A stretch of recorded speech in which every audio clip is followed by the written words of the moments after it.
Oh, my son, you should be ready to lay good foundation. Earlier the better. In the nearest future, you could be one of the leaders. So we pray. Amen.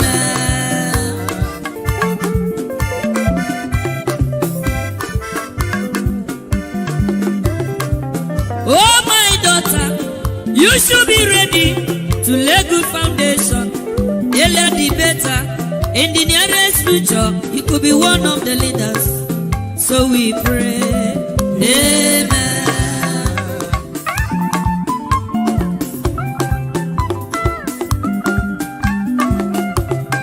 To become a leader is not very easy. To become a man is not a day job. Everybody's ambition is to become a leader and to become a rich man. That is the struggle. So my son, you should be ready to lay good foundation. Earlier the better. In the nearest future, you could be one of the leaders. So we pray. Amen. Thank you, my brother. God bless you. So, my daughter, you should be ready to lay good foundation. Earlier the better. In the nearest future, you could be one of the leaders. So we pray. Amen.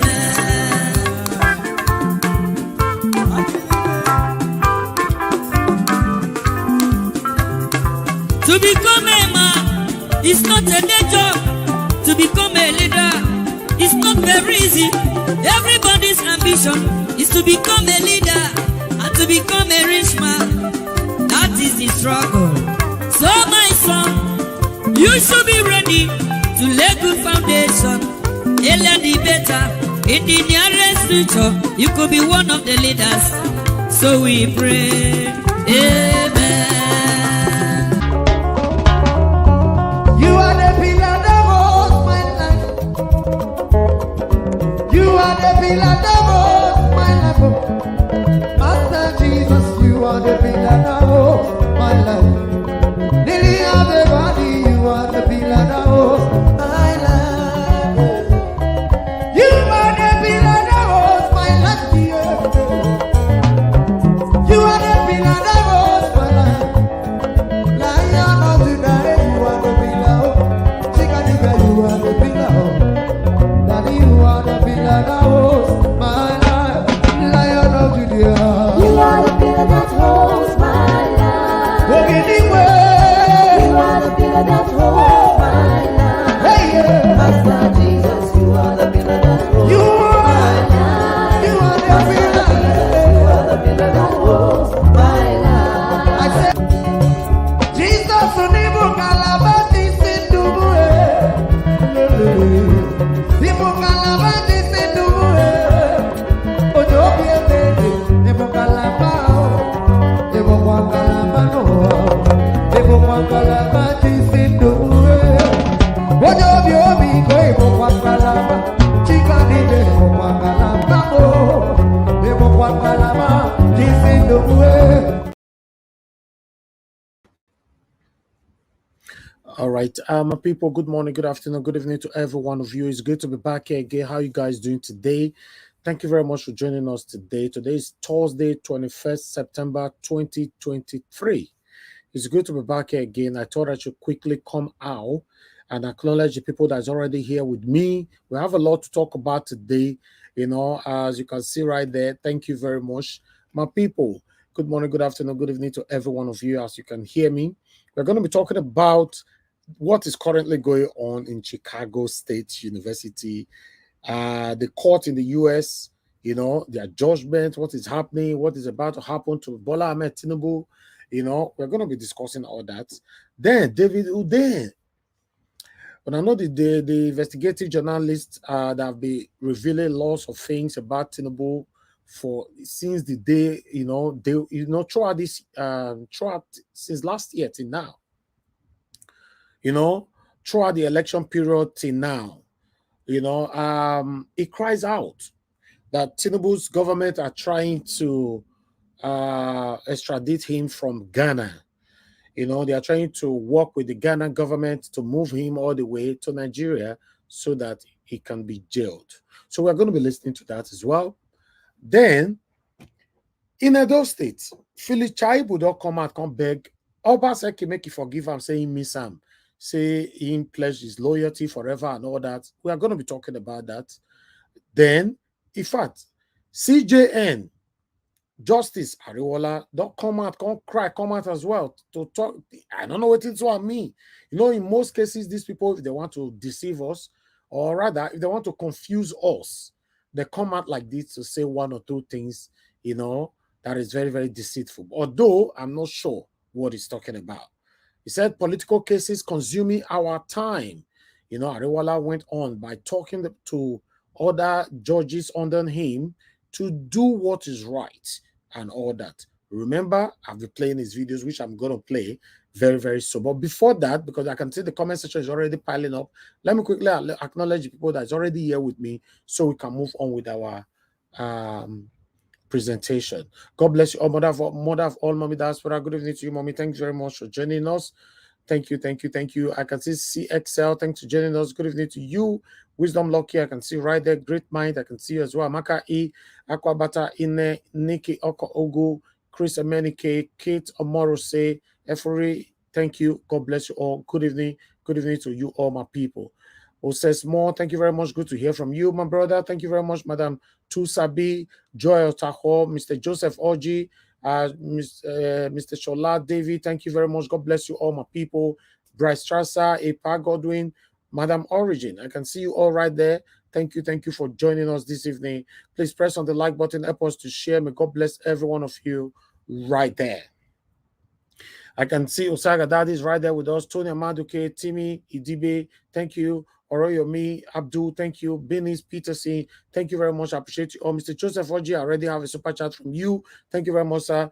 Oh, Mr. Elvis Alo Shaibo is begging Obaseki and they have settled. Yes, it's part of what we're going to be talking about today. Yes, I'm going to be playing the video and also taking an article on that. Yes, like I've always said before, what we put on our title, we might have 10 things to talk about. We're going to put only one title or maximum 2 there because we don't have space to put everything on the title. So if you join us, you get to know more of the things that we've scheduled to talk about. Thank you very much, Sin TV. Thanks for joining us. Clemens Emekene, thank you very much. FSK 1 of Madrid, NS, thanks for joining us. Promise Idubize, good evening to you all, my wonderful people. Then I have Julius Okere, my brother Asamoto Bright. I don't miss you, my brother. It's good to see you again today. I have Light Moses. Thanks for joining us. Love God is my strength. Thank you very much for joining us. Then I have Esther. Thank you very much for joining us. I have Jude King is with us as well. Peter Inegbe. God bless you all. My brother Mofi Ray. Can see you, Lady Eugenia, in the building. God bless you all, my people. Good evening, good evening, good evening. Or rather, good morning, good afternoon, good evening to you. Depend on your own region. Sue Berry is with us as well. Thanks for joining us. Obiajilu, thanks for joining us. Thank you very much, Maurice, for joining us. Rose Phillips, thanks for joining us. God bless you all. Press on the like button, my people, and let's do this together. Then we have Alabi Sivanos. Thank you very much for joining us. Good evening to you. We have Discussion Channel TV right there with us. Mono Ferreira. Thank you very much. See my people. Osaze Oni, thanks for joining us. Zomi Love, I can see right there. Uzo, I can see you as well. Good evening to every one of you. Good evening, good evening, good evening, good evening. Osami Girl Meda in the building. Thanks for joining us. Madam Helen, I can see you right there. Mary James, I can see you. Nena Ogbona, thank you very much. God bless every one of you. Emmanuel, Iman Ward, thank you very much for joining us. Good evening, my wonderful people. In case I didn't mention your name, it's not intentional. I want to let you know right now. Good morning, good afternoon, good evening to you. I appreciate everybody on this platform. May God bless you all. Nobody can succeed in life without the support of a common, of a fellow human being.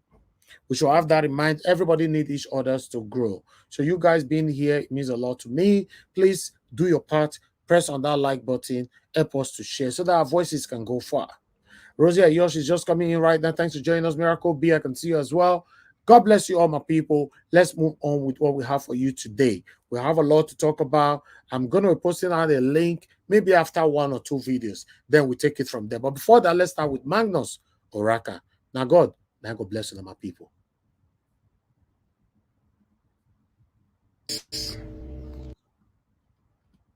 Hello. If there is anything this current administration is teaching me, is that it has evolved a new brand of ethnic extremism. And if we are not careful, the culmination of this trend will be cataclysmically unpalatable, and it will not be good for anybody. Now, I am not a proponent of chaos. I am not a rabble-rouser. But just when we thought we have had it with 8 years of religious extremism under Buhari, somebody else comes in and introduces us to ethnic extremism. The irony of it is that these same people who have vowed to cling on the strings of extremism are the very one who will accuse Peter Obi of being a religious bigot, of being a tribal bigot. Come on. Since when did we hear Peter Obi say Emilokon or is Iboton? Well, I don't know what Emilokon as in the version of the Igbo language. But the last I heard, Peter Obi said, "Do not vote for me because I am an Igbo man, or because I'm a Christian." Because he even went to say that there is nowhere that Muslims or Christians buy bread cheaper. This brand of ethnic extremism will take Nigeria nowhere. And this brand of ethnic extremism has evolved from a set of people that the coming of this current president has somehow uprooted from nowhere. These are the people who have held blind to the reality that the nation is not settled. These are the people who, in the face of the disheartening state of the nation, in the state of the fault line that have caused great division among the populace of the country, still feel there's nothing wrong so long as all the juicy part of the best of Nigeria comes to their ethnic affiliation. And I trust that this will not land Nigeria anywhere good. There's a limit to which tolerance can endure.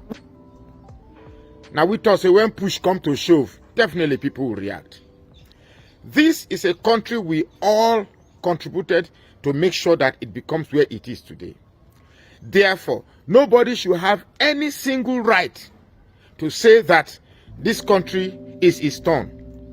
We have still not seen where it was sat down and was shared that this country at this point will be this person's turn, another time it will be that person's turn. Now, a lot of things are unfolding. Very recently in the Chicago State University, we understand that permission has been granted to verify the authenticity, the origin of the certificate in that university.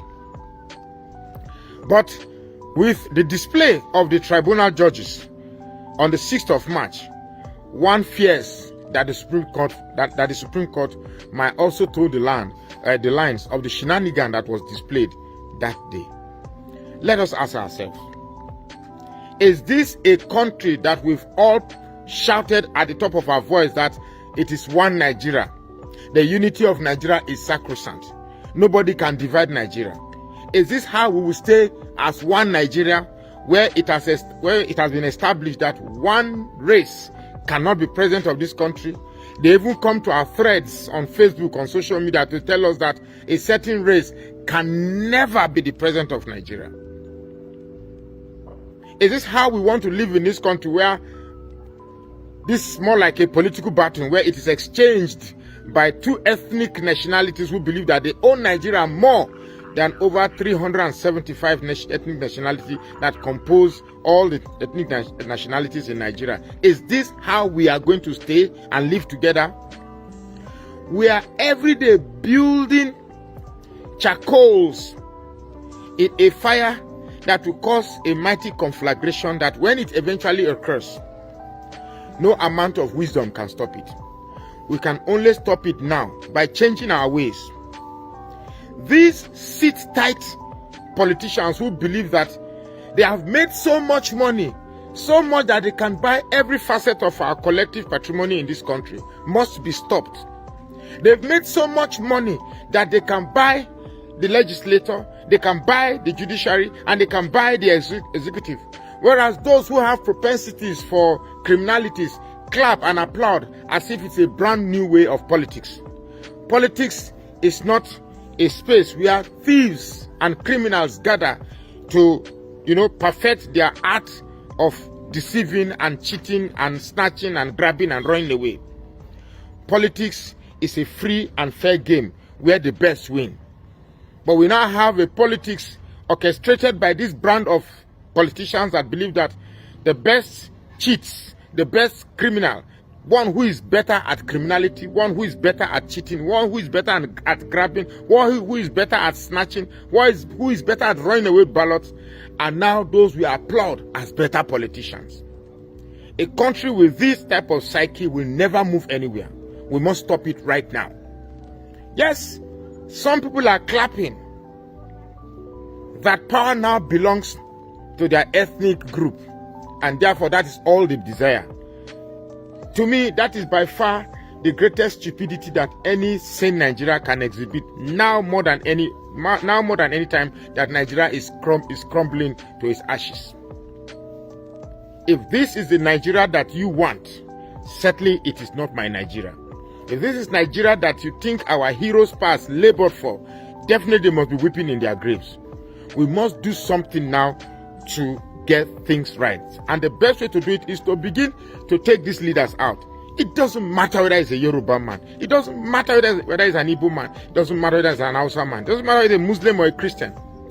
What matters is that that person must be a leader that Nigerians collectively voted for. That way we begin to uphold our system. Paramount of all is the system of choosing our leaders. And most of all, again, our judiciary.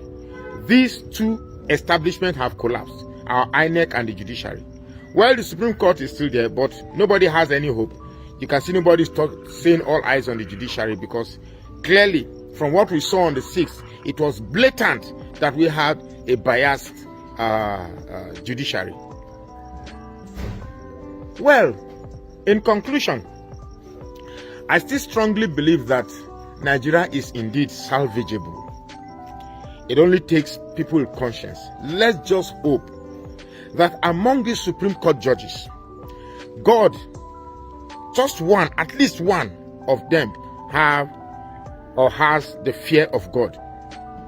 That 200 million Nigerians are suffering because certain group of people believe that whether the people like it or not, they must rule above them.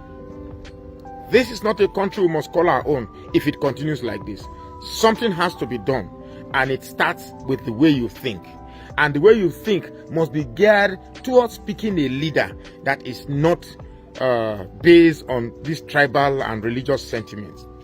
We have endured 8 years of religious extremism under Buhari. We cannot endure another 8 years of tribal extremism under Tinubu. My name is Magnus Oraka, and I say please follow this page and share this post now. All right. Thank you very much, my people. I appreciate you all right there. It's good to be back here again. Thanks for joining us today. For those of you that are just joining us right now, good evening to every one of you. Yes, that is Oraka right there. He's always saying it how it is. But meanwhile, I would like us to move on. I want us to listen to what David Udean have to say here. David Udean cried out that if I die, you should know that Nigerian government now take my life. You know, that's a strong word. You know, if I die, you should know, say Nigerian government. You know, at this particular moment now, according to him, Tinubu's government are working so hard to extradite him all the way from Ghana to Nigeria. It's just similar to what happened to Nnamdi Kanu. That is what they want to do to him right now. So let's listen to him. Let's listen to him. Then we'll take it from there. Before that, I'd like to appreciate Sue Berry. Sue Berry, thank you very much for the super chat. Thank you very much. I really do appreciate you. May your pocket never run dry. God bless you. Thank you very much, my people. Press on the like button. Help us to share. Press on the dollar sign. Support us. May God bless every one of you. Somebody were asking for, although somebody drew my attention to it after we ended the broadcast yesterday, that you were asking for our bank account. I don't really remember to post that bank account again like that, the way it used to be. I don't know why. Maybe since they don't pass their judgment on the 6th now, everybody have been destabilized, but I don't know if the person is here, but I will post it right now for you to see what I'm talking about. See what we have, our account number. That is it. That is it right there. I'll try to post it at least once or twice again later. They said I should be doing at least every day. I know they remember. I don't remember when I don't tell people, say me subscribe to our channel, reach. A lot of details are here, a lot of informations. I cannot remember all of them. For long now, I never tell people, say me you join our membership program. I ever talk, say subscribe with us. I ever talk, say, so it's not easy. Even our paper. So please, if you already know this information, just do what you can. Even though I didn't remember to talk about it. I know I always remember to talk about super chat me, but every other thing, if you are here, you like what we are doing, just subscribe and hit the notification bell, so that we can glue together, so even though I don't say it, it's not easy. Now only that like, because I have a lot on my head whenever I'm on air like this, so I cannot carry everything at the same time. Thank you very much, my people. Let's listen to what David Dane have to say. God bless you all. Dane. I'm an investigative journalist from Nigeria, and I'm constrained to send out this public appeal to the Ghanaian government, to the Ghanaian President Nana Akufo-Addo, the Ghanaian Minister of the Interior, Honorable Ambrose Derry, and to the Chair of the Ghana Refugee Board, Prof. Kenneth Atafua. I fled Nigeria in 2020, and I applied for asylum in Ghana in early 2021. In May 2022, I was granted refugee status in Ghana. Consequently, I was also issued a Ghanaian refugee travel document, a refugee passport, which I have subsequently used extensively to travel across Africa and around the world. Now, last month, when there was the ongoing back and forth between those who wanted to go to war within the ECOWAS bloc, those who wanted to go to war with the coup regime in Niger, and those who didn't, something happened. The Nigerian president, Bola Ahmed Tinubu, made a move to deploy. Okay, sorry guys that I have to come in. Tony Amaduke, you said David is in Ghana. You told that he's in the US. Me too, but it's my first time knowing that he lives in Ghana. He actually there. They have their passport and all that. So just listen to what you have to say. The tactics of the Nigerian intelligence agencies, the NIA, the DIA, the DSS, all which are parts of the erstwhile, the infamous NSO security organization, which used to carry out this exact sort of illegal international activity back in the 80s, because apparently that's the era that we've gone back to now. But in the event that the Ghanaian government isn't able to hold Nigeria off, and my Ghanaian passport is revoked, my Ghanaian permanent residency is revoked, I'm also appealing to international institutions that may be watching this to lean on whoever can be leaned on to see that this reaches some sort of resolution. And in the event that there is no resolution and I end up becoming a journalist who ends up dead because I did my job, well, I want everyone to know who was responsible. So that's why I'm putting out this appeal. I hope the Ghanaian government does the right thing. I have faith in them. They've always done the right thing more often than not. There are so many more people like myself who have found a safe refuge and a home in Ghana. I think it would be a very sad thing if that reputation that this country has built for itself should be damaged because of an illegitimate president in Nigeria who is essentially trying to personalize the apparatus of state and use it to pursue his personal vendetta around the world. So that's all I have to say this evening. Thank you for listening.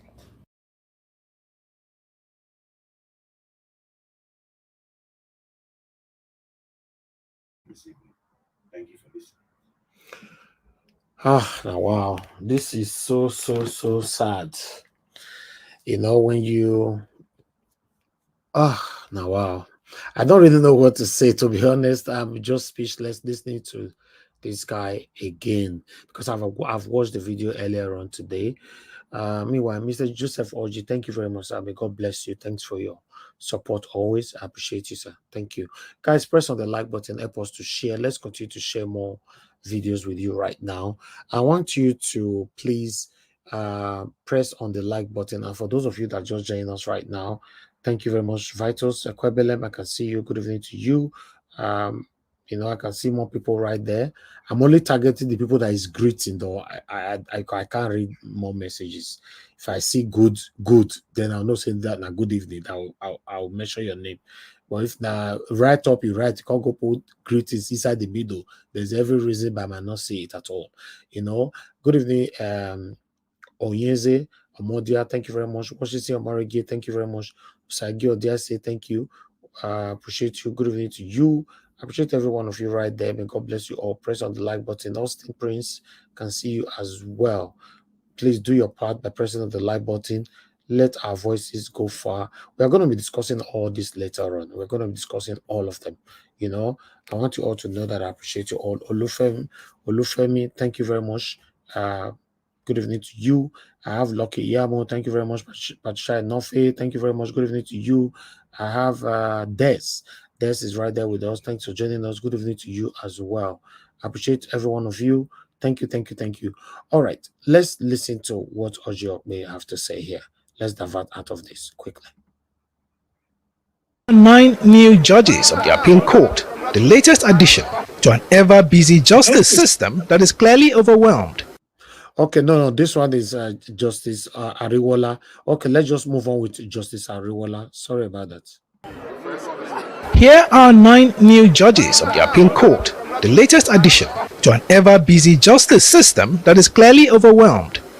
These judges will join the list of burden bearers of the massive workload of pending cases in Nigeria's courts all over the country.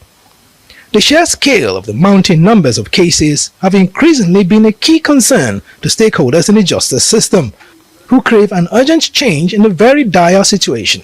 No one is even more concerned by the current state of things in the Nigerian judiciary than the Chief Justice of Nigeria himself. And at this ceremony, he states how crucial it is for the situation to change, with politicians among those being very quick to approach the courts to seek redress. Today's ceremony is an indication of the times that we are currently in.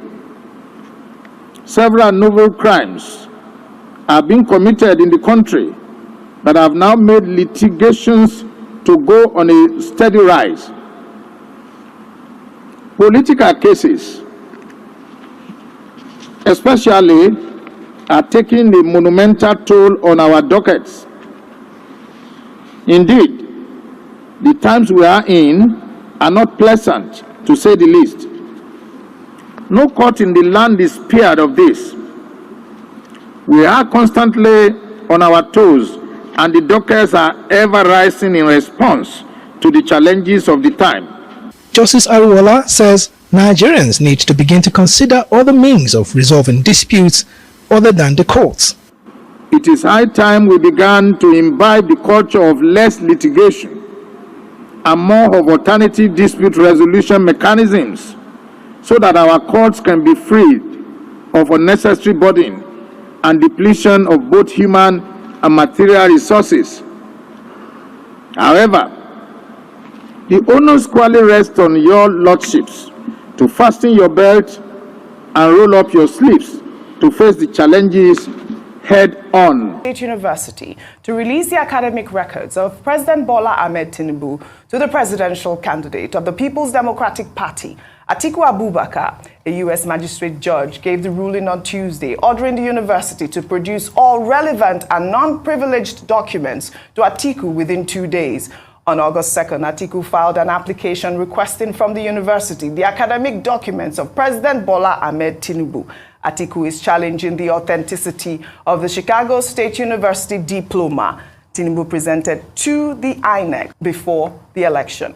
The former vice president argued that, among other things, a second Chicago State University diploma has since emerged, dated June 27, 1979, that bears the name Bola Ahmed Tinubu, but also presents with a different font, punctuation, seal, and signatures than the June 22, 1979 diploma, among other alleged discrepancies. Ayo, we did discuss, Dr. Bati, you read out this statement right before we closed. We didn't have a time to discuss it, but I don't think there is much to say on this topic other than the fact that, I believe that Tinubu's counsel had said that, it was a clerical error that caused those punctuations and for the certificates to be different. And if you recall, on September 8th, the Chicago State University had responded to Atiku, saying that Tinubu attended the Chicago State University. The only thing that they could not verify was the authenticity of his diploma because they consider it a ceremonial document. So, I don't know what's going to come out of this, report. They have confirmed that he did go to the school. We just need to know, what the records say at the end of the day and to be sure that it is really a clerical error that caused those discrepancies on his certificate. Yes, well, that's what they'll be trying to find out. And correct me if I'm wrong, Dr. Bati, with regards to new evidence presented at the Supreme Court, and what the understanding had been in terms of if they were extenuating and it was persuasive enough for the Supreme Court justices to consider it as part of the election matters, Atiku Abubakar has been quite dogged in his determination to ensure that he uncovers this whole certificate debacle that has been on since 1999. And now Judge Jeffrey Gilbert has ruled that within 2 days they have to release the documents. Chicago State University had said that they were unwilling, or they didn't think it was important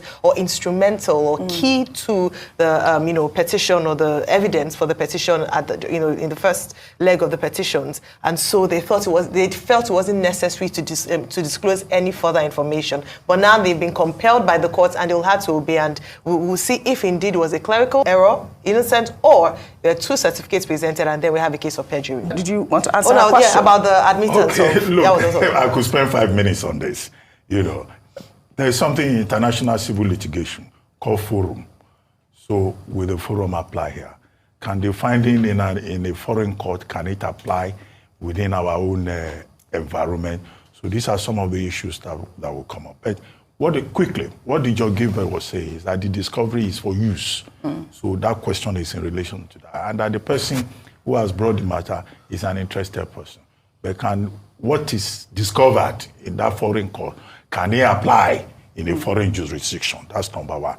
Number two, the Supreme Court, the Apex Court, is not a court of evidence.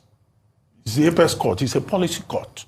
So you don't go there and bring fresh evidence that you have not pleaded in the lower court. However, except you can prove exceptional circumstances. But the Supreme Court itself will have to assess. So, Mr. Abati, you think this situation is not exceptional circumstances? Forgery is not exceptional, right? I don't understand. Now, wow, everybody's captured in Nigeria. Everybody. Almost everybody, let me say. Almost everybody. So forgery, to have a president with a forgery certificate is not exceptional circumstances. Wahala. What a country. A country. Jurisdiction. That's number one. Number two, the Supreme Court, the Apex Court, is not a court of evidence. the apex court is a policy court. So you don't go there and bring fresh evidence that you have not pleaded in the lower court. However, except you can prove exceptional circumstances. But the Supreme Court itself will have to accept those exceptional circumstances. And of course, that will cause a lot of argument on this, or if that comes up. But the issue will be the relevance of that evidence. 2, the weight of it. 3, can it be admissible? And the questions will be, okay, why did the appellant not bring these issues up at the lower court? And then why is this material to the case? Will it, in any case, result in the miscarriage of justice? So these are some of the issues that could come up, but it's up to the apex court to determine. And that's why I think the people. But my concern is, even though they didn't bring it up at the lower court, but now you know that international courts have exposed whatever Tinubu did with INEC. So are you not telling me that the Supreme Court should retain Tinubu as the president of the Federal Republic of Nigeria, knowing that his certificate was forgery? Let's assume that they present it at the lower court. Now, it's just like, say, Percy Duffet by Percy before. And you don't talk before you find work for your hand. Because you don't do the work, you can't say don't buy Percy for your before. The people around the work premises, the colleagues and all, how they know if they are safe? Now, I don't even know how to explain this, man. Nigeria matter don't tire me. Who have been jubilating. We have caught him. We have caught him. Discovery. Do they even know what will be discovered? Right. Because the issue is about the discovery. Right. Okay, so what if it's of no probative value? That's the word. Right. If it's of no probative value, it will be of no moment. So that's why everybody should calm down and not, generate any foul play or begin to be sentimental and all of that. So nothing is. Let me stop this particular video. Let me say something, my people. You see, you know why we are in this situation where we are right now? If we have a better Nigeria, that new Nigeria that you and I are crying for, that better Nigeria that you and I are crying for, by God's grace, we finally have it. Lots of people that is listening to me right now respect so much. You'll be surprised when they're going to use towing van, whether not towing van or whether not caterpillar, they carry the come for their house, they can answer questions for courts. Lots of the people that you respect so much, or lots of people that put on suits, that you think that, oh, this kind of people cannot commit any kind of crime or sin. A lot of religious leaders that you have so much respect for, that you think that this kind of people cannot commit any kind of crime or sin. Lots of traditional leaders that you have so much respect for, that you think that they cannot commit any kind of crime or sin. Then you're beginning to see the realism of the life they have lived in Nigeria. You're beginning to see the kind of lifestyle they have lived that have led to the death of so many people in Nigeria. This is why you all are saying that many people in Nigeria, especially the people that are in power, people, elderly people, religious leaders, top people, past and present leaders, politicians and all, they don't want a new Nigeria. They don't. Because they know if a new Nigeria finally arrive, a lot of them will have answers to so many questions. And don't also be surprised that many people that is working with Mr. Peter Obi, some of them are working for Mr. Peter Obi because Mr. Peter Obi paid them. They were not obedient before. I'm not talking about obedient, you and I, no. I'm talking about the people that Peter Obi assigned as they are working. They are under Mr. Peter Obi's payroll. So they came from nowhere to become, I don't want to mention names. If you are calculative enough or smart enough, you should know where I'm talking to.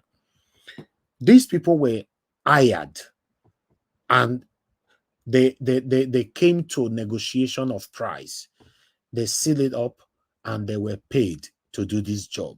But that is not enough that they want Peter Obi to be the president. So in case you're not aware right now, the problem that we all are facing right now is even more internal than external. More people close to Mr. Peter Obi don't want Peter Obi to be president. Not only because they hate Peter Obi. I'm not sure anybody hates Peter Obi. Yes. You know, the reason why you see that the continuous attack on Peter Obi, because they don't want him to succeed as a president. Know that they have personal issue with him. Peter Obi doesn't look like someone that have done anything wrong to anybody. But they know they have to continue to attack him. They have to continue to show that hatred. They have to continue to call him tribal bigot, even when we know there's no any evidences to these claims. They need to continue to do this to stop any kind of chances for him becoming the president of the Federal Republic of Nigeria. I'm just saying mine. I don't know what you think. So, literally, the people that are against Peter Obi, in terms of elders in Nigeria, religious leaders in Nigeria, traditional leaders in Nigeria, past and present politicians, 99% of them don't want Peter Obi.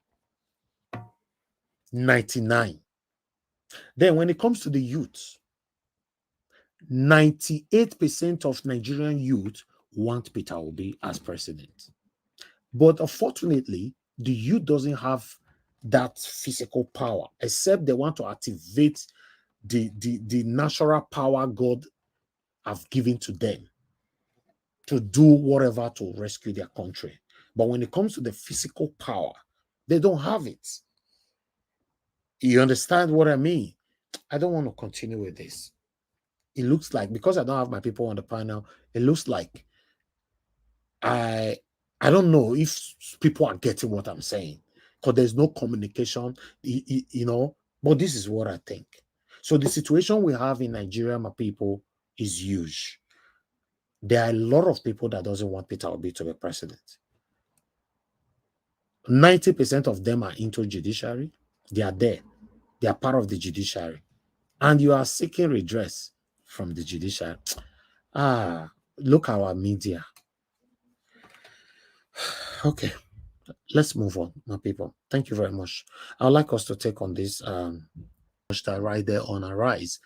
But meanwhile, let me quickly go to Edo State. Philip Shaibu cried out the other day, twice now. The first one, he went to court that the governor of Edo State wanted to impeach him.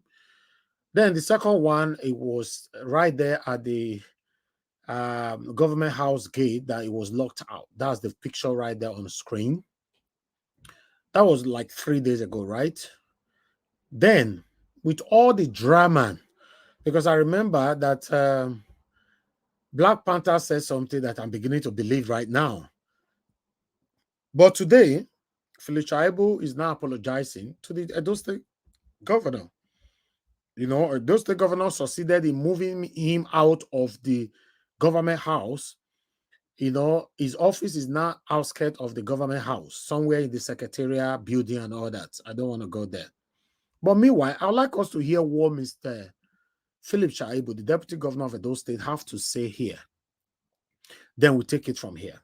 Thank you very much, my people. Please press on the like button, help us to share, and let's do this together, my people. I appreciate every one of you right there. He wants the governor to forgive him. Let's listen to this. We are resumed, but there's still a lot of work to be done there. There's no conference room, so we are working on a lot of things there. So we are resumed. There's no problem about it. The governor have asked us to go there. We are going. I am, like I always tell people, I am a loyal servant. There's nothing that has changed. I took a personal vow to support my governor, and you can see my Catholic people are here. Everything about me, if I have a vow with God, there's nothing that will change it. And I can only wish that that relationship that that we have, I pray. I know in the next few days and weeks, it will come back. I'm missing my governor really, but by the grace of God, I know God will touch. How can you be missing the same governor that is not speaking now? You are the only one speaking. You know, the governor wanted to impeach you. That was the first allegation. The second time now, you went on by having, you know, telling the camera. In fact, you actually went there with the cameraman, you know, who snapped you. You standing alone, like you're in the desert and all that. Now you are saying you miss the governor. That's the area I don't understand. You miss your governor. In what way? How? What is happening in those states? So God, I know God will touch. The next few days and weeks, it will come back. I'm missing my governor really, but by the grace of God, I know God will touch the governor's heart and touch all of us. And even those that are trying to be in between, God will touch them to know that I mean well. If there's any mistake that I've made as human, it's just human. It's not out of maybe wickedness, because I'm not wicked. I have a very clean heart. And I will use the million too to appeal to Mr. Governor. If there's anything that I don't know that I've done, please forgive me, so that we can develop our state together. We have just less than how many months? Just 1 year to go. We have been the envy of the entire country. It's still possible. So, Mr. Governor, please, if there's anything you feel that I've done, I am sorry. I need us to work together to finish well and strong, because that is my prayer for you. Hey. Drama not the finish for this Nigeria or Wahala. All right, my people. Okay, I have one video. Then before I take on the articles here, but let me remove this and quickly. One moment. This one, I just want us to listen to this, because anybody that think that they're intoxicated with the power, give it to them, or the power they've gathered by themselves, nothing, absolutely nothing lasts forever. Your power cannot supersede the power of the people. This is what the video means concerning Mohbad. Today, they're having a candlelight. Mohbad, you know, his body have been exhumed. I believe many of you are aware that Mohbad body have been exhumed, but I don't want to bring it here. You know, I don't know if YouTube want that here. You know, I don't want to take those things at all. But meanwhile, before all that, let's listen to this video here. You understand me? Bro, you don't say to you understand me? As I yesterday, Sound City, MTV base, all of them don't put down Naramali video from their channel. As I yesterday as well, the Little family don't put out an official statement to disassociate themselves from Sam Larry. What do you mean they bring out this thing? It takes one person for people to say enough is enough. As at the time when there's Sam Larry normally they feel like saying now they to get power. They know people in high places. We have connection with this. We have connection, Baba. Nobody is indisposable. Nobody to get power. So they follow me. Even Star where they say nobody can stop my shine. Baba, once they break, Star they lost. Star they lost. Which one be cannot stop my shine? If Star get liver, make come on now. Make come on now. Bro, you get where your power reach. You get where your power reach. You think you are powerful is because the people never ready. It took the death of one man in America to generate the biggest movement that happened across the world. Black Lives Matter. Now one person died now, bro. Who was the man that died? See, today you know the man. You know his name? No. No, the man could be a nobody. But when the guy died, everybody who was somebody realized if they kill nobody, one day they go kill somebody. At the time that normally and this America they go to do all this arrogance, some people go to talk to them, they go feel like say they don't untouchable. You know, say when rain never fall, everybody they say their roof strong. You go feel say your roof strong. Even some of those ESCC officials, all those police people, they get issue back and forth with those days, feed advice and say, bro, calm down. You go say forget because he didn't enter their nest. If they come out, they go to tell and say bush meat where escape trap. He never remember say never come for the bush, another trap. Today the people are awake, the people are angry. People are not insinuating that Amari killed Mohbad. No. but the videos of the direct bullying is enough to trigger outrage. Physical confrontation, confrontation. How you they beat artist superstar? Where they bring that leg? They derive the guy from self-esteem. Normally now don't go away. The elected family don't deny some now. Everybody and those people with the power where they say get to. That's all. You know why? Because the people don't rise. Those people say when they say the power, no. Say their power are the people. But there's no powerful person without people. Who you beat? Just that man is a dictator. That one don't do for there. He don't become president in 60 years. Now because the people never rise.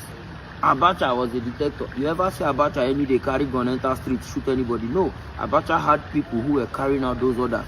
The people. You know if you do it by yourself now, you must build a team, you must build a people.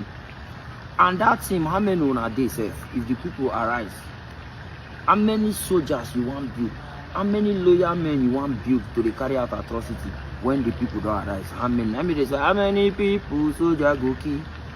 Treat your fellow human being as a human being. We cannot be living amongst humans. We call they look for humanity. All right. Okay. Let's play this video. Although I have to cover the, the grave and all that. I have to cover that part because of YouTube rules. But let's listen to this guy here. Very black, dark man. The thing is not even smelling. It's not smelling, bro. All right, they've gone dug up Mohbad grave from the ground for autopsy. I still repeat, a lot of you are still not asking the right question. You understand? I asked this question before. When I made me to go viral for say DNA, when I no ask the right question, and I see the ask him now, where is this boy that said Mohbad was dead? Where is this boy? Secondly, look at this video. There are still 3 guys. Again, I just discovered this video. Where are these 3 people? When they push different video, when I say, oh, do DNA test. When I no push this one, when they ask the question, say, where the boy did? If you bring out this boy, we'll get our answer. Bring out this boy. Look at the other ones. Bring these boys out and let them come and tell us who told them Mohbad was dead, where they carried Mohbad from, and who told them that Mohbad was dead to be sure. Bring these boys and we'll get our answer. Everybody they talk since we know they talk go the right direction. Hey, go and cancel Malian music. Hey, go and do this. Yes, we'll cancel Malian music. You understand? When I leave everything, so he said me they do DNA test. I asked all that right question. I am asking the right question. Everybody they go one direction. Do you understand? I said, bring these boys. These boys go tell us whether they send them. Do you understand? Secondly, immediately Mohbad shaked in that video. Mohbad shaking head. Immediately Mohbad shaking head. That guy ended that video. Did he end the video to finish the job? Did he finish the boy? Secondly, the father. Why was he rushing to bury the boy? Do you understand? Why did he rush to bury the boy? They said he even wanted to bury the boy that night. Why was he rushing? And why didn't they bring a coffin that befit the boy? They brought a coffin that is not inside. He bent the head. I want justice. I know they do all those sentiments. Bring back everybody. Everybody. Don't leave anybody. Back them. Something they will not know. All right. So unfortunate that after that guy announced Mohbad's death, Mohbad was still turning his head. Then he quickly turned off the camera. So a lot of them, if Nigerian police really want to do a good job, they need to follow what, in fact, all the information that is currently trending on social media. Meanwhile, let me move on. I have a couple of articles to take here. I'd like to quickly take this one before we start talking. Yes, I'll post the link again. Somebody asking for a link. I posted it earlier on, but I didn't announce. I'm sorry. I don't know whether I take post them. But meanwhile, let me quickly, I'm not going to take all these articles. I just want to flash them, as usual, so that we can quickly move on. I appreciate every one of you that is right there. Please press on the like button, help us to share, and let's do this together. Thank you, my people. Thank you. Thank you. Press on the dollar sign as well. Support what we're doing here. Support the channel. You know, thank you. God bless you all. Okay, let me quickly take here. Like I said, I'm not going to take all articles because I don't want to spend time here. Articles, elections petition outweighs Tinubu's privacy right because Nigerian president submitted unclear certificate to INEC USA judge. Okay, let me just take Judge Jeffrey Gilbert of the United States District Court for the Northern District of Illinois on Tuesday said President Bola Tinubu weakened his education privacy right when he submitted a contentious certificate to run for office in 2022. It should be 2023, not 2022. Okay. Okay. Now 2022, that is submitter anyway. Okay, then I'll leave that one. Let us just move on, please. Bear with me. Let me move on quickly. I'll take this out. Let me see which other one I'm supposed to go on now. Okay, yes, I'll take this one. One moment. Let me bring this one in. Bear with me, my people. God bless you all. Almost there. Okay, there you go. This is Justice Ariwoola. I played a video earlier on. Just wanted to tally it up with this. You know, for me, I don't know what Ariwoola they talk about anyway.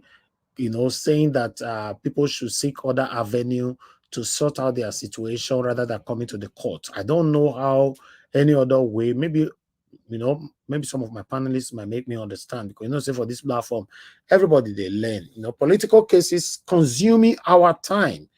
CJN Ariwoola Laments. Okay, let me quickly. There's so many distraction on articles in Nigeria. So many distractions. Person no fit read in peace. Wow. You can't be reading and pausing. Let's say we need to start using another software now to carry their text. It's just that carrying their text to our software and bring it to you, you know, all these satanic people, some of the satanic people that watch us will still have doubts. Where you carrying a account. That's why we would like to organically read it directly from their sites. Meanwhile, the increasing number for pre- and post-election cases is consuming the largest chunk of the time available to court. Chief Justice of Nigeria, CJN Ariwoola, has lamented. Ariwoola said the development did not only confirm the belief that Nigeria ranked among the most litigious nation on earth, but it has exposed the judiciary to constant scrutiny. He, however, said that in spite of the pressure on courts, justice must redouble their effort to meet the expectations of litigants. Okay, it went on. Make I remove this from my people. I thought I would show man and woman for inside their bedroom to one day would they read they go.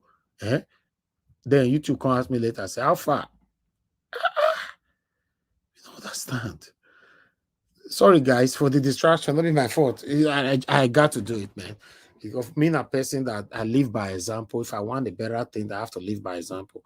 The rules they created, I have to follow it. That's why I said rules. You know, instruction is the biggest problem we have. For me, I follow instruction. The CJN called for less litigation and the embrace of alternative dispute resolution mechanisms by Nigerians to lessen the pressure on judges' justice. Ariwoola spoke during the administration on 9 new justices of the Court of Appeal in Abuja yesterday. The Appeal Court now has 71 justices with the inauguration of the 9. CJN said, unquote, this ceremony is an indication of the time that we are currently in. Several novel crimes are being committed in the country that have now made litigations steadily rise. Political cases especially are taking a monumental toll on our dockets. Indeed, the time we are in are not pleasant, to say the least. Okay, I'll leave it right there. He said we should, you know, find other. I don't understand how we can do this. According to this statement here, he said, embrace of alternative dispute resolution mechanism. How? Where? If we can't go to court, what? May they carry Agbada te Duama be me no understand. But meanwhile, let's move on. You know, because I have another article right here, you know, then I would like to quickly take this one as well, because me, I'm not sure if Peter Obi, for any reason, anything did not work this time. Me, I'm not even sure Peter Obi will be coming back in 2027. So for anybody to try to threaten him in advance, me, I don't understand. But let's listen to what Lamidi Apapa have to say here. I just want to take on the headline and maybe one or two paragraphs, and then I'm done. You can see right there, Peter Obi won't get Labour Party ticket in 2027. We don't want this rascality again. Lamidi Apapa faction.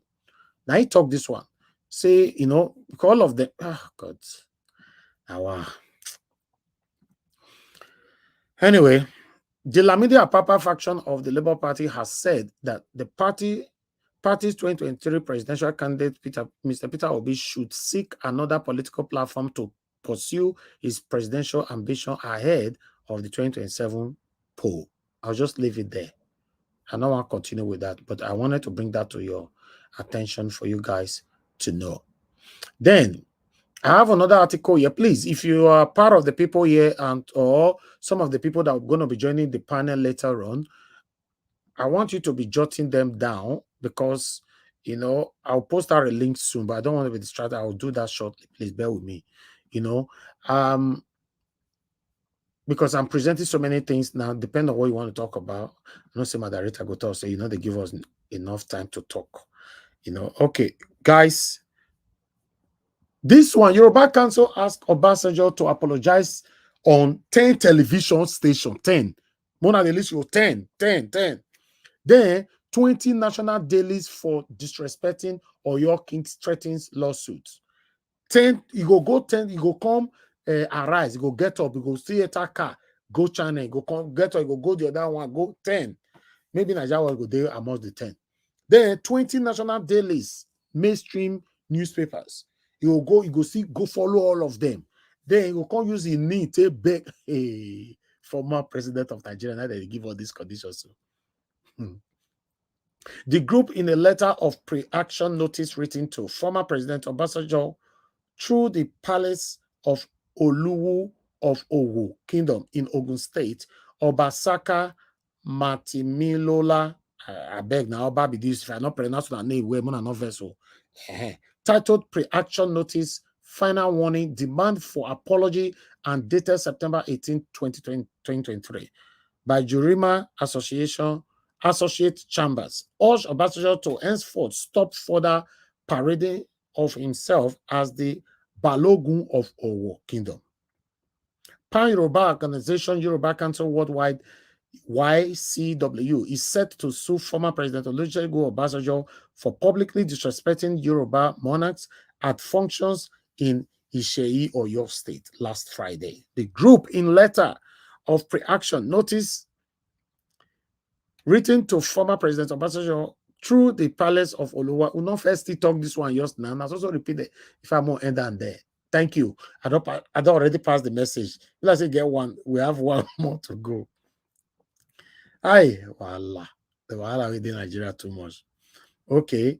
Tinubu send message for now with the America. Where Madam Nena, where give us a mandate. You know, Madam Rita na Canada you did, but the message, like I said, is you join people way. All of una way they inside that side, the America, Canada. Tinubu say make I tell una say, you know, make una wait, make I bring wait. Tinubu say make I tell una. Make una wait to I based on don't see him right. So a message where Tinubu send for all of una. We need you back home. Tinubu tells Nigerians in US. Me, I want at Canada, Jenna. At Canada, Madam Rita, pack your luggage, all of una. Tinubu say make una come back home. Make I read them. I beg, Mr. Elvis, Canada, United States, we have two different laws. You know, we don't even operate the same type of government. You people are affiliated now.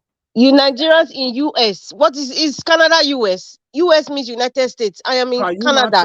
There's a difference. Are you not trying to escape from this demand? Listen, let me tell you, it's not about escaping. Bola Ahmed Tinubu is talking to when that man opens his buccal cavity and he specified on any place in North America. Since this time he's saying US, I disassociate myself from that statement. Canada disassociates itself from saying US because it's coming out from Bola Ahmed Tinubu's mouth. Thank you. Okay. Yeah, I beg, go buy luggage. You money not today. I go support you. Now Tinubu say make I tell you give us a mandate and Black Panther. President Bola Tinubu has encouraged Nigerians in the US to rise above failure by having a change of mindset for success in all their endeavors in life.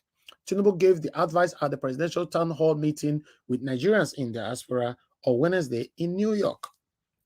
The town hall meeting was organized by the Nigerian in Diaspora Commission, NIDCOM, on the sidelines of the 78th session of the UN General Assembly. Then, unquote, I want to give you a measure that will resonate with you. I was once a diaspora. Now, Tinubu they talk so, not me they talk. What you have been through, I have been through it. Change of mindset is necessary. Take it this night that Nigeria is home for business opportunities. And Rita, they asked me that they say you want to invest to not invest. I be the same make I help, so you want to invest. So this is a business opportunity. So they're gonna pack anyway. Let me move on. He went on by saying, take it this night that Nigeria is a home for business opportunities. Also, anywhere you stay, there is always going to be an opportunity in and in everything you do. There is always going to be an opportunity if you know how to search and put your mind into it. I don't know whether drug. Sorry. No, you say if you know how to search, put your mind into it. Okay, let's move on. The president, however, expressed delight in the conduct of Nigerians who have continued to excel in their chosen field in their host country. Then he went on. You are lucky to be among those who are celebrated for good manners and behavior and are operating in an acceptable manner. I'm very proud of you. I have also been beneficial of inspiration, determination, commitment, and perseverance. And that is all you need to get to pull through. But we need you back home. Nigeria has arrived. Forget the frustration of the previous year's leadership. He said, make I read that part again in case some of you want to arrange your luggage, give us a mandate and co. One more year and many more people, Black Panther, all of you. We need you back home. Nigeria have arrived. Forget the frustration of the previous year's leadership. That one at Tinubu, I will end it there. Because I'm not vessel. I talk for you and I try to talk and I make me the advise my family. Make me not verse. If they listen to me, not the verse in advance. When I'm not too verse, he say make I tell you now. Beneath the talk and say book. So now make me the talker now. Okay, let's move on. Now, let me quickly just take this. Although we don't already take this one already, but I always like to tally it up with an article, with an verse. This one at David Oden. You know, if I step foot in Nigeria, I'm going to die. That is David Oden. Let me just take one or two paragraphs right there quickly. David Oden, a Nigerian investigative journalist, has claimed that he would be killed if he returned to the country. The fugitive claimed that the federal government was after his life for exposing some confidential information. I'll just leave it right there. Thank you. Now, be that to tally the video we'll play earlier on, in case we get those satanic people where they watch always see that video now Photoshop. Now because they always do two things, so make not verse. I know say this platform will not they deceive people for here. Let's say I still get one more. Let me see. Okay, yes, I still get Felicia Ibo they make I still take them. I take I make on an verse. I don't say people they wait for a link. I will post that shortly. This Felicia Ibo we don't first take can just now, but let me just quickly tally it up as well. I'm sorry, Shaibu apologized to Governor Obaseki. So I would just like to quickly take that after what looked like a protracted crisis. The deputy governor of Edo State, Philip Shaibu, apologized to his boss, Governor Godwin Obaseki, on Thursday and begged for forgiveness. So now only that one I go your take. Then, with all that we need to showcase today, that's all. But the only thing left now is the reaction of the people. So let me take reaction of the people. Don't worry, my reaction is not much. It's only 4 or 5, right? It's supposed to be 4 or 5. What do you call up? I don't lost some of them. Yeah, okay, now yeah, that's the 5. Okay, let's start from here. This is the first reaction. Seeing and hearing a judge talk, you know, unlike the criminals court lords in most of the Nigerian court, who are now selling justice to the highest bidders in broad daylight. Shame. Okay, I have another one here. If Atiku Abubakar had filed this same lawsuit in Nigeria, the story would have been different today. The enemies of Nigeria would have invented one technicality or no binding precedent to dismiss his petition. America had not been Nigeria. The law is the law. Thank you, Judge Gilbert. Then we have another one here. When Peter Obi says the most important intangible asset of the United States is rule of law, he spoke very late. There was no way Atiku's petition against CSU would have seen the light of the day if it were before most court judges in Nigeria. Second to the last. He said, this is a very interesting case. It is great to see that the Nigerian president is being held accountable for submitting unclear documents to INEC. It is important that we all take responsibility for our actions and that justice is served. Who want to serve them? Nobody wants to serve the justice, don't define since. Let's see now. Anyway, let's move on. That is it. He submitted a forged certificate. Why should anyone support Tinubu for this act? My people, ladies and gentlemen, that is all we have for you today. Thank you very much, my people. Good morning, good afternoon, good evening to every one of you. Before we start talking, let me post out a link again for those of you that want to join us. For anybody where they write for comment section, since I not follow comment section, don't worry, I'll go through it now in case anybody write me anything. You know, thank you very much, my people. I appreciate every one of you. I've reposted the link in case you want to join this conversation. Come in and let's talk about the things that's affecting you and I. But meanwhile, before someone else will come in, I would like to start with the people that's already with me here, which is the first person on the panel today. For in the second day in a row, they don't beat Madam Rita come for road. First which they take, they don't take her from her hand. Give us a mandate. I take them today. Give us a mandate, my brother. How are you doing? Are you there? You know you are not always there. You are not always there. When you say they take her from her, we only borrow her now. You're talking like that. God bless you, my brother. You understand? You understand now? You just borrowed it from me. You know, I'm a careful giver. No, not be that one in me, Madam Rita. He said they borrow you that opportunity to be first before. Okay, Madam Rita, you can go first. Go first. No, you go first. See this one. See, give us a mandate. Which one you can't do for your side now? Give us a mandate. Go first, my brother. If they find the way we'll take collect number 1 from her, they say she not be tribal now. She not be tribal of Aseki now. I person you're carrying number 1 for almost 2 weeks every day. Eh? As you collect her from her, so we suppose they drink beer now. Mr. Niger was you use Bukachiwa method because you did not announce you were putting the link. You just put it there. You use Bukachiwa and Mahmoud Yakubu. You manipulated it. You not say it's a glitch. That's why I didn't. But some of the days that you came first here, you also announced Madam Rita. He announced it, my dear brother. He announced every single one that became first. He announced it. Okay. Thank you very much, my people. I appreciate you. This is the reason why we like this platform. We are here as a family. We are here as people, even though from different backgrounds, different families. We just scattered abroad all over the world, and then we are here as family, just moving things. Good evening to everyone. Good evening, Mr. Helvis. People in the comment section, greetings to everyone. We are here again. Nigeria go better for our days. The only thing is that we are scared. But honestly, with everything that we've seen so far, starting with the Ariwoola.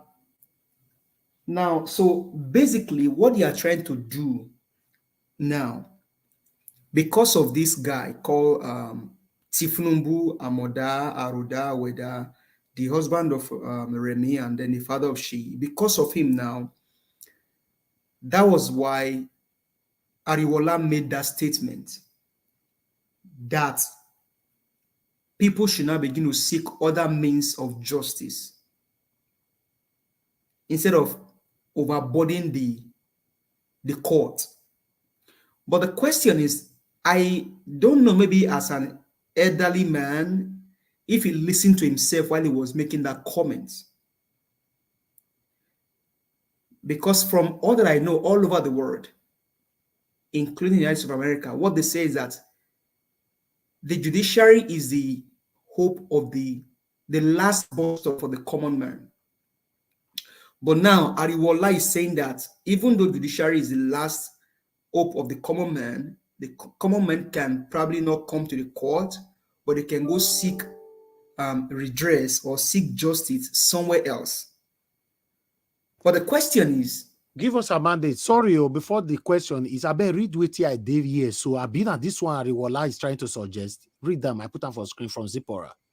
It seems Ariwoola is weeping inside and sending coded message to Nigerians to fight for nations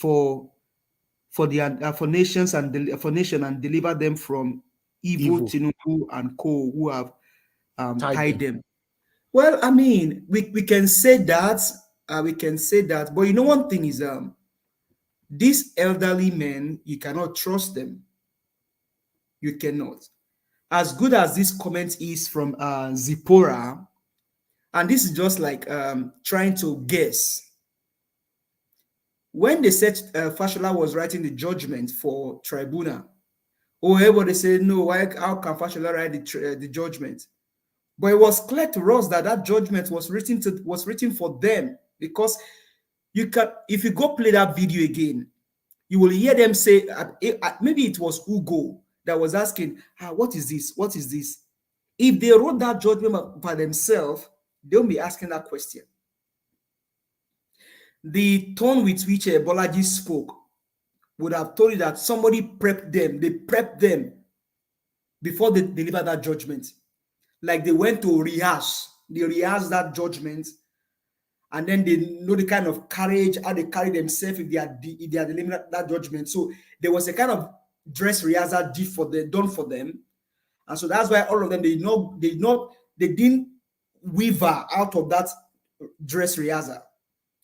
And so that someone like Bolaji just spoke, and she spoke like someone selling pepper in the Ojolegwe market. So, but Ariwoola now, him saying that people need to now begin to seek redress from other means. Honestly, I don't want to believe him, but I think Mike Ozakume said same thing. And I think the lawyer to my principal said same thing. It will come to a time when the people will not more go to the respondents to go seek redress or get justice, but they will devise other means. And those other means might be blood, might require red oil.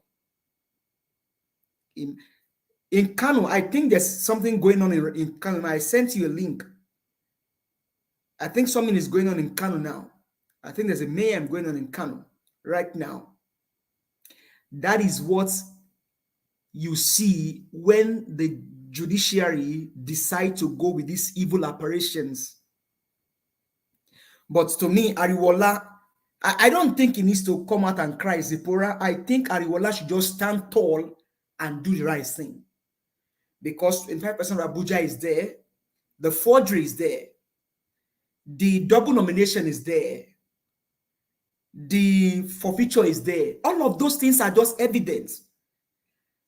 And like I said here on this panel, that what Tsunami did was to tell us that it was the money of Tinubu that left his account to go commit that crime, not Tinubu. And Ariwoola has given a ruling about forfeiture in 2014. Ariwoola gave a ruling on forfeiture in 2014. So the ruling that he gave was against what tribunal gave. So Ariwoola himself is scared now. What is he going to do? Because Tinubu is his friend. Ariwoola gave a ruling in 2014 about forfeiture. He said any act of forfeiture is a criminal act. And now seeing that Amoda, Aweda, Aroda, Tifnumbu, Okoremi, Baba Sheyi has forfeited $460,000, what will he do for his body? Knowing well that his body did not win 25% of Abuja, what will he do for his body? Because the appeal court just went on what Fashola wrote for them and delivered that judgment. On the issue of forgery of results, Abati can say that Tinubu went to school. Oji can say Tinubu, but which Tinubu did not clarify it, and I need for them. That is why Nigerian press is a shamble. Chicago State University said Tinubu went to school, but which Tinubu? Because now we now saw that it was a female gender on the certificate and not a male. So it therefore tells that it is not this Tifnumbu, Amoda, Aweda, Aroda, Aguleri, Okoremi, Baba Sheyi that went to Chicago. Abati knows. That is why their work is not hard. Okay, CSU said they can testify that Tinubu went to Chicago, but which Tinubu? Is it a male Tinubu, the female Tinubu, or the hermaphrodite Tinubu that went to Chicago? So we need to clear that part. So although Tinubu went to Chicago, but not this Amoda, Aweda, Aroda, Ogunlere, Okoremi, Baba Sheyi, it has not been confirmed if he's the one or not the one. Chicago said Tinubu, Bola Tinubu went to Chicago, but which of the Tinubu? Because now there's a discrepancies on the gender, and the one that we know or we've heard is a female. So we need to clear that. So APC should not rejoice, or neither Abati should swing his mouth and want to put no Abati. Forget about it. It is not this Tinubu, not this Tinubu. Then when you now go to the case of Shuaibu and Shuainos and then Obaseki, I told you guys here, they were only testing the mic. It was a test of mic. The Edolites and the many Nigerians and these brave Igbos and the Yorubas that are looking for good governance need to support our Edolites to make sure they have the right person in power come next year. Because what Shuaibu or Shuainos or Obaseki or Basere is doing is they are testing the mic. They know what they are doing. And I said it here. They know what they are doing because they know that their shenanigans did not fly. Now he's trying to apologize. If you like, apologize. If you like, prostrate. If you like, as you prostrate, drink rain water. Now you sabi. But all that I know that neither you nor Obaseki, if he's going to bring somebody, will Edolite allow to be the governor. We will look for somebody that is competent, that is compassionate, that has character, that can rebuild Edo State and make it a better place. But not you, Shuaibu or Shuainos, or neither Obaseki or Obaseka with his surrogate. No. Edolite need to decide who becomes their president. Now, going to David Ende cry. So unfortunate. But I think as much as he has come, it will only be sad if he didn't do that video. Don't forget Delegiwa. Don't forget Funshaw Williams. Don't forget Bolaige. Don't forget Mubab. Don't forget Deborah. And many more that we can mention their names. But now that David has done this video, the Ghanaians, the Ghanaian president or the Ghanaian government is actually now being made known to the world what they did for him, and we is seeking to take him back to Nigeria. So, well, good. We'll just continue to support him, lend our voice. But as much as he has his opportunity, my brother, Baese Soro, Kuni Ghana. If you understand, if you are listening to me and then you understand what I'm saying, David, and then if you are listening to Bangomi, Baese Soro, Kuni Ghana, Losilumi, Kuni Ghana, Losibomi, because you cannot trust this African government.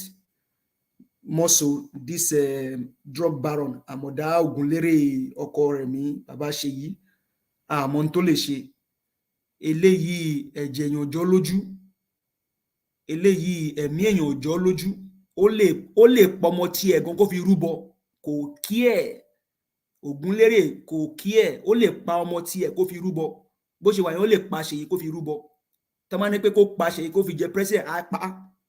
So David tó bá ń gbọ́ kúrò ní Ghana lọ síbòmí. You may not understand Mr. Elvis, but I think maybe people on this panel understand. They can tell you what I just said. It's just to respect the privacy of this platform. Now, brother, thank you.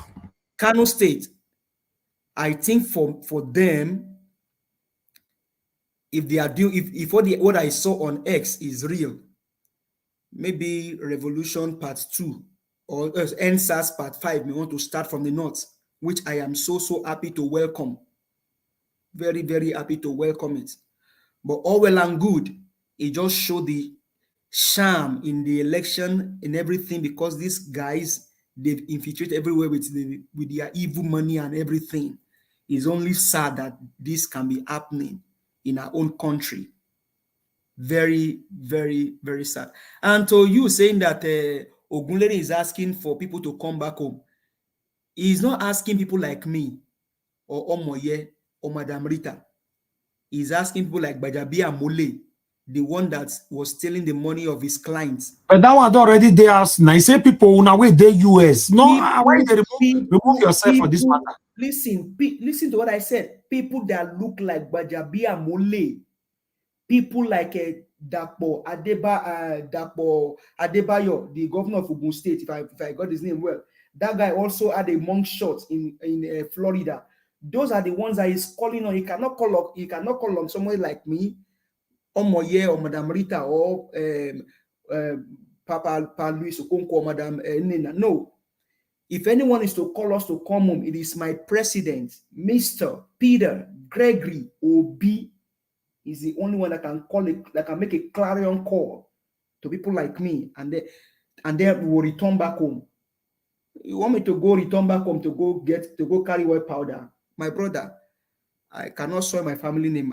My family has a name to protect. That name is even bigger than me. My family name is bigger than me, bigger than my father. So I cannot say because now I bear that name, I will now soil my name, even though Ogunlere or Amoda does not have shame for his own family name. Because all over the world today now, somebody can be in Saudi Arabia and asking, hey, my friend, who is do you know Tinubu family? I will say Tinubu, I don't know them. I only know that guy is a drug baron. Is the one that actually Kolobi Mahmoud Yakub to steal election for him in Nigeria. Because that name will enter Guinness evil book. So, but me, I have a family name to protect. So he's not calling for people like me. He's calling for people like people that looks like Bajabia Mole, Dapo Adebayo, or whatever their name is. People like Sonwo-Eku, all of those ones that we are doing the exhibit for them. Those are the people he's looking for. But when it comes to the person that can make a clarion call to people like me is my president, Peter Gregory Obi Diokute, one of Nigeria. Other than that, this one, he will soon go and call people that will help him to export more white powder. But other than that, Supreme Court, I am not scared for them. I am only saying that they put them on a tight corner. And Ariwoola, if what you said today is true, we will see how it plays out. Because most of you elders, your words are not trusted, your actions and your characters cannot be trusted. And so we will put you on a test of words and integrity. Because I have never even seen in my life history is a chief justice wearing Panama and keeping this kind of beard. I've never seen. I'm not saying it's bad, but don't quote me anywhere. Oputa will not want to deliver, will not want to give address and dress like this. This one is it just shows it may also be one of those pirate and allegedly. I'm just saying, I'm nothing written on some. That's my own word, not Nigeria Watch word. So, but this kind of people, we cannot trust them. So, but let's see how it goes. Hopefully, the results and everything is released in Chicago. I think it's on People's Gazette. I also sent you an email about that. I think Unclear is trying to appeal it, but America no be Nigeria now. Oga Tinubu, America no be Nigeria. But let's see how it goes. It's also a trial of our system here. Let's see if our system will be tried and can stand the test of time. Other than that time, thank you very much, Mr. Elvis, for all that you do. Thank you so much. I'll be on the backstage for others to speak. Thank you. Thank you. Thank you very much, my dear brother. I appreciate you for always being there. Thank you. God bless you for your wonderful submission. But before that, I would like to quickly take on this article. This is just coming in now, my people, to tally up with what we're talking about today. Because of the deadline is almost closed right now for Chicago to release the document or the certificate or whatever the credentials of Chicago State University to Atiku. Now, this is what Tinubu did. Let me put it right there, as you all can see. Guys, please press on the like button, my people. Press on the $sign, support what we're doing. Share our videos as well. Meanwhile, I'm asking for you to press the like, and not check them. We currently have 266. I bet we take out to 300. I beg. We have 266, 267 right now. Let's take it to 300. Thank you, my people. Press on, because sometimes we hear the talk and some people hear the look, or maybe they're busy with something else. I bet press on. More take on to 300. God bless you all. Okay, this is just coming in right now, my people. Hey, wahala, don't jam wahala. Bola Tinubu files emergency appeal to block Chicago University from releasing record testifying under oath. Now, my question is, if you don't have anything to hide, why all this stress? What are you hiding? Why Nigeria be like this? Because this is one of the reasons why I was saying earlier on when Abati was saying, except exceptional situation. Is this not exceptional? Is this not a crucial situation? This can decide the future of many Nigerians. Now, filing emergency appeal to stop Atiku from having those documents. Why? Is what I'm trying to ask. Why? Okay, let me see. President Bola Tinubu has filed an emergency application seeking a review of the judgment that ordered the release of his academic record to Atiku Abubakar. So let's take this one together. Sir, they fight with all this thing for you. So let me. All right, you can see Judge Jeffrey Gibbard of the United States District Court had on September 19th ordered Chicago State University to release Mr. Tinubu's record to his Nigerian political opponent as part of an ongoing election challenge proceeding in Nigeria. The judge said the record must be turned over to Mr. Abubakar on September 21st, which is today. He also said school administrators must submit themselves to certify all released record under oath. Okay, what now happened?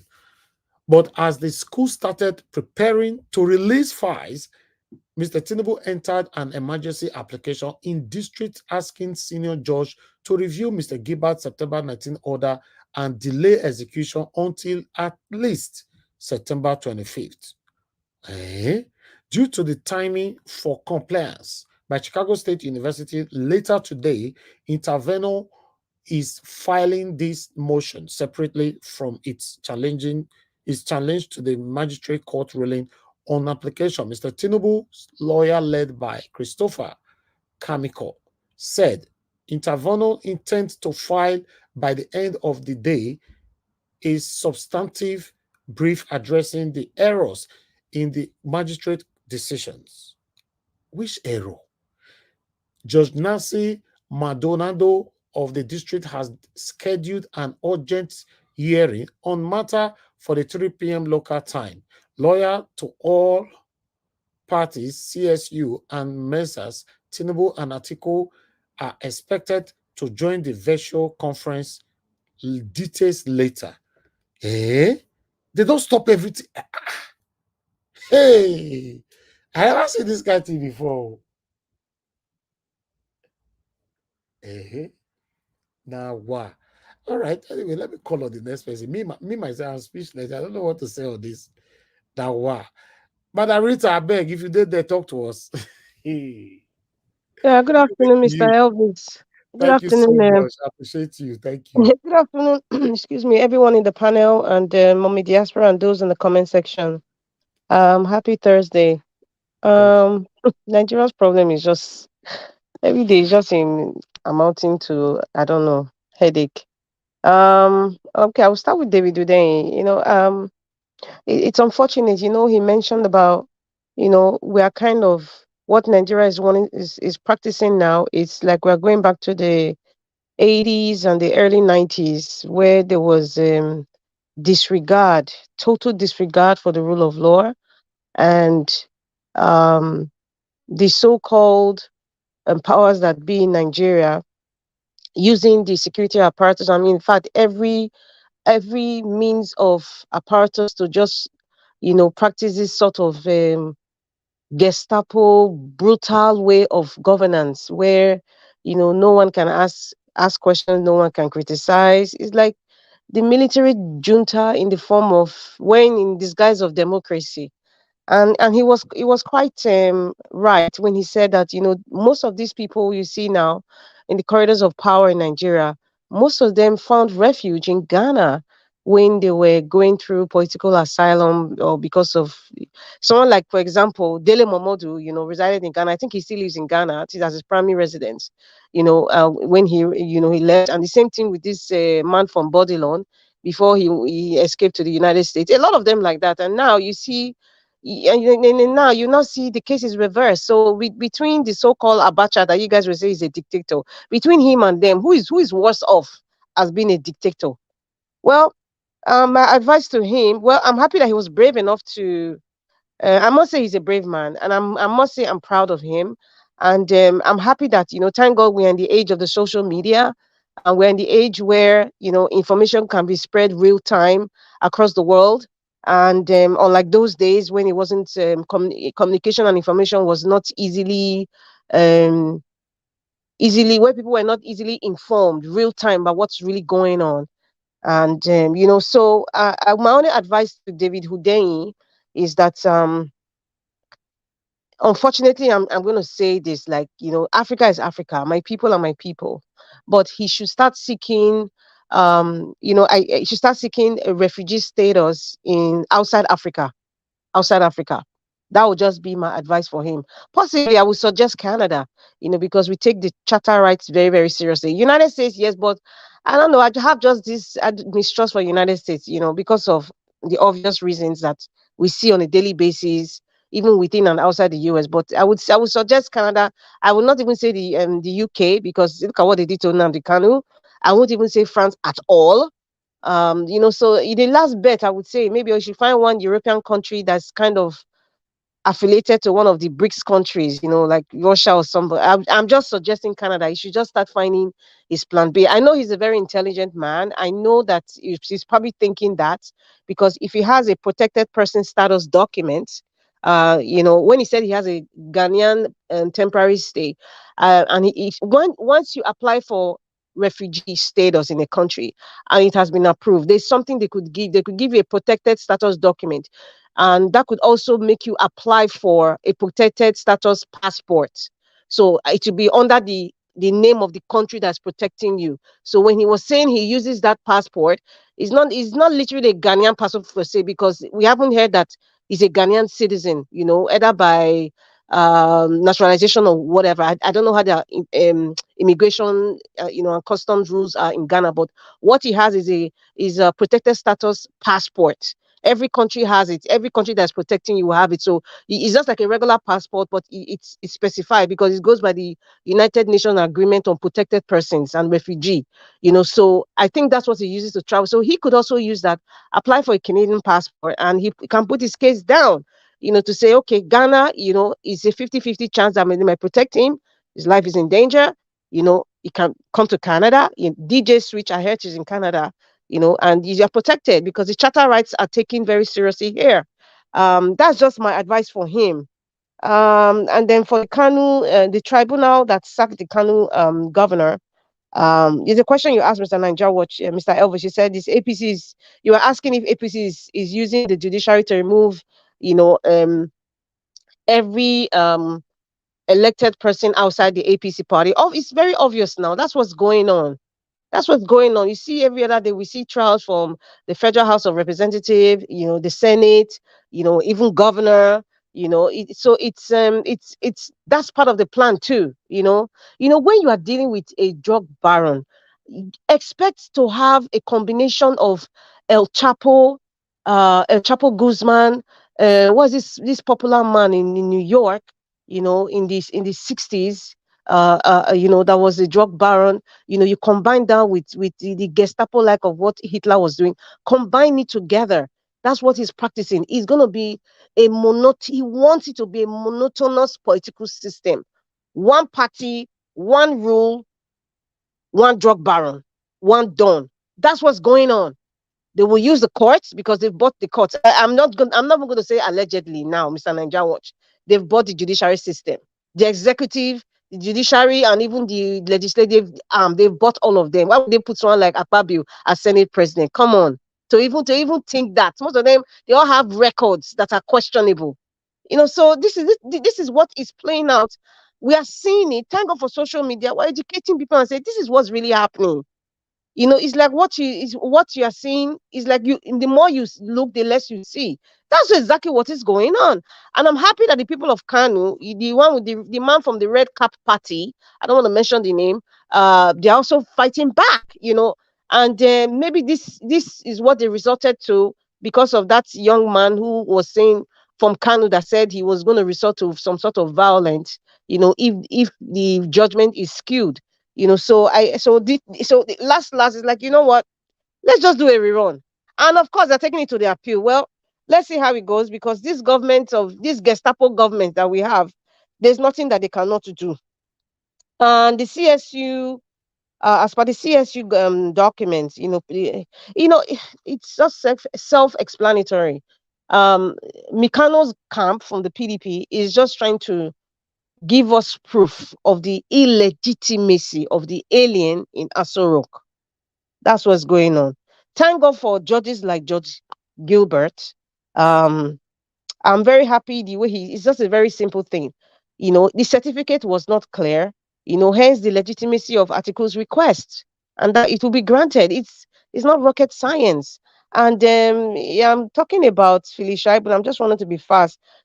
That topic with Felicia and Governor Obaseki, that's a topic for another day, for me. The only thing that's kind of like a mockery when you see people like that calling the name of God, using religion. I'm a Catholic, and what does all that sentiments got to do with governance? What does that got to do with the rascality that is being displayed on a daily basis in Edo State? Yeah, Mr. Naja Watch, Mr. Elvis, Abe Felicia and Governor Baseki. That one is a different topic for another. I don't really want to talk about it right now. And sorry, you said what? I said jump the topic. Is a jump and pass? I'm sorry. And our Justice Ariwoola, he said political cases are consuming their time. And he's kind of suggesting that maybe there should be another form of sort of resolution, to most of these cases. Justice Ariwoola, I want to tell you something. In a case where you don't fix the root of your problem, it's going to come back to you. I said it. All these things happening in Nigeria is going to consume all of us, including the judiciary, including the presidency, including the legislature, the governors, everyone in diaspora that is a Nigerian. Whether you feel that your family or not, that your immediate family or not, that your children will never be there, it's going to consume us one way or the other. Justice Ariwoola, when there's no sort of persecution for example, what happened with INEC? What happened with INEC? Nobody's been persecuted. Nobody has gone to jail. Senator Bokachiwa, they just wrote it that, okay, they're going to have his arrest. Is he going to go to jail? When you start to monetize the process of the judiciary, monetize the process of even having giving people, oh, this man or this woman is now a judge because of nepotism. When the process of even being a judge is monetized, when you start to nepotize the process of the judiciary and how when they present cases, it's going to be compounding. Cases will continue to come because you have made certain people the golden egg. The law is now being selective to some echelons of the society. There's no legislative interpretation, legislative amendments. Even the interpretation is skewed. Even the amendment is skewed. So therefore, people like INEC, anybody can come and present a fake document and say they want to go for a political office. And even if that case is taken to court, that just even before the election, if the other party say, I can prove that this guy's certificate is fake, depending on the level of his power in the society, the judiciary system will stall that petition, just like Mohbad. They will stall it. Election will take place. We'll still go back to what was stalled, and it's like a merry-go-round. It's spiral. It's like we're just going on in a wheel. Just go. Nothing is being reinvented. It's just going on and on and on. So therefore, Justice Ariwoola, until you start persecuting your friends, persecuting echelons of the society who are part and parcel of this decadence of rascality in Nigerian institutions, the judiciary system will continue to have piles and mountains and mountains and mountains of cases. Check out this Justice Gilbert in the United States. How many days did it take? How many days did it take? Olisa Abakoba said it. It will take him 7 days, even before the swearing in on May 29. 7 days to fix this nonsense. Even if they have to go on appeal, the appeal will be expedited in such a way that it will not infringe, the swearing in of a president. But here we are today. And that's why I see these cases are compounding. It's obviously the political cases, they're making money off it. If you want to be a lawyer and a judge now in Nigeria, election season is money-making season. All the signs you are seeing, the lawyers, you see some of them will start. In fact, after this whole fiasco now, many of all these lawyers will start opening their own chambers because there's money. We're talking about billions, even with foreign currency of dollars being spent, and euro and pounds being spent. So a lot of them are making money off it. The three states now that are going to go for governorship election, I think is it Ekiti, Imo State and Edo State now. They are already, listen, SANs and lawyers are already, gaining momentum now how they're going to make money off it. I'm saying this now, it's painful and disgraceful that I'm saying this for my country, but this is what has been happening. This is what has happened. We have seen it. We have seen it. So therefore, Justice Ariwoola, there will be compounding cases. It will be piling up. In fact, the political cases will override the other issues in the society, because that's one that people are making money off from. So please don't complain. Fix yourself. Fix your house before you start telling us tales by moonlight. As for Lamidi Papa, the native doctor, well, as we are saying, before 2027, rascals like him will be expunged from responsible political parties. So, and as for the Yoruba Council, I wanted to give us our mandate because you are from Oyo State, to really talk more about that. Yoruba Council, They're asking. In fact, the Yoruba Council is under whose auspices? Because I don't want to talk much about traditional rulers. The Oluwo of Iwo, the person that we're even talking about. Let me not even go there. let me not even go there. He's the one who has written this and said, OBJ is not going to do nada. Right now, he's at the tail end of. Yes. Can I interject? Sorry, I mean, Yes, go I don't ahead, know how sir. that actually how that escaped my mind, but I think what they are saying does not carry any. I mean, if a man can tell his can disown his wife, you think this ones they carry anything? Forget about them. They don't have anything against Oluwo, OBJ. we were just trying to gain. In fact, let me know. I don't want to. I say I don't like Yeah, talking and to about them also traditional rulers. is a disgrace on them. It just tells you where the mind of these people, where their mind is. All of these elders, all of these people calling themselves. I mean, they are counsel to their own family, and not counsel to me because I know But where I stand. but do you So know what? It's bringing disrespect to the Yoruba tribe, my the Yoruba sister, race. It's bringing disrespect. Let's my call it the way sister, it is. All this, you just said in fact, something. You I don't just said know. something to Ariwola. Ariwola is a Yoruba man. I'm a Yoruba man, born and raised in Lagos State.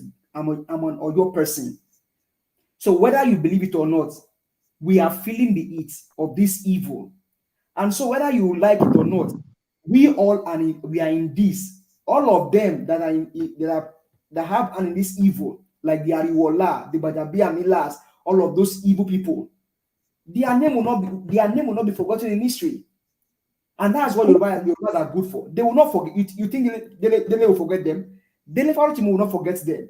Their names will stay long on the time of history. You think they will forget Tinubu? You think they will forget Remy? They will not forget them. You think they will forget MCU? They will never It's forget them. it's very, very shameful. It's quite disappointing. My It's sister, quite they disappointing. understand us, and that's the I evil don't that know. these elderly men have done to us. It's very, very shameful. And Mr. Naija, what I just want to touch about, Bola Ahmed Tinubu saying that people in the US should come home. He's talking to the people from APC in the US. I don't think every responsible Nigerian citizen who lives in the US will even listen to that nonsense. I really don't think so. That's a big joke. So even who are you? Who is he talking to? Like I said, I disassociate myself from anything that Bola Ahmed Tinubu has to say about in North America in general, including Canada. I disassociate. He's not talking to us. He's talking to his cronies, like the ones like the Gbadabi Amila, Sanwo-Olu, all those ones. They Dapo Abiodun that they came from the US that have a questionable records, past records in the US. So, those are his kind of people he's talking to. It's not responsible people, I beg. Mr. Naja, I know you were laughing about it, but it's not us he's talking to. I don't know who was even sitting down there in the US to sit down and listen to that nonsense. And lastly, for the young man Mubad, I pray his soul is really, he's really, really fighting.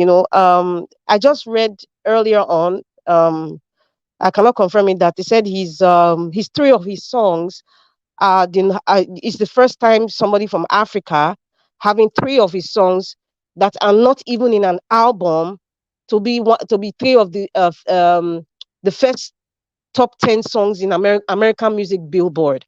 That's a big deal. That's a big deal. And like what's that black man was saying, I don't know if the Nigerian police are actually listening to Nigerians. Whatever it is that Mr. Blackman was saying, that these are the people you need to call. It's like everybody now is a police officer. We are tired of being investigative journalists. We are tired. But you can't blame us because these people are not performing their duties. Perhaps maybe they've arrested these three guys that he listed that were in the vehicle with Mubad. Perhaps maybe they should be giving us reports on every 2 days. Nigerians need to know this information, not just keep silent, because it's a sensitive case. There's a tension everywhere. People are having sleepless nights. Every day we are hearing all sorts of things. The Nigerian police force, this is what we're talking. They need to evolve in their practice, in the way they police things. They need to evolve, especially cases every 2 days. They should have a PRO that comes out to tell us, okay, these are the people that have been arrested, the people that were in the car with this young man, the nurse. We just heard yesterday that the nurse was arrested. Okay, now they're just going down to the little people. This is the pattern. They go to the little people and then they make a frenzy over it, and then the story will just go cold, and it will make, they will not twist and skew everything like, oh, okay, it has something to do with the people that were bullying him, and they'll systematically remove the drug baron aspect of it and say, okay, you know, this is what happened. But really and truly, everything that young man went through before he passed on, it started from two elements, the Naira Marley element and this Sam Larry element. You know, a Legushi family writing a letter, you know, disassociating themselves. That's not it. In fact, for me, it's a family issue between him and Sam Larry and them, you know. But what is going on now? We need to hear that. And I just read somewhere, you know, a few hours ago that, you know, the CP of Lagos State has said that Naira Marley and Sam Larry, they should bring themselves for questioning. You know, if they don't do that, he said within few days. They didn't specify. You know, there's some comments that are kind of vague, you know, or else they'll be declared wanted, you know. But I don't know how authentic. Maybe I have to go through and find it and read through. But there are a lot of elements to this case. There's a lot of people that the police are too slow. Maybe they are fast. They're not telling us. But what we are seeing, this kind of that, like, this feet dragging in this investigation.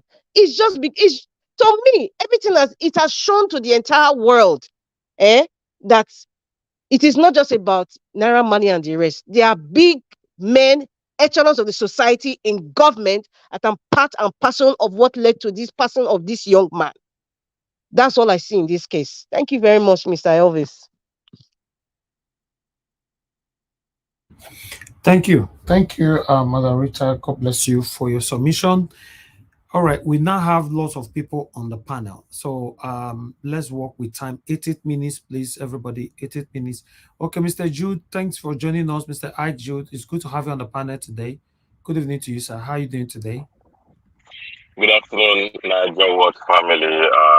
I've not been opportune to join lately, but I've been on the comment section each time I try to identify with what is going on the platform. Thank you.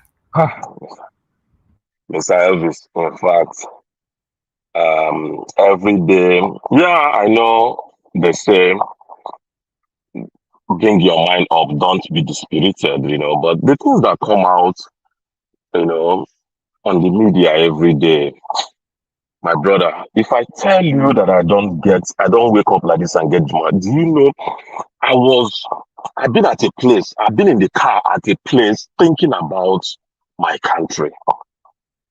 Thinking about my country that gave me everything I needed to be a man. And now I'm almost like being in an exile. I'm here. I don't have a schoolmate that I went to school with. I don't have anybody I grew up with. But the place where I schooled and grew up, I just can't go back to that place. And the leaders are not making any efforts. It is not by the president just saying, oh, come back. Come back to what? I watched a documentary today from UK where people were scammed. They were duped of 10,000 pounds and were given skilled visas to come to UK. But they got to UK and there was nothing. No provision was made for them. They now go to food banks to go and collect food to eat. They are so frustrated because they sold everything they had in Nigeria.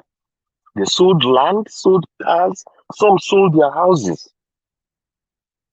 and thought they were going to have a more decent living. And then you get to UK, nothing. They can't even be employed in places that are not in the medical field because they were skilled visas was what they got. Some of them were in the medical field. So you can suddenly come and you want to go and work in a grocery store. That's Nigeria. You know, each time, because I have this platform that every day they post the headlines of the national newspapers. Each time I finish reading that thing, nothing gladdens my heart. You can imagine judges reading their judgments via Zoom. They did it on Zoom. How on earth will you have 100 and something thousand ballots that you said we are not signed and stamped, and they all belong to one party? So is that how educated or how enlightened the people in the north are, that all of them that voted for APC, all of them had their own ballots stamped and signed? It was only those that voted for NNPP that voted with ballots that were not signed and stamped. That's one tension in that northern part of the country. The killing of security men in the east is also generating another tension, because the army have gone to do a reprisal attack on the poor people in that area. It's only unfortunate the people that did this thing are mobile. It's only a coincidence that was where they laid the ambush. Sincerely speaking, if you comb around the whole community, you might find out that there might be nobody in that community that were part of that crime. But look at the video I got today. They have gone to destroy practically almost every business and home in that locality. So that one, the tension is there too. That of Mobad is also growing. Actually, while I was in Nigeria, I actually was in that industry, in that media industry, where we had opportunity to interact with some of these stars and so on. There are so many things we know and hear that we can't speak in the public life, in the public space like this. There are so much that is going on. Don't also forget that this kind of thing that happened to Mobad happened to people like One Day Cole. It happened to Kiss Daniel. It happens to the one they call TDK. It happened to even Burna Boy. Even Burna Boy suffered it. But those ones were able to get over it. But this one, he couldn't. It was discussed extensively yesterday how the parents failed him, how the country failed him and everything. But at the end of the day, the guy is gone. There is also another tension of, although that one is not so strong, and as saying they want to go on indefinite strike. But the news broke yesterday that NNPC, we are still paying the same subsidy that the president said it was gone. You heard about how much they say they had paid in subsidy, about 249 million, about $245 million. They say they had paid for subsidy in the past 1 or 2 months. And that's the same country where the president told us that the subsidy is gone. And I heard him at United Nations saying that the achievement he has made, he has moved the subsidy. Meanwhile, we hear that subsidy is still being paid in Nigeria by NNPC. So there are so many things that are happening that we don't even know how to start and to do. It demoralizes me every day. And true to what Black Panther said, he told us that the governor and the deputy were playing games. But I know you didn't seem to believe that, and you didn't think that two most important people in that state could be playing games. But look at it now. That's what it's looking like. That's what it's looking like. That they are playing games. So we will continue to talk. And something must happen. Something must have to give way. The tribunal in Enugu has come to tell us that, yes, that the NYSC certificate that the governor submitted, yes, DG of NYSC is saying it did not come from them, but that it's not even a requirement for him to be a governor. That's what they said. It's not even a requirement for him to be a governor. So there is no more a law against forgery and perjury in Nigeria. Yes, you might not require it as a qualification, but when you submit a fake one, it becomes a crime. And is that how we're going to go forward? Is that how this Nigeria is going to be. If you talk, you die. If you don't talk, you die. It's better you talk and die. Look at David. Look at David. All through the night I thought about it. I say, what is going to happen to this man? Ghana is too close. Ghana is too close here to Nigeria. Can you still hear me? Yes, you are good, sir. Okay. Go ahead. Okay. So Ghana is too close that Nigeria can easily bully them. I'm telling you, if that guy doesn't leave that country, one day Ghana will cave in. Ghana will cave into the. Look at the breaking news you just brought now. When everybody have thoughts, that by the end of today or tomorrow, we'll be getting to hear all of these things that Chicago State University have been hiding. Look at it now. Then tomorrow somebody will not say that this Western democracy, of them are not on bed with the evil democracies that are going on in Africa. They are. I met two people yesterday and spoke to them. They were asking me about what's going on in your country. And I said, we have a democracy, we have leadership that has failed us.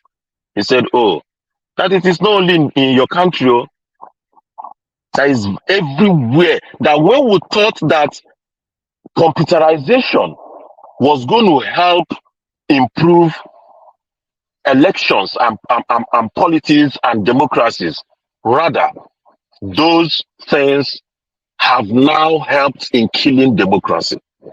Because somebody will just go online and change something. And people will cry and cry and cry. Because they have everywhere. You can't go to the police and get justice. You can't go to the courts. You can't go to the army. Even if you like, you go spiritually. For those that believe in that, they're also there. They're also there. They're waiting for you. They're waiting for you. Mr. Elvis, we need more things to lift our hearts. We need more things to lift our spirits. But the kind of thing that we see and hear every day, I don't know which way we are going. I rest my case. Thank you very much, Mr. Ike. God bless you. Thanks for your submission. All right, let me hear from Mr. Felix. Are you there with us? Mr. Elvis. Yes, sir. Sorry, can I quickly say something?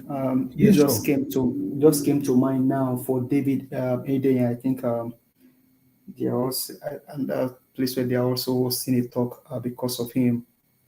As much as David is asking for this help, and I think my brother just spoke, Ghana is a proximity to Nigeria, so he should do whatever he wants to do in time and see how he can live. But also as he leaves, remember, I don't know if you guys remember the case of Khashoggi. He's a journalist, I think, in Saudi Arabia.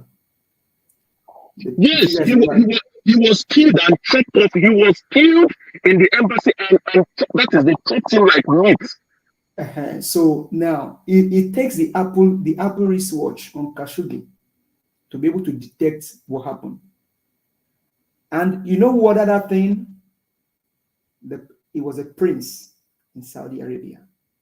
This is not alleged. This is not an alleged situation. It's not an alleged situation. So as much as David is living, he should make sure he's watching his back. Khashoggi's case, I mean, that will still be fresh in our mind. This evil operation in power all over the world. They don't want their evil to be exposed. And this guy has done a great job for Nigerians than to allow any evil to happen to him.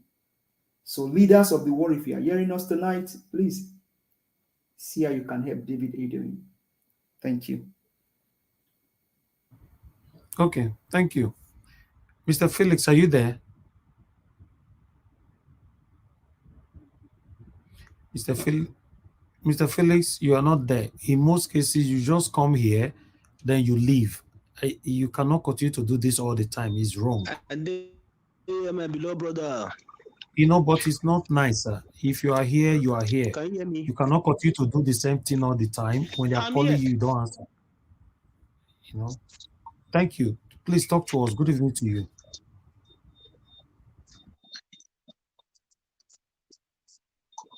Hello, can you hear me?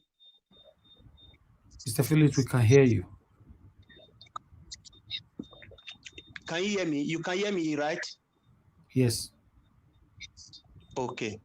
My brother, in more cases, it is wrong. Yes, that is right. You are right.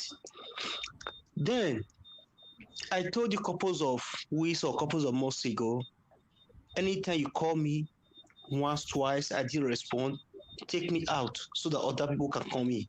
Am I right? Yeah, but it's not nice for you to come. We'll be calling you all the time. It's not nice. When you are here, just be ready to come in that you want to come and talk on what we've presented for you today. I cannot be calling you and assume you are not there, you are not there.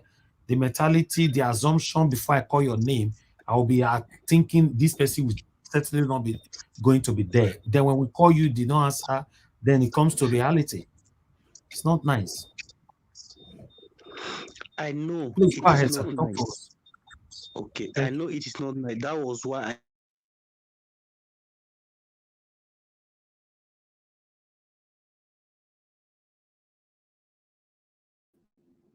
His network is bad. say if you come, please do that. Okay, Mr. Phillips, let's get back to you. Your network is bad. We can't hear you at all. I have to remove you for now. Come back again, sir. Thank you. Because your network is very, very bad. Maybe you need to change your phone or your computer. I don't know. All right, let's see.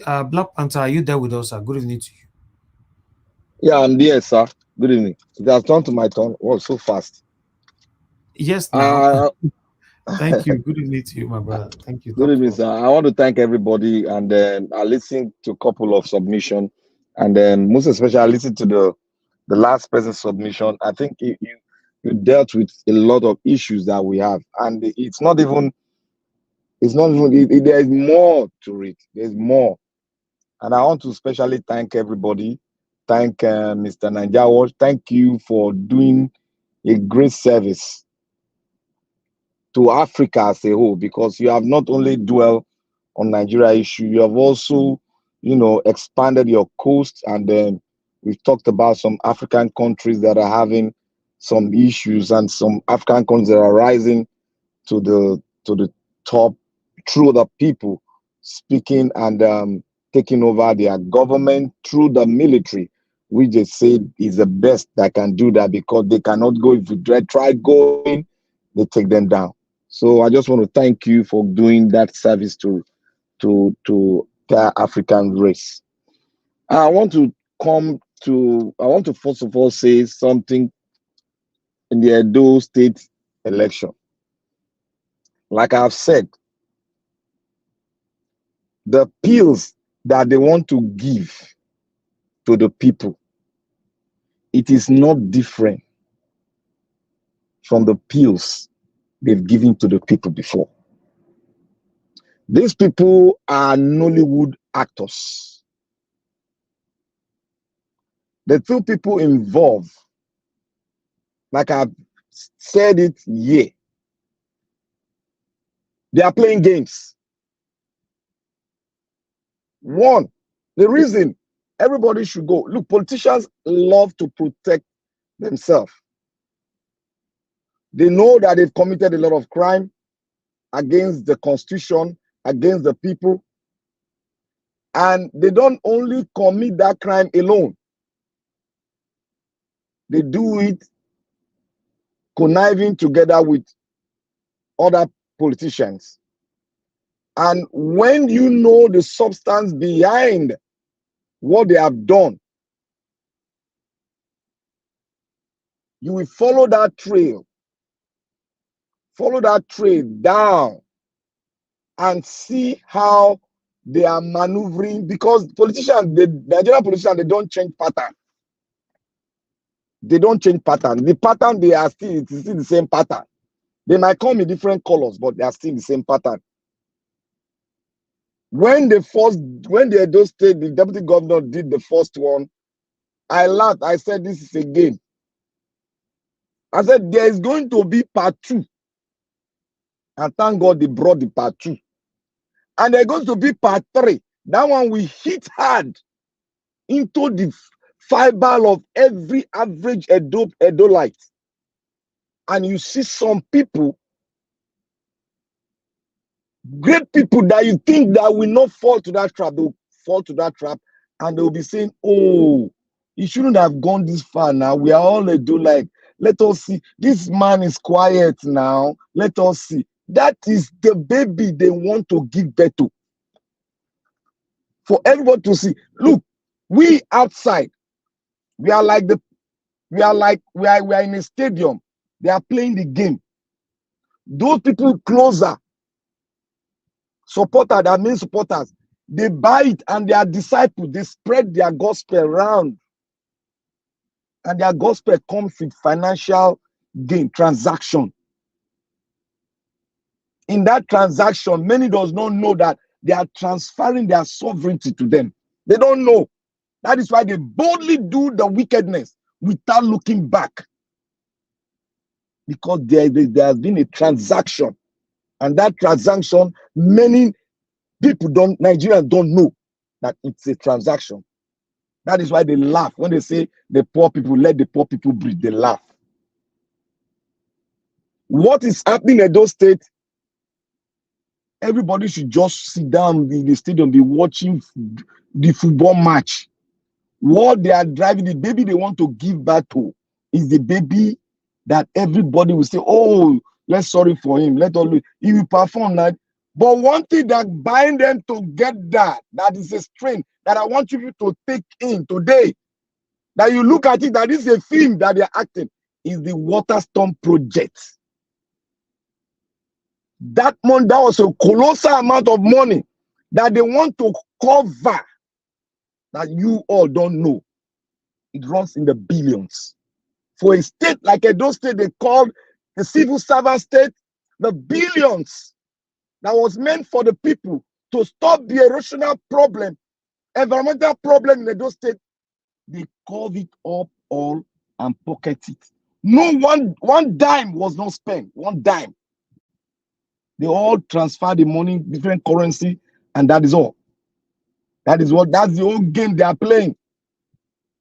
That is why you see the Edo State governor trying to bring one man from Benin itself. He's trying to bring, I heard the name, but I'm just looking at them. I've heard the name already. He's not even looking at the Eastern Axis. He's looking at the Benin. That is what he's looking at. But that is a sham. That's a sham. The only person that they can put there, that they want to put there, is the deputy governor. Now this is what they call it. You want to be governor, you want to be that life, forget all those are not the work. That is what they are trying to do. And I'll leave that because they are bringing game that will more explain what I've been saying. I want to go to the Yoruba Council of, I think it's the Youth Council, whatever, that are telling OBJ, Baba Yabo, aka Baba Yabo, to apologize in 10 state TV station. You see, before you speak to a man like OBJ, you got to go and look at his antecedents. You got to know the man, where he comes from, the journey he has passed through, and where he is today.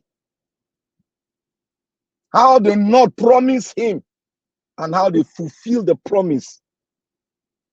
And why they not trust him in standing as a mediator within the North and the South.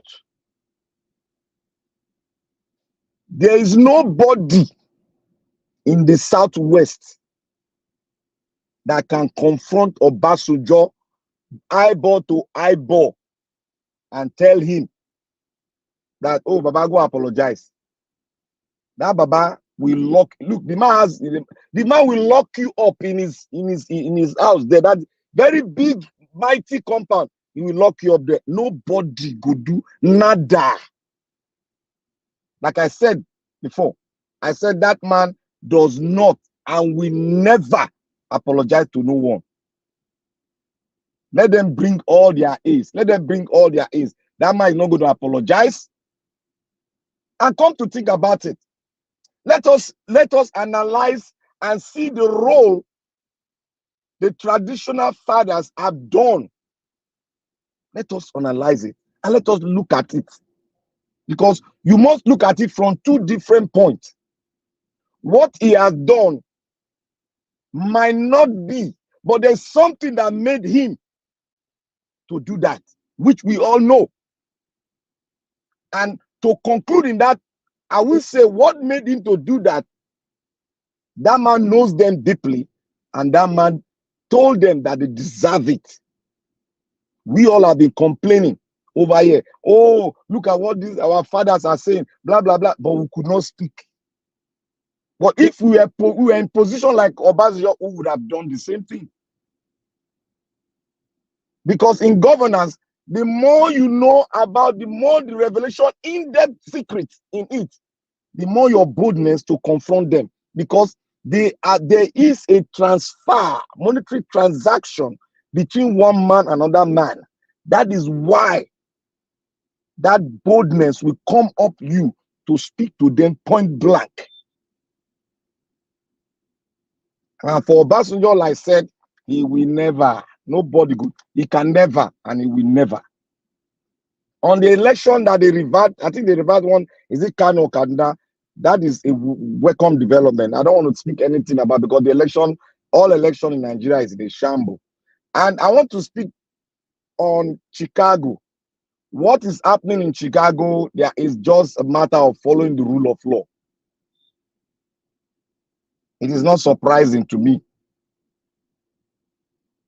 And they are going to follow it to the latter. Only that we that are in a haste to see that this thing happened before the Supreme Court, so that they're able to submit that as another evidence. Because like I heard, you can still submit an evidence in the Supreme Court. But one thing, I'm still standing on my ground. I am very, very scared for the Supreme Court judges that will sit there and look eyeball to eyeball to the public, to the Nigerians that we have lost, to the heroes that we have lost during the election and post-election, and tell them that this election was done right and the president stand. Then they would have finally told us that we don't give, they would have given power to the people to do whatever they want to do, because they know they are not going to get justice in the court. The people will not equip themselves. They don't know what they are going into if they do the wrong, give the wrong judgment, because this is the final one. If they give the wrong judgment, they have now given the people the power, transfer of power to people to do whatever means possible to get their power back. That is when the proliferation of arms, we got to a level whereby the police himself and the soldiers, they cannot be able to control it.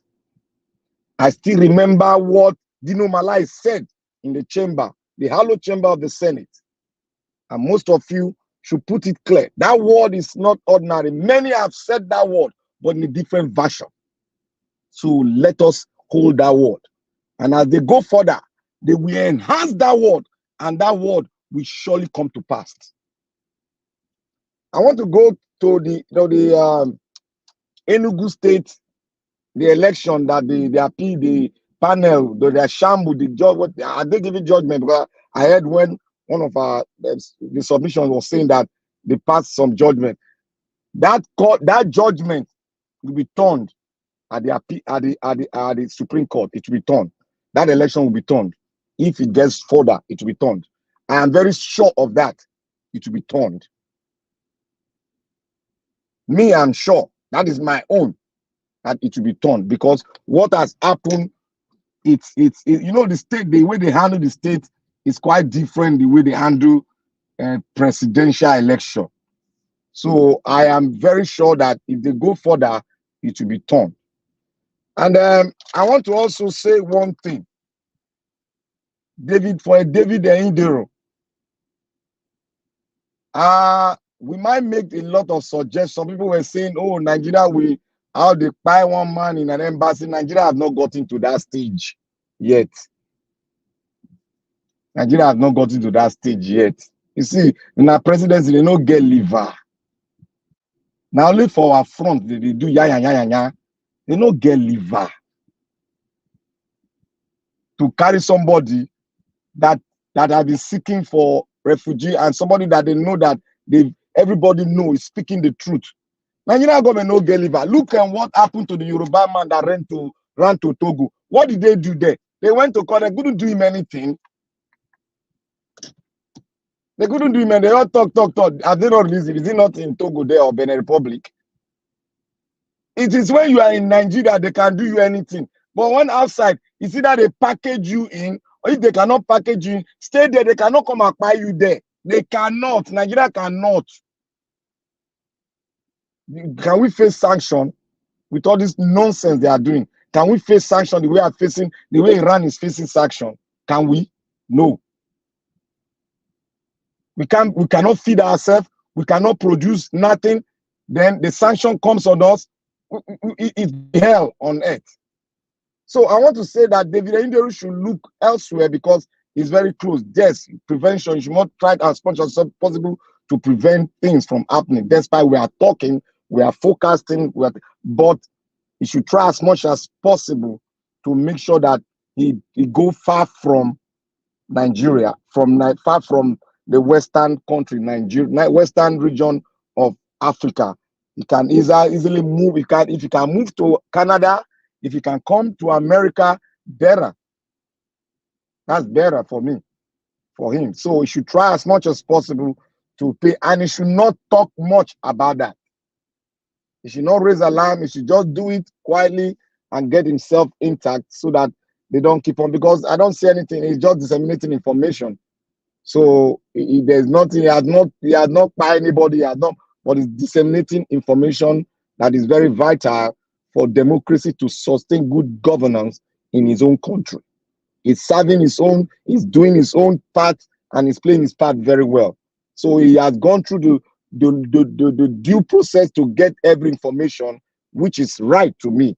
So I just say, but to prevent anything coming up, he should please try as much as possible to move to Canada or to move to America, which is good and well protected, or to even peradventure move to some other African countries that are having negative thoughts against Nigeria, that don't have good diplomatic relationship against Nigeria. So those kind of people can be welcome, and that's a very good reason for it. So we should just try, but it should not make too much noise about it. Do it in a low key and have his way.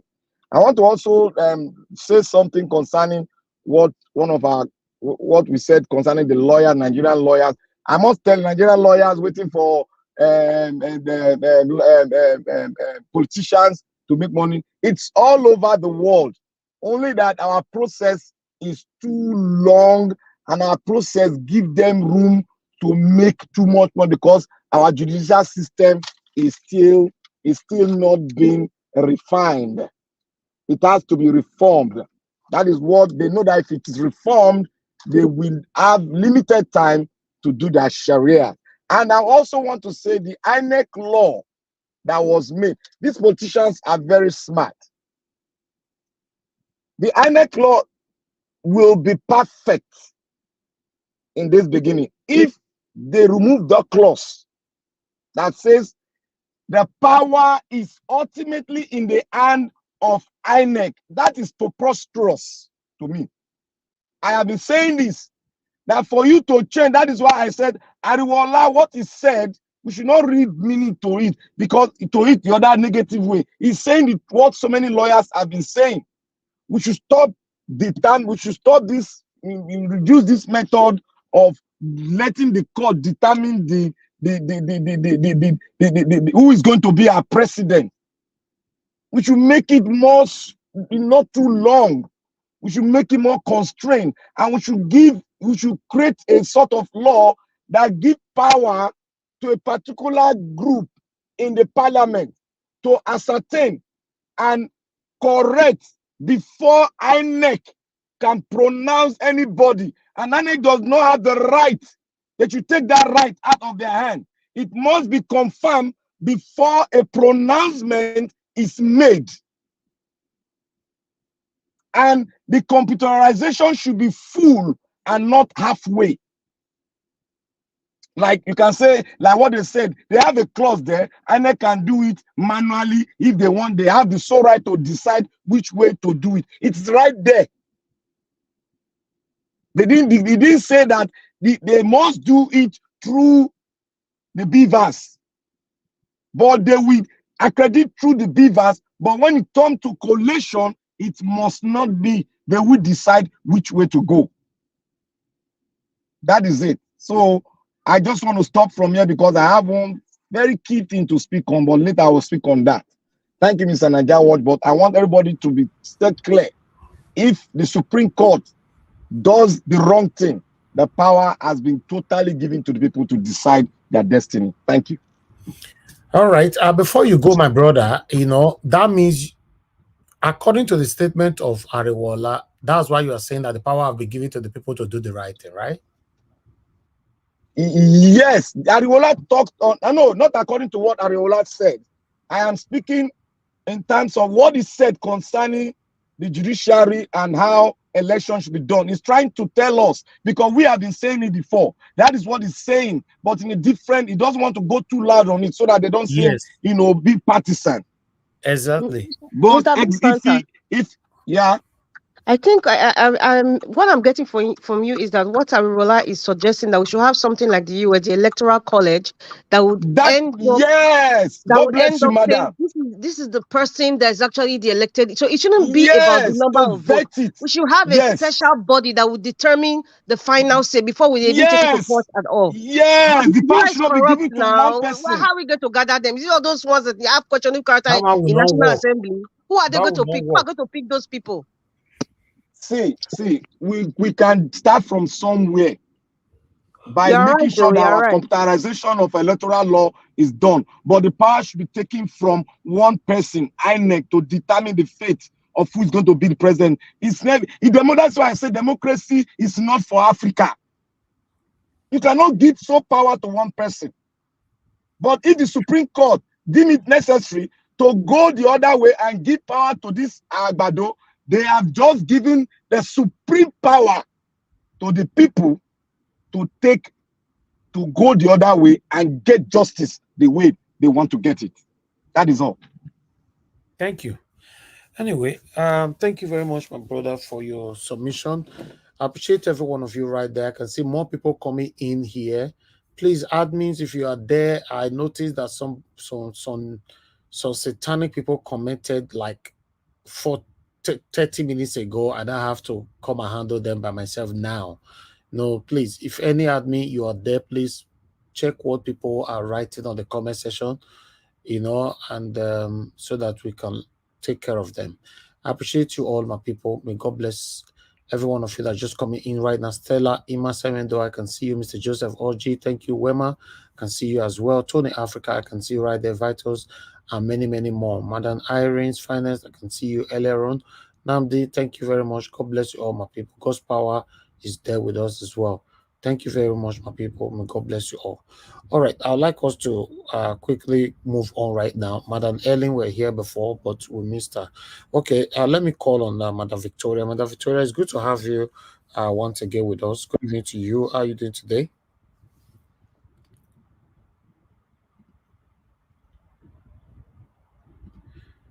Okay, Madam Victoria, we can't hear you. I'm not sure. Maybe you're not available right now. Okay, I will assume you're not available right now. Thank you very much, my people. Because we don't have enough people here today, so I'm going to round up on time today, unfortunately, because it's already above 3 hours. If I have my way, I want us to be doing 3 hours a day. Trust me. So thank you very much, people. Please press on the like button and help us to share. Brad Strasser, I can see you as well. Blessing Okafor, thank you. God bless you all. Imo Sokri and many others. Charles Moses, Thank you. You just coming in. Thank you. God bless you, sir. Appreciate every one of you. Okay, let me quickly come back to Madam Rita again, then back to give us a mandate.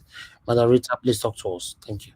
Yes, thank you, Mr. Elvis. I know I didn't talk about some things like what Ruben Abati was trying to explain. I don't know if he's a messenger for the APC or he's just trying to sit on the fence. He's not really sitting on the fence per se. The guy is just he's sitting on the fence between APC and PDP because maybe he wants some sort of appointment. But sometimes some of the things that he says it based on what is in the law, what has been practiced, what the expectations are. There's this systematic plot. What I see is just to kind of intimidate our thought process regarding the appeal, the Supreme Court's appeal. Intimidate. Whatever the result might come out from the Chicago State University. And so we have people like Ruben Abati trying to tell us that you know what, going to the Supreme Court now, these kinds of evidence will not even be looked at. We shouldn't bother thinking that it's going to change anything or it's going to be like some sort of yardstick, to verify the illegitimacy of the selected INEC president.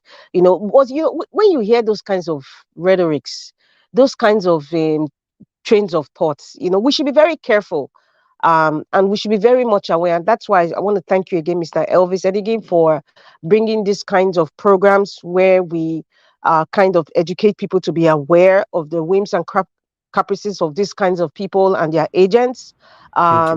And I'm very, very happy that, when on Arise TV with Mr. Charles, when the lady was talking about, apart from it just being that, okay, the Supreme Court might not. There's something that Ruben Abati said. He said, except in exceptional situations where the Supreme Court might say, okay, let us see the educational qualification.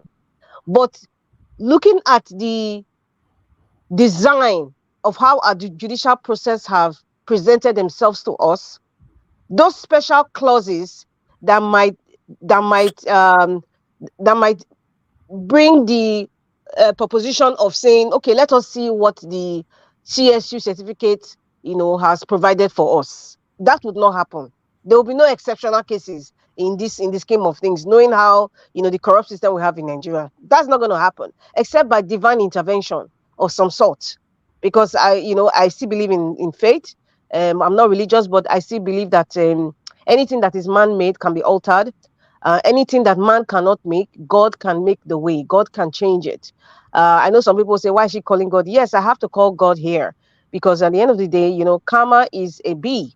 It's going to come back to all of us. All these things that's going on, all this the search article is searching for now, this legitimacy that, the Bola Ahmed Tinubu's team is that desperately seeking and desperately trying to cover up a lot of things. It's going to come back to them. It's going to come back to our judiciary. It's going to come back to our educational system. It's going to come back to our social system. It's going to come back to our entertainment system.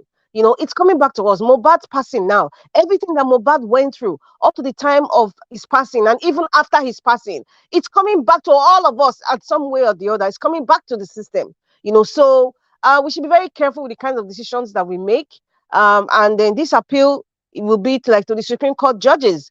I don't know the names of, I think you mentioned the names of the judges that were selected by Justice Ariwoola. Well, maybe at this point, you need to start looking at the research of each of these Supreme Court judges, the kinds of cases that they've dealt with in the past. I mean, we already talked about Ariwoola, dismissing somebody on the basis of, forfeiture or something close to that. Now, saying that the jurisdiction now, I think Ruben Abati quoted one clause in the law.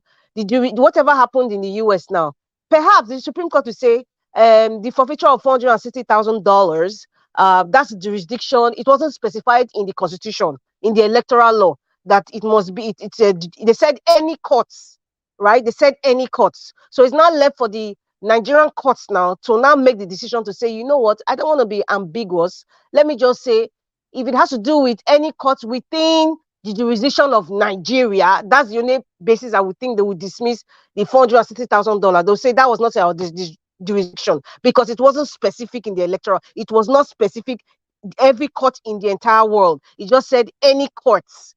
any court. He didn't say any court in the entire world. So they would play on that, definitely. Finally, Chicago State University, I said it yesterday. I am saying this because I do not trust the United States. And for obvious reasons best known to me.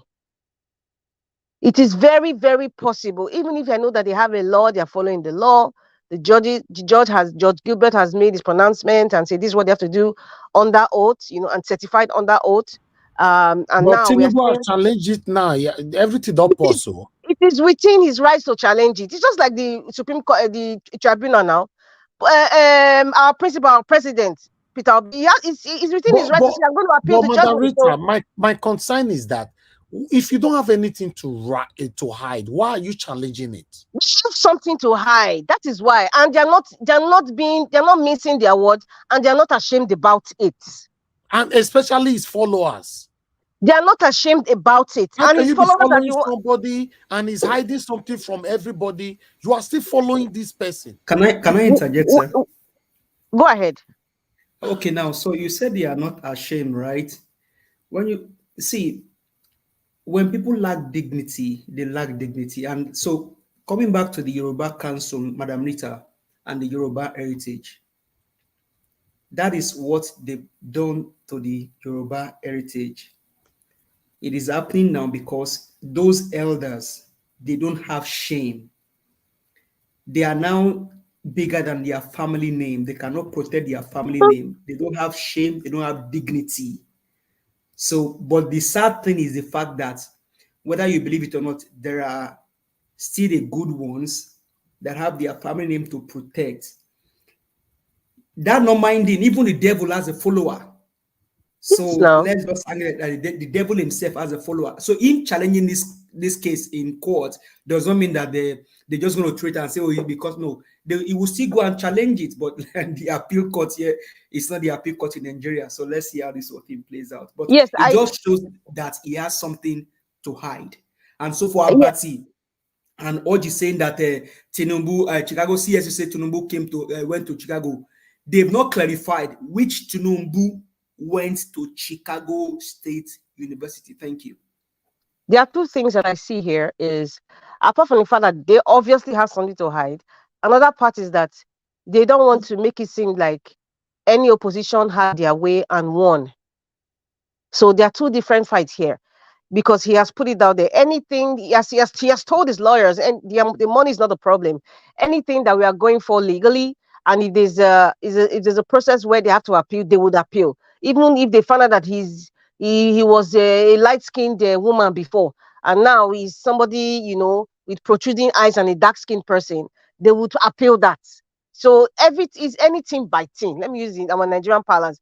Now, anything by team right now, and they have no shame. For someone to get to this level and present himself, and then you have one like Pastor Kumuyi and Adeboye and the rest, and you have his wife that is she says she claims she's a Christian and part of whatever, and they have some even people that Muslims that pray 5 times a day. Justice Ariwoola, Justice Samani, those ones, they are Muslims now, they pray 5 times a day.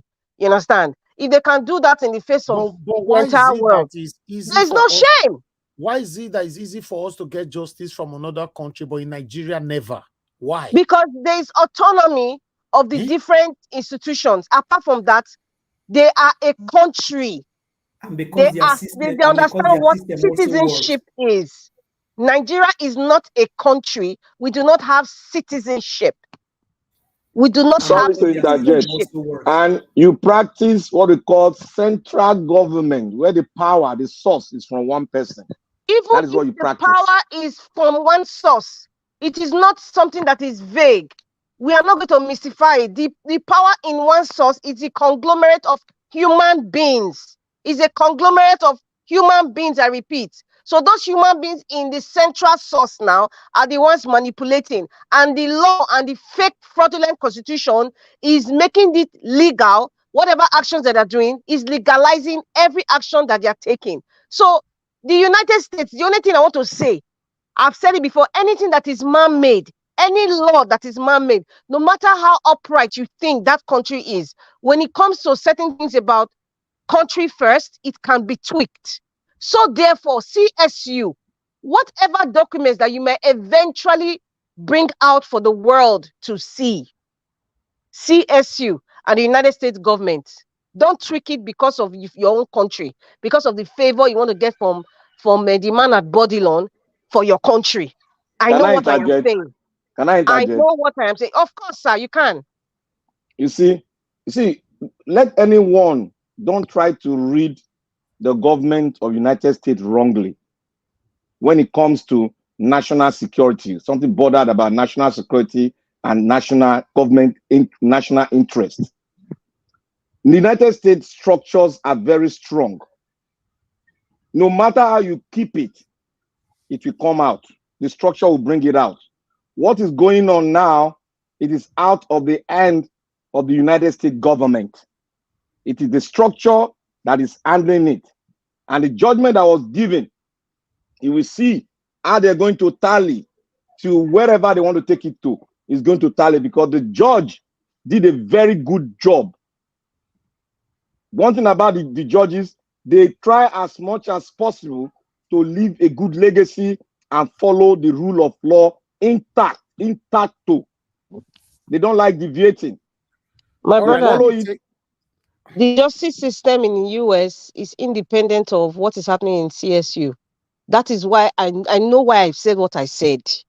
It's not only even about the justice system right now. Yes, sir. Madam Rita, we there here, we see many judgment too. Hold on, Black Panther, please. You're not getting it. Hold on. Go ahead, sir. Please let me take this call. I'll come back to you again, Madam Rita, to round up. Thank you, Madam Joy, for calling in. Please talk to us. Good evening to you. Hello, everyone. Hello, my well-meaning Niger Watch family. Thank you, everyone. Mr. Niger Watch, thank you. God bless you. Thank you. This is a healing place for us. For a few days now, I've been a little, this is an emotional roller coaster we are in. And this is one place we come to know that, just one of the reasons is just to know that you're not alone. Nothing is wrong with you, with what you're feeling, whether it is overwhelming or anything. What I just want to kind of pitch in very quickly is about Mohbad. I know, Madam Rita, you talked about, was it you that said that 3 of Mohbad's songs are #1, like hit first in America?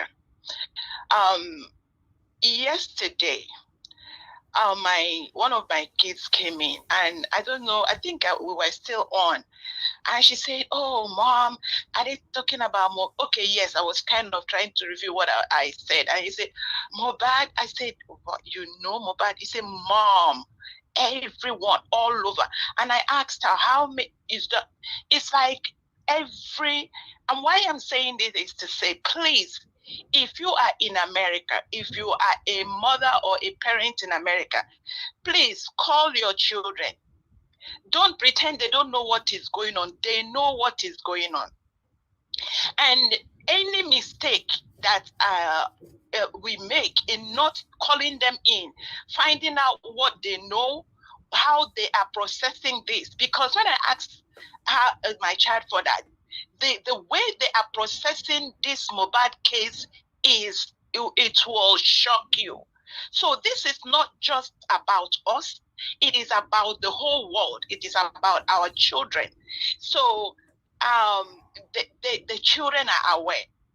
And one thing I know about this country is that when it comes to drug issues, if you want to know a nation that has been hit bad, it is America.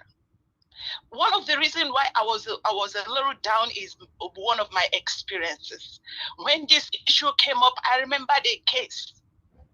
A young man that the parent is just one more year to finish his medical school. He traveled to another city. The parents were called, and I was there. I began to look at this husband and wife and their daughter. So they had just 2 children. The young girl was looking at the brother lifeless. And that experience never left me. What happened? Drug. A child that they were looking forward to graduate, and that child was blindless looking at them. So it is an issue here. And I bet you, if the government ever tries any American government, the people of America will not stay silent. And I am here quiet trying to see and watch what is going to come out of it. This is a hand of God in this matter. Now I'm so convinced that for my child to come and say, she said yesterday, I believe you, this is beyond any human being. And I say one other thing I want to say is about Mr. Hyundai. I know wherever you are, just be safe. I know you're a wise. For you to have gone this far, I give you a check. You're a wise man. Can I finish what I want to say to him? Okay, go ahead. In case he is listening, yes. This can be for anyone that is in this thing we are doing. I remember back in the days, a person I know working under Abacha. This person did not know, went to was going to work. Someone flagged, saw someone, then the person came in and started asking the question, oh, where do you live? He said, I just live at the back. Oh, so where are you going? He just mentioned, I say, it's on my way to work. Do you ever, don't worry, I'll be picking you to work. Instead of you paying money, because the person was nice and loyal, not knowing that it was a person planted to this person in Abacha, this thing, because that person was working close to Abacha circle. They monitored this person for I think about 2 years, until one day the person went on vacation.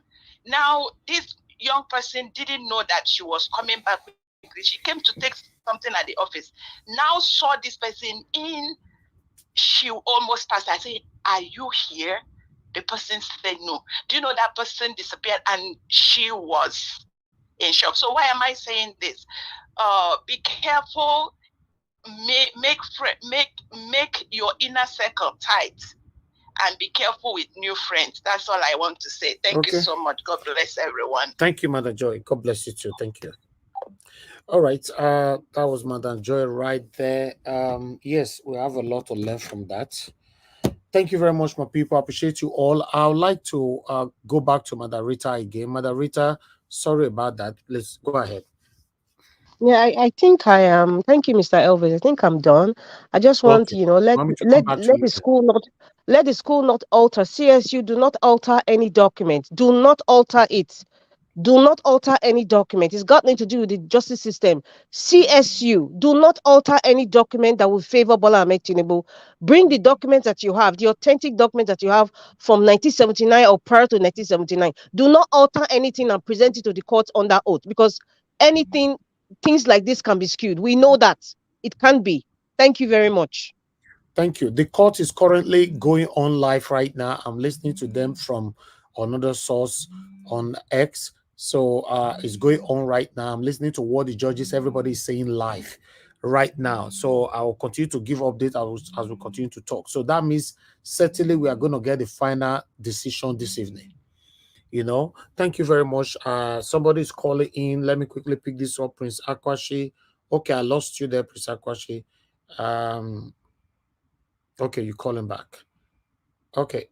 Thank you very much, sir, for calling in. Good evening to you. Please talk to us.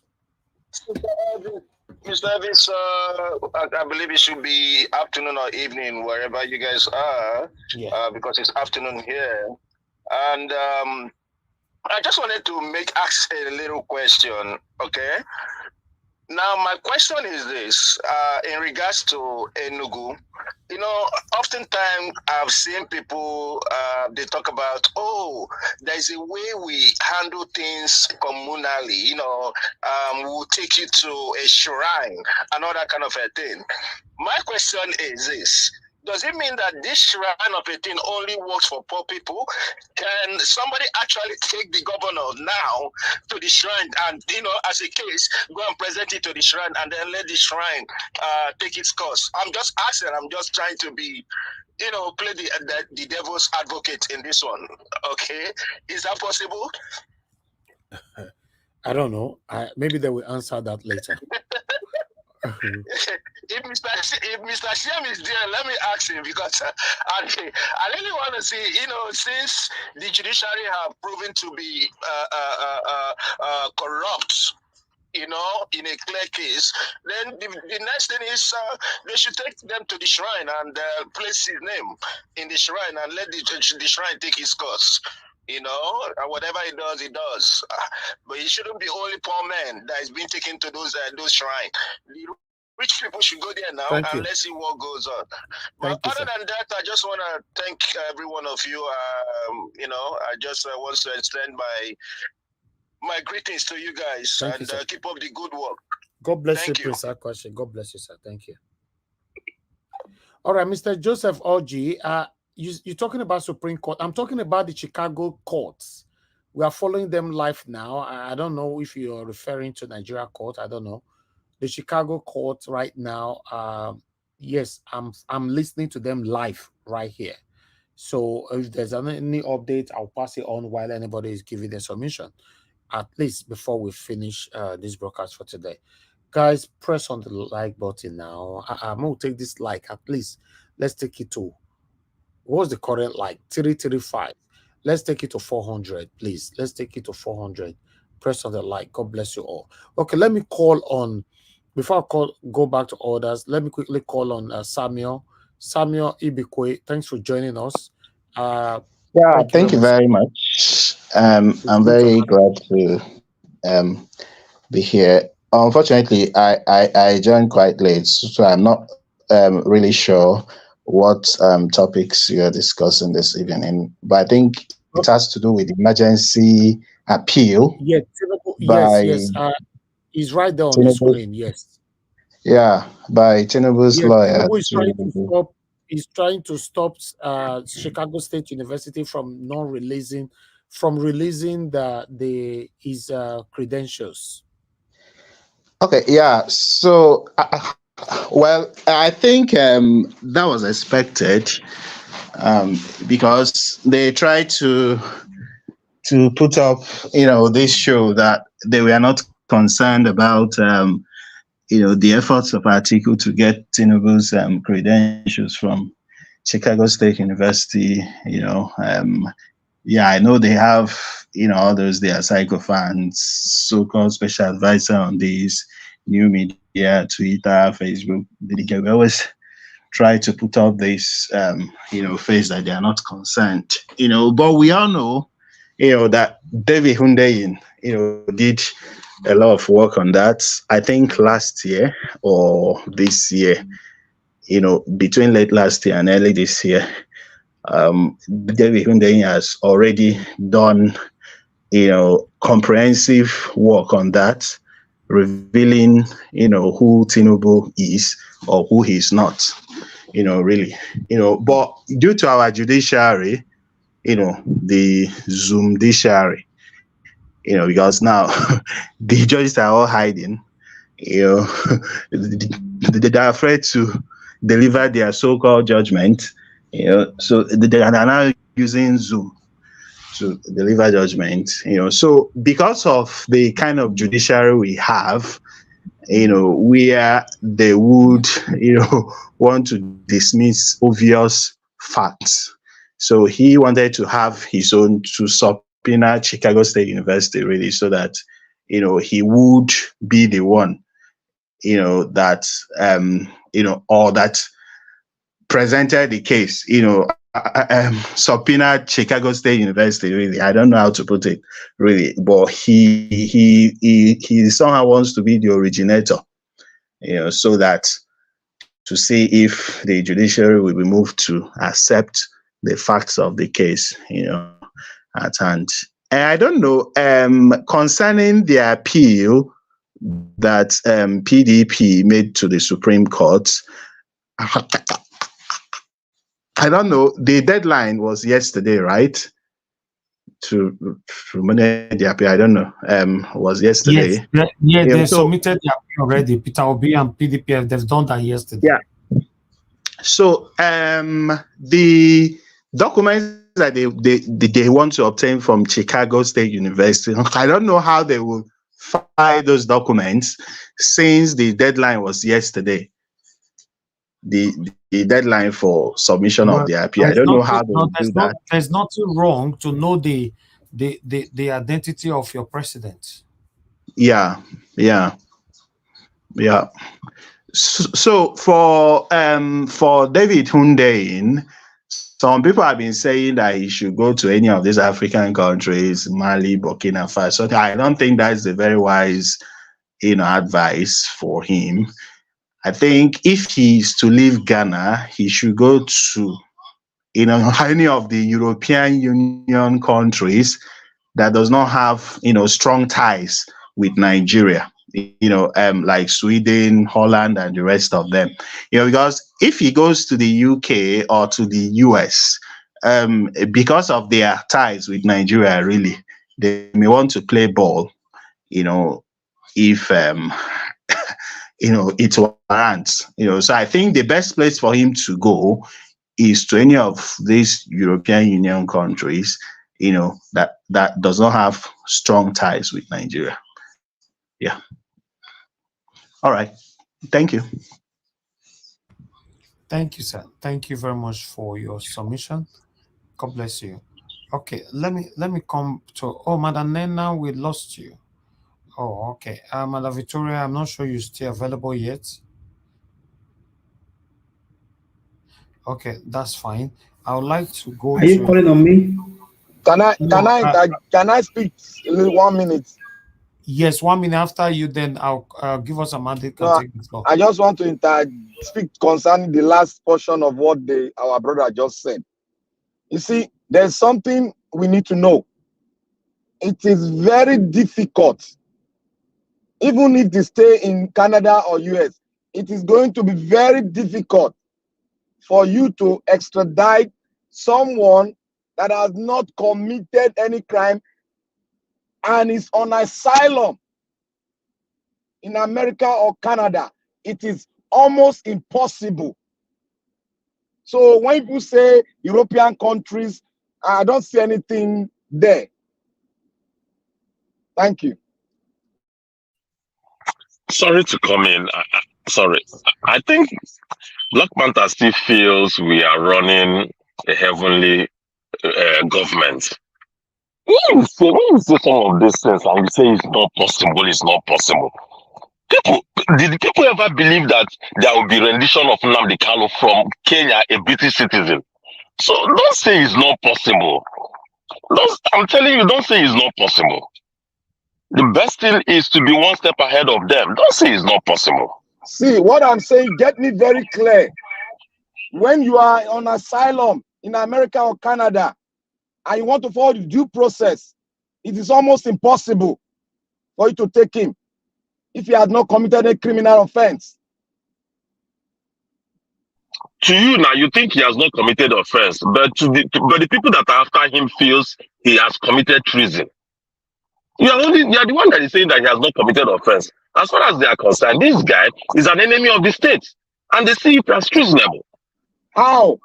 Tell me how. Yeah, because they say that information he gave out. They cannot substantiate their facts in international courts. They cannot substantiate it. International government is a fraud. They can't do that. You see, according to them, it was that information he gave out about Nigerian plans to invade Niger that made them not invade Niger, and they're seeing it as treason. They're seeing him as an enemy of the state. I'm telling you, this guy has a genuine fear. So when you say it is not possible, you're somebody on asylum and so on, these people can do anything. I mean, they can do anything. Some of these things that are happening now, we never believed it's possible they could happen. Yeah. See what is going on in the US. See what is going on in the US that we live in.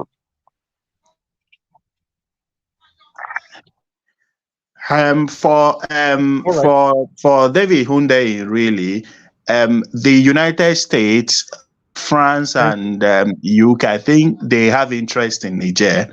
So if he goes to the US, there is no guarantee, that he will be protected 100%. So I think it's better for him to go to a country that does not have any interest in Niger Republic, one, and then that has, a minimal economic ties with Nigeria. I think there are some European countries that don't, really give a damn about Nigeria, really. So I think, US, UK, France, they're really out of it. You might say Canada, well, 50-50, but US, UK, France, no. Thank you, sir. Thank you very much. All right, let me quickly give you guys this update here. As you all know, the body of Mohbad was exhumed this afternoon. The Nigerian police force came out now that they've done the autopsy already. If we have any doctor with us right now, please, is this how quick autopsy can be? I don't understand, because this is the statement from the Nigerian police. Mohbad autopsy update. The Nigerian police force wishes to inform the public that the autopsy procedure for Mr. Mohbad has been successfully completed. Further information will be provided as soon as the results are available. If I'm not a doctor, if I have any doctor listening to us right now, please update us. Autopsy now, say they quick, because they assume the body just this afternoon, not long, and the everything is done now. Please, I need updates. Well, it depends on what they want to do, really. Well, and then for some autopsies, they may be looking at a particular organ or a particular system in the body, So if they are looking at that, that may not take time, really. Okay. Yeah. All right. Thank you, sir. Thank you. Let me take some calls quickly, and I'll come back to you all. Okay, I lost that. Love of God, you were calling in. Please call back if you want to talk to us now.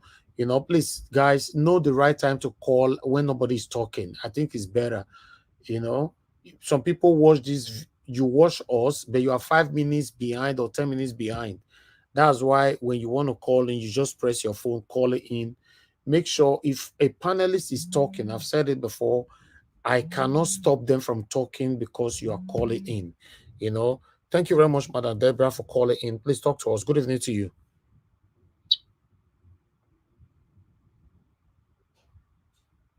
You are not talking, madam. You see your network. So I need to move on to the next person. Madam Deborah, can you hear me? Yeah. Good evening to you, madam. Thank you very much. Hello? No, please. Somebody's talking on the phone. Mute yourself, Madam Victoria, please. Go ahead, Madam Deborah. Yeah, I just want to make a quick contribution to the broadcast. I wanted to speak a little bit about David Hudei. I know very well that this administration would definitely want to go after him, especially because he's been exposing quite a lot about him.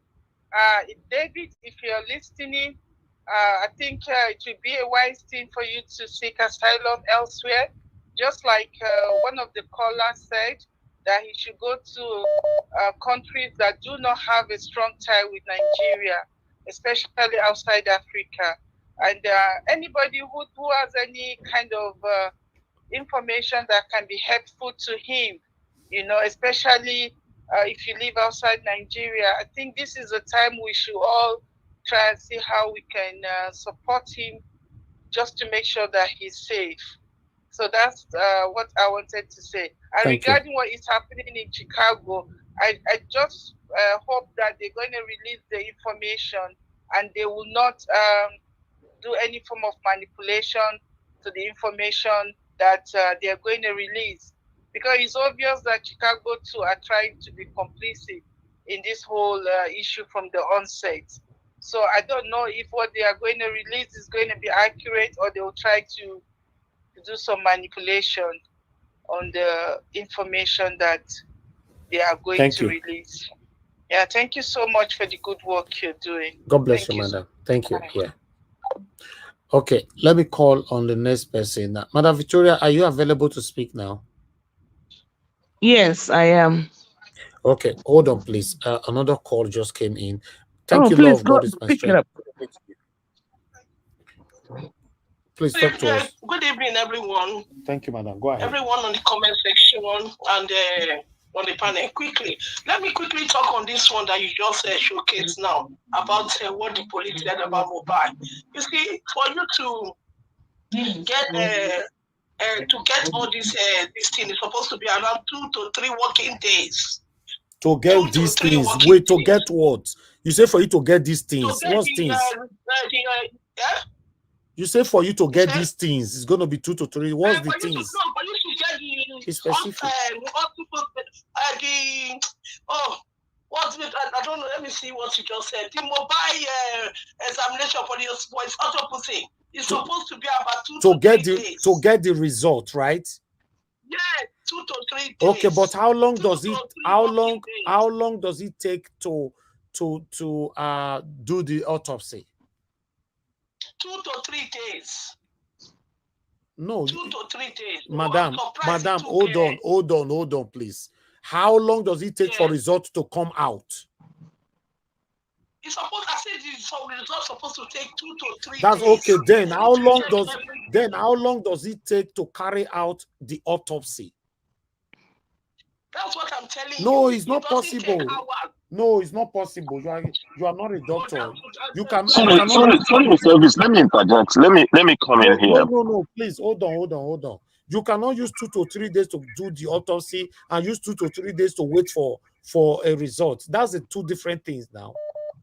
That's why I just want to give you information about it. All right. Thank you, madam. Thank you very much. Thank you.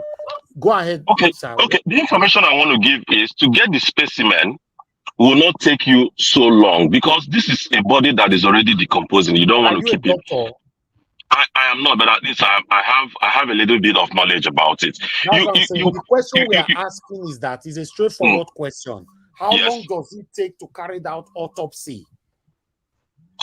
The autopsy will take up to 3 days before you can get result. But to get the specimen, you can get the specimen and put the body back again, either in the morgue or in the grave. So that one doesn't take a long time. The process have started. They've gotten the specimen. Then the results will come out after about 3 to 4 days. It's not something. The result doesn't come out immediately. Okay. All right. Let me hear from someone else quickly.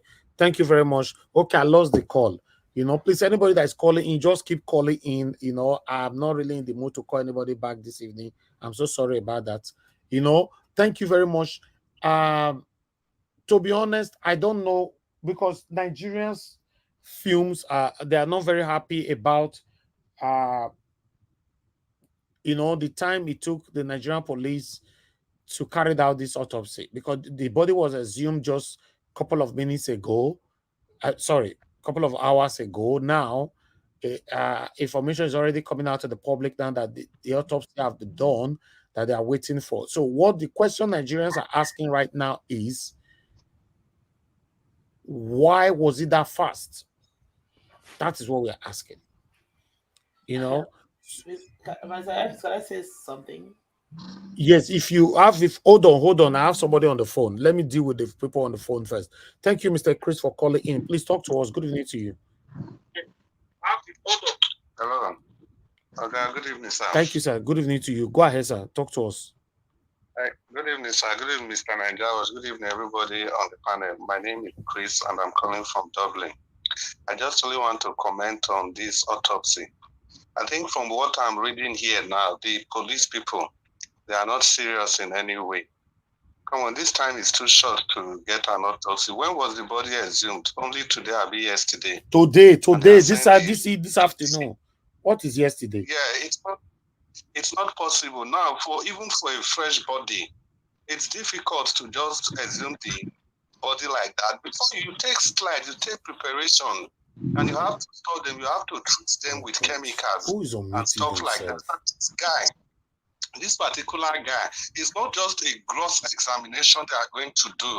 They are going to do histological report on him. They are going to do chemical pathological test on this guy to actually see if he was poisoned. They will need to see the kind of things he has in his system, not just only looking at the gross appearance, if he was beaten, for example.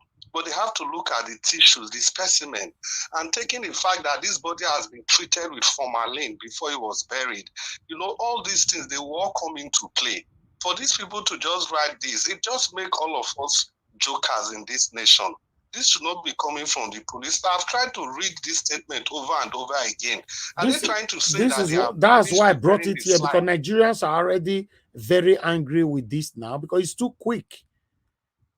Yeah, even to be honest with you, sir, even then in school, the bodies that are used for practicals, it even take longer than this. Not to talk of a body that has been treated, that has been buried, and has been exhumed out again. You know, this is just a joke. I tried to read the statement over and over again. Are they saying that they have prepared the samples, or they want to go and carry out the test on the samples, or that they have finished everything, they are just only waiting to release the result? And sadly, it is the second one. What they've written here is that they have finished everything. They are just trying to release the result. This is shambles. This is completely rubbish. This is utter balderdash. It's nothing they want to release. They already know what they want to do with it. Pathological reports are not just things you write like that. Like I said, even for a 400 level medical student, you can't do this. It takes longer than this. Not to talk about something that has, this is forensic, pure forensic pathology. It's not something you just wake up, you assume a dead body today, and at the end of the day, you are telling me you are ready with this. It's a joke. We play too much in this country. Well, I'm not even going to talk much. Let's just wait and see. It's not going to take anything for them to disband this result. That was complete rubbish. Thank you very much. I'm sorry for the voice that I used. Thank you, sir. God bless you. Thank you. All right. Thank you very much, everybody. I appreciate every one of you right there. You know, so I would like to call on Madam Victoria now. Madam Victoria, please talk to us. Madam Nena, after Madam Victoria, I'll come to you. Thank you very much. Go ahead, Madam Victoria. Good evening to you once again.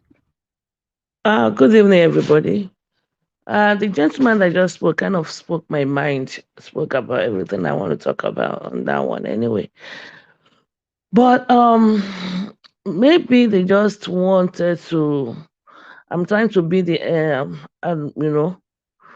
devil's advocate right here. It's correct. What he said and what everybody is saying is correct. It can actually take you maybe 24 hours or 12 hours to get your samples, but the actual results, the pathology and everything probably will take almost like 48 hours, the very minimum too. That is when they want to do like a comprehensive one. But sure, we all know Nigeria now, so nothing works in Nigeria and everything is wuru pa pa pa.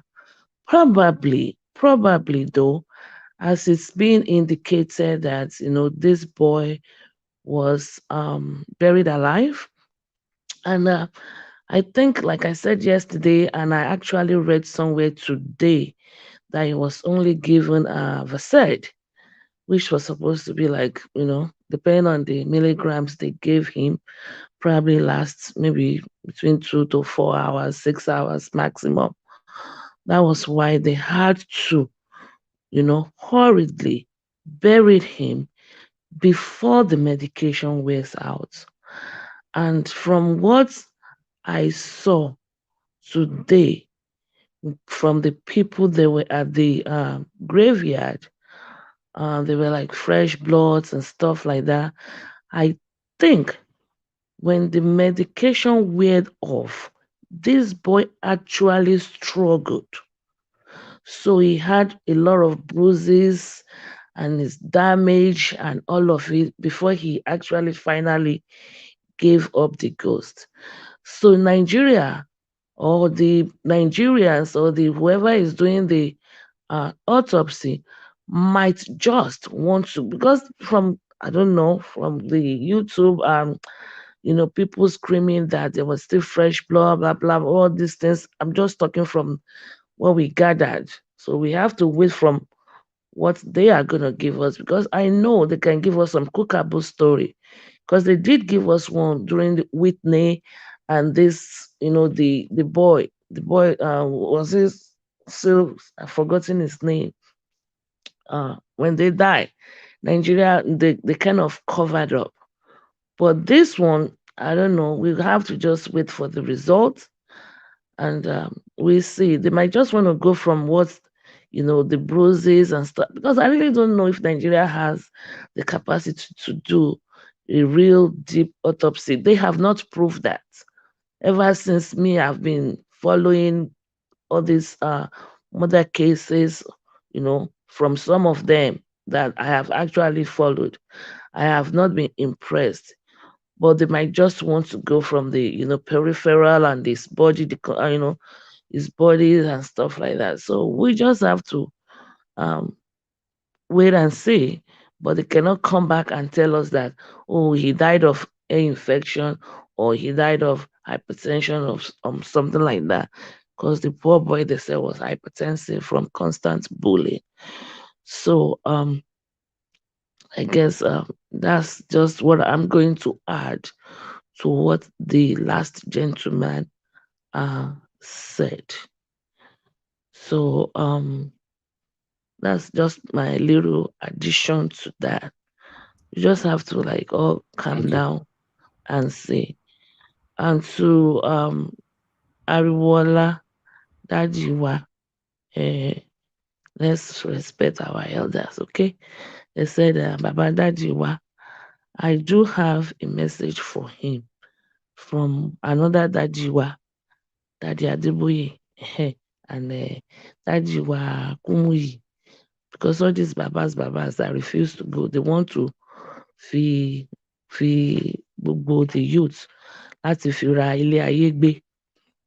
Daddy Adeboye told us, way back then, that when I used to, when I got born again, burning with fire and going to Sunday school, studying the scriptures, they said that the wages of sin is death.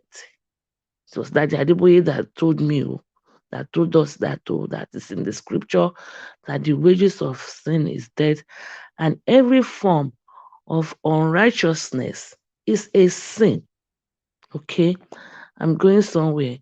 It's logic reasoning, and if you testify, have if you witness falsely, false witness, false judgment, stealing, lying, all these things are sin. Ẹ̀ṣẹ̀ ni, gbogbo àìṣòdodo pátápátá ẹ̀ṣẹ̀ ni, and the wages of sin, ikú ni èrè ẹ̀ṣẹ̀. And I was trying to say something yesterday also, and I think I was driving and my network was not very good. All these things I'm saying now, it's not me that said it. It's not these babas that instilled all these things in us. And to me, they stayed with me and they shaped and formed my lifestyle.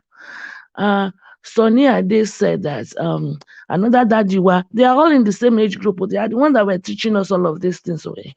So nobody should say I disrespected Babawa Ariwoola. Babawa Ariwoola, Baba Sonny Ade, King Sonny Ade also said that ẹ̀yin tẹ́ ẹ já ewé sí ẹnu lójú odi, okay, ẹ̀ ń ṣe lákáláká lójú arọ. All right, ẹ wá po ẹ̀kọ àti kẹ̀lẹ̀bẹ̀, ẹ pò ó pọ̀, ẹ ní kí afọ́jú kó wá mú kan yangan. King Sunny Adé said that òjìji ń wò yín, ẹlẹ́dàá ń wò yín, gbogbo ẹ̀yin tẹ́ da ráìsì pẹ̀lú yẹ̀pẹ̀, tẹ́ dà á pọ̀ fún yúùtù Nàìjíríà, tẹ́ ní kán wá máa jẹ, òjìji ń wò yín. Another our daddy, our big daddies, I think it was Obe tó sọ, tó ní pé ẹ rántí ọjọ́ àti sùn, ṣìkàṣìkà rántí ọjọ́ àti sùn o, ẹ rántí ọjọ́ àti sùn, ẹ rántí ọjọ́ àti sùn. These are the music, the elders that will sat us down then and teach us the good way to live. They instilled into us, and these things stayed with us. Eléyìí o, má jẹ́ kí n jẹ́rìí èké o, má jẹ́ kí n jalè o, má jẹ́ kí n ṣe eléyìí o, don't let me steal, don't let me do false witness. So àfi tó bá jẹ́ pé àwọn bàbá Adébóyè parọ́ fún wa ni o, I don't know, because they are the one. These are the things that guided me growing up. So it means that if Daddy were Baba Ariwoola, if you do false witness, if you do false judgment, if every form of unrighteousness is a sin, Daddy were, it was Daddy Adeboye that said it. And you know, it was Daddy Adeboye that always go and drink tea with God. So Daddy Adeboye needs to come back and tell us that it is not so. God has changed his mind that, you know, sin, the wages of sin is no longer death. So Daddy Adeboye needs to come back and tell us, because all the time he is the one that goes to bring information when they are drinking tea with God. He needs to tell us if God or Jesus or whoever is drinking tea with, if he thinks Mohbad does not need justice, Daddy Adeboye needs to go and when he's drinking tea with God, because these people are not speaking. I have cried. I didn't even know when I dozed off. I've not slept since last night. I have not slept because I wanted to see when they're going to resume, because I knew that they were going to do it today, because they said the weekend, and I know they don't want the public to be there. Okay, and I knew the ballet cannot stop them. We are talking about murder case here. Nobody, no, ballet, all this, like we were saying before, all this our king's people, they do not have say in the government. Their place is for the people. So I knew that it was going to happen today. Okay, Daddy Ariwoola, that is my own contribution. I want to know if Daddy Adeboye lied, because if you do false judgment, it means according to Daddy Adeboye, the wages of sin is death. Ikubai ohun ere eshe. Even your popular musician, the one that is Mayegun K1.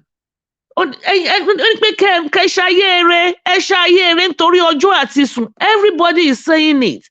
How come people say one thing and do the other? Baba Ariwoola, this thing lies with you. Nigeria needs reform. Nigeria needs reformation. We need to reform the country. Give the mandate to who the people want. Give the mandate back to the rightful owner. Ogbe phone follow. Give the mandates to people. How will you feel if this? I mean, Omoye Jerora. I just, it's man, it's just so painful. Painful.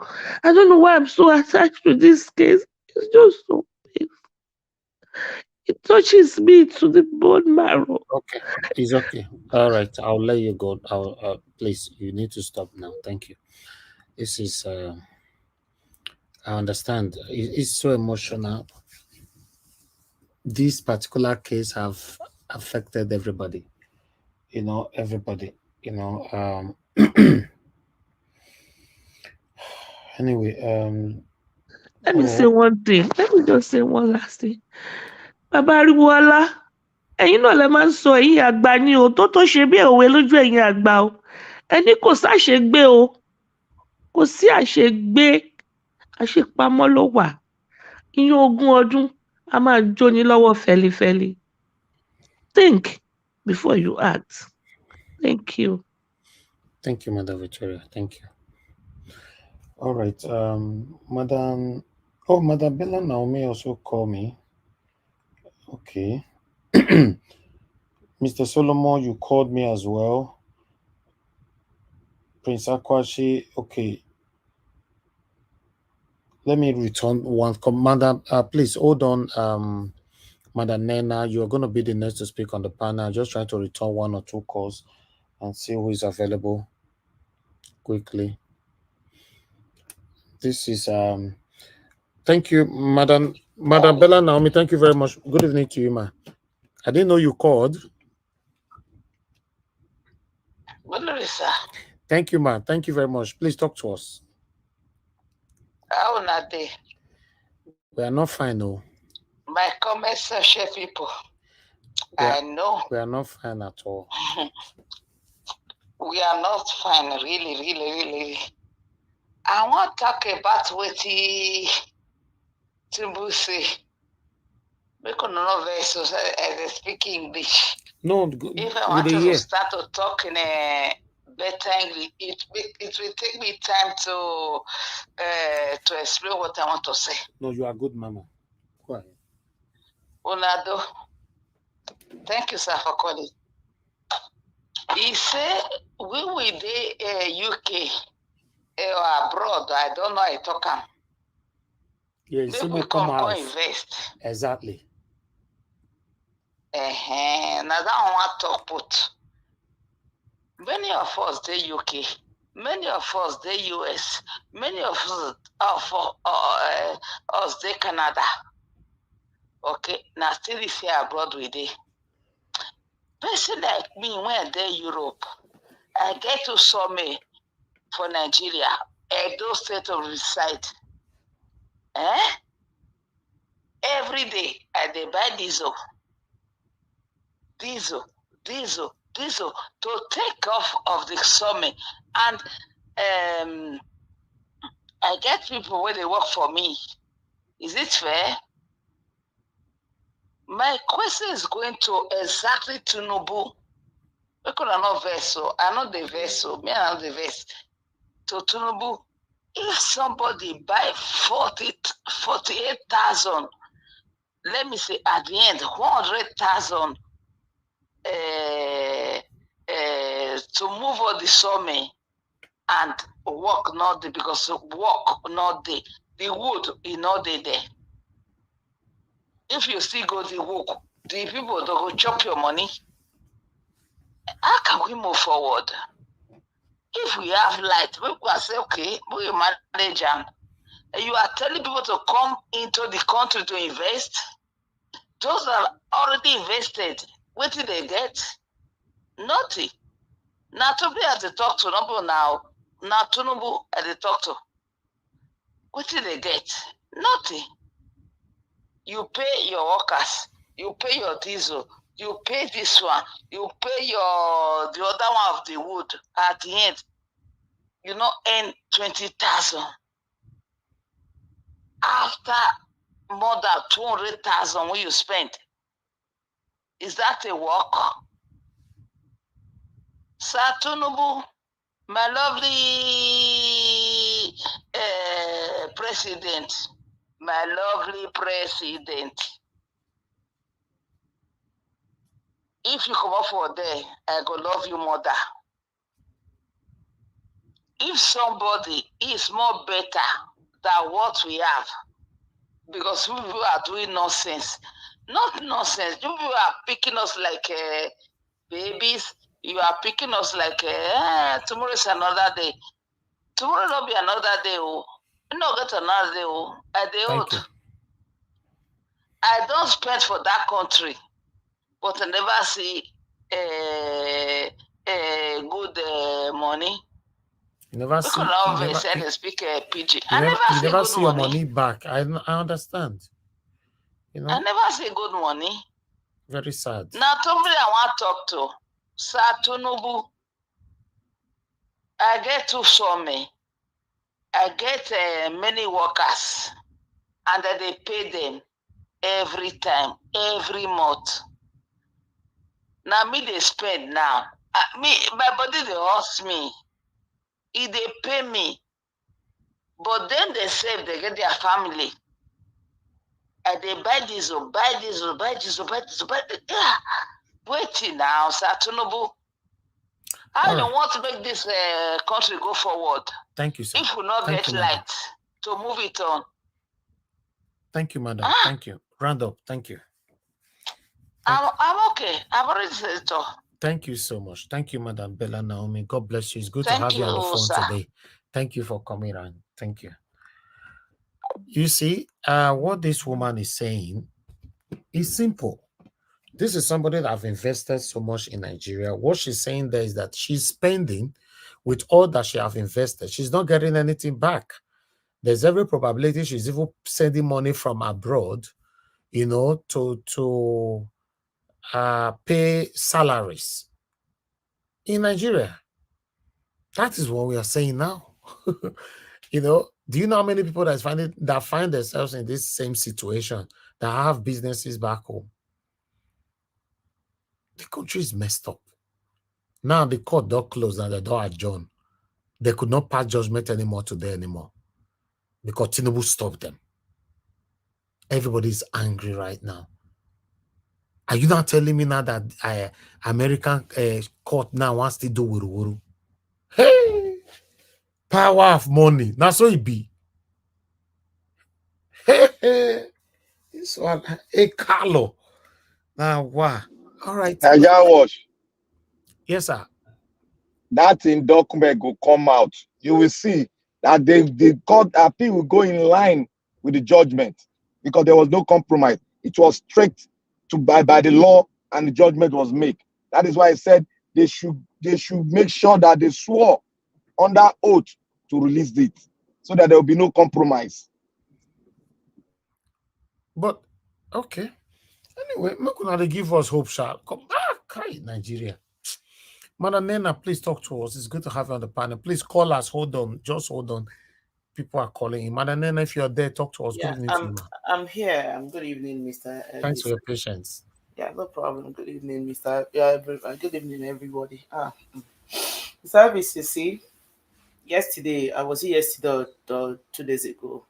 We were talking about this mobile thing, and I said that I'm scared that there might not be any justice for this guy. And he's beginning to look like it. Mm-hmm. Is beginning to look like it. Because when we talk, the question we'll ask ourselves is it not Nigeria again? Is it not Nigeria? But then, and you ask yourself, must we continue like this? That is my fear. And that is why the issue of this Mohbad guy is hurting me so badly. It's really paining me. Like, I felt I couldn't even hold myself when I have an eyewitness. When I mean eyewitness, I mean somebody who was at the graveside when he was exhumed. That was telling me, say, do you know that just like somebody said that this boy apparently was struggling? He had bruises. Those bruises are fresh bruises, and he has fresh blood, which means this guy was actually buried alive. That guy was actually alive when they took. Oh, Lord have mercy. And look at Nigerian police. Look at the people that we are supposed to be trusting with the security and justice in Nigeria. You were asking before, how long does it take for autopsies to be conducted? I don't want to go further because I wanted to explain it, but the guy that called from Ireland gave exactly the kind of the submission I wanted to give. Autopsy is not something you just assume body, you just look at it, turn the body, piam. You say, okay, we don't see somebody. The body gets mark, he gets there. He get see what they come out for ear, maybe not ear. No. A lot of things had to go into place. I'm not going to repeat most of the things that he said. When you talk about forensic experts bringing things that even the casket that this guy was thrown into is supposed to be taken. A lot of evidence, a lot of things has to go into play. Samples here and there. Those ones are not the things that you do in a jiffy. They are not the things that you do in a jiffy. There are a lot of things you have to get into place. But the actual process in itself, like from the moment that all the necessary samples have been collected and everything, the process on itself of opening up and checking and did it, most times it doesn't take more than 3 hours. But the process is not something that they will assume the body how many hours ago, and already they're telling us is successfully completed. You see, this is why I was afraid that there might be no justice for this guy. And it's going to be very painful. It is going to hurt more than anything else. That at the end of the day, the story of this boy will go like every other story that comes up in Nigeria. My brothers and sisters, this is going to be very pathetic. This is going to be heartbreaking. It is already heartbreaking. It is already very, like, I'm so emotional. When this person sent me there, I'm like, what are you talking about? He said, let me tell you something. This boy may have died maybe 2-3 days ago. Because if you see him, oh, Lord have mercy. I don't even know. My brothers and sisters, which way Nigeria? How do we go from here? Nigeria police, and at the end of the day, as we are speaking, apart from the supposed auxiliary nurse that they say gave him whatever injection that they gave him, I don't know if there is anybody else that is already in police custody. Because at the end of the day, it might just be the poor people that the peasant, the people that were just giving peanuts to carry out this wicked act. That will be the ones that police will present to us. But the main perpetrators of this evil will go scot-free. It is so sad that this is where we are as a people. It is so heartbreaking that this is where we are as a nation.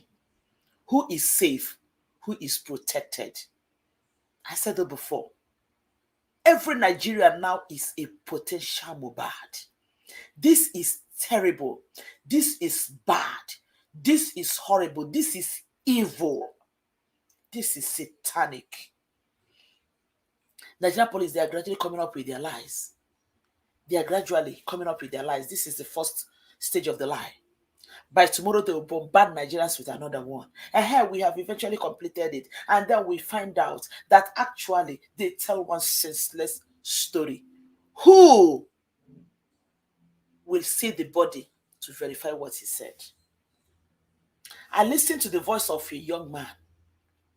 I think the guy told his story to either Instablog or one of these either or maybe what's the other one? Instablog or the other blogger. And he was telling his story of how he met this guy at the hospital. I don't know how many people that heard his voice on that very day that he passed. He told the story. He said he was in that hospital when they brought Mohbad. That Mohbad came with a guy. Came with one guy. And he said when he saw him, he was excited at least to see somebody that he loves, you know, a musician that he met him. He said, oh, I like you. He said, even though he was looking very tired, he was looking like somebody who was kind of weak, that he begged him to take a picture with him. The guy took a picture, and he actually, where he was talking, he was just telling the person that he was speaking to, so I'm going to send the picture to you. I want to believe that that picture is available. Maybe he's the last human being that took a picture with him while this guy is still alive. He said the whole thing happened so much in a hurry that when they were waiting there, the next thing, he started seeing people running helter-skelter. He spoke to one of the nurses, the nurse that spoke to him earlier, said, what is going on? What is going on? The lady whispered to him, he said they just gave Mohbad an injection and he collapsed.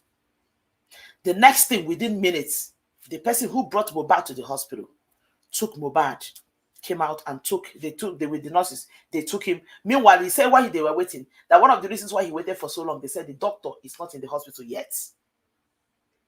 So my point is this, and that was when that boy that was making that video that was saying Mohbad is dead, Mohbad is dead.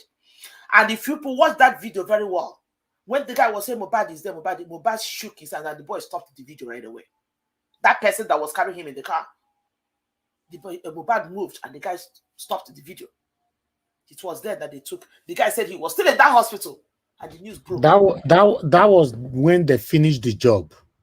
That was when they finished the job, because if you even me, I saw the video. You can see Mohbad. The time the guy declared say Mohbad or that, the Mohbad can't shake his head small. Yes, and the boy he quickly caught the video. Quickly caught the video. You know, so this person, Madalena, let's watch this video. After they exhumed his body today, they were total fresh blood. It means that Mohbad was unconscious and he was buried alive. He was actually buried because that's why they were rushing, burying him. The father was so in haste. The father called the man, whoever that in that Ikorodu, to bury him in the night. The man refused that. You can't bury your son in the night. Why can't you wait in the next morning? You know, so they were so in rush. So Mohbad was actually buried alive. So there are so many things that we need to find out what happened. So many things. Let's watch this video for you guys to hear what this our brother have to say here.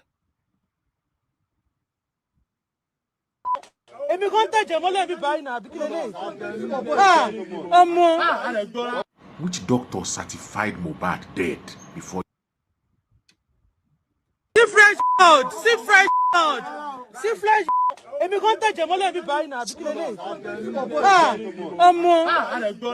Which doctor certified Mohbad dead before he was buried? Which doctor certified Mohbad dead before he was buried? Which doctor certified Mohbad dead before he was buried? Before you can say somebody is dead, at least the doctor must have certified him dead. He must have been certified dead before you can now say, okay, let's go and bury him. Is this why they were rushing to bury him? Was that injection that he was given to just make him sleep, like say he don't die, so that they could get a reason to go bury him? Is this the reason for the rush? Question the father, I beg. Ask him which doctor certified his son dead before they went to bury him. Now there is proof that that boy might have been buried alive and they might have struggled for his. I'm saying might have, because there's an investigation going on, so I don't want to make any conclusive statement. That's why I'm still saying might have. But now we can see that that boy might have struggled for his life inside the grave, 6 feet under. Which energy he get? This no be film. This no be film where they go bury person, they come there, push, get how, you know they happen for real life. Which energy he get to push that thing to come out? But we can see signs of struggle. Sorry, I don't want to make any statement. Our investigation they go on. Police, don't let them lose on police. I beg. Let the truth prevail. I prayed that when he comes out of the grave, every secret should come out with him. Now it is beginning to come out. Blood inside grave 6 feet under. Where they don't see with concrete on there on top. Height he reached there. If the boy was not buried alive, and if he did not struggle for his life inside that grave, any missing me. Any missing me. Any missing me. A gentleman grave to bad yet. You got to shot a lay. Don't go Jesus. A you got to shot a lay. You wrote your inside grave alive. Tima Jubelo. Don't go Jesus. Una go pass like that. That suffer with that boy suffer. Forget what we suffer for in life. See this last minute suffer with that boy suffer inside grave. Hey, the next me. Una we just start. Make we wait for the result of autopsy first before we know what we will talk. Make we not talk anything again. Let's wait for the police to do their work. Let's hear what they will say. Oh no, this boy was buried alive. The boy was buried alive. He was buried alive. Mohbad will, I can promise us, Mohbad will get justice. He will get justice. Mohbad is not just an ordinary person. Mohbad was a prophet. Mohbad was given to us by God. Mohbad will get justice. So we should all just calm. He will get justice. I can guarantee us Mohbad will get justice. Because all this our authorities, if they don't give him justice, he will come and hunt them. Because this is not ordinary. This is not just like any other case. Mohbad will get justice. Oh God. I'm saying it with my full chest. This is not going to be a cold case. It's not going to be, without a trace. The ones they sweep under the carpet. Mohbad will get justice that he deserved. Because if they don't give him justice, you see that boy that was with him, that was choking him, when Mohbad was trying to even wake up from that sedative, the boy that was faking us and saying, Mohbad, it's cool. Is he a doctor? Did he lose his pulse? And my question is, I'm sorry, I know it's not my turn, but my question is, Shebi, if you die, even at home, they will have to take you to the hospital or to a place where they will confirm you dead. And they will say, oh, dead on arrival and stuff like that. Why did they say Mohbad died in the hospital and they took him from the hospital home? Thank you, madam. Let's continue with the person that we're talking. Madam Nena, Yeah, please. that was exactly and the angle I was going. Like, this is very chilling. I don't know if anybody think doesn't touch anybody, that means that person is evil. Mr. Elvis, I am shaking here. My whole body is shaking. I have a 23-year-old son. Mohbad is just how many years older than my oldest son? It pains me. Like, it's very, very. I cannot just imagine that as at the time that these people were forcing this young man into that undersized casket, this guy may have been, oh Lord have mercy. When I was thinking about the whole thing, I remember 2-3 weeks ago, I know one of my patients passed in my house. This man is a 96-year-old man. 96-year-old man. I was the nurse taking care of this man. Of course, we knew he was going to go. This is a man who has cancer. This is a man who is DNR. Already, the son was already by the bedside. They already signed DNR. We know. It's just a matter of minutes. Because when the doctor certified that he was going, they called the children. One of the sons got there. We were waiting for the other ones to arrive. And then the son just stepped out. Me, I came back, wanted to take, of course, just went into the room and the man has expired, right? It was my patient. I know that the man expired. But at that point, the procedure was that I have to call a doctor. I say, remember that my patient is so and so, so. I went into his room and he's expired. Can you come and confirm the death? The doctor had to come, go to his bedside, looked around him, did everything he needed to do, did his own thing, and then came back and confirmed that he was the one that gave me the time he confirmed that he was gone. He was the one that gave me the information that I used to write my own report while he's writing his report. The point is this. They took this. Everything that has to do with Mohbad. There are so many questions and there are so many people that need to answer questions. And I must say it here without any apologies.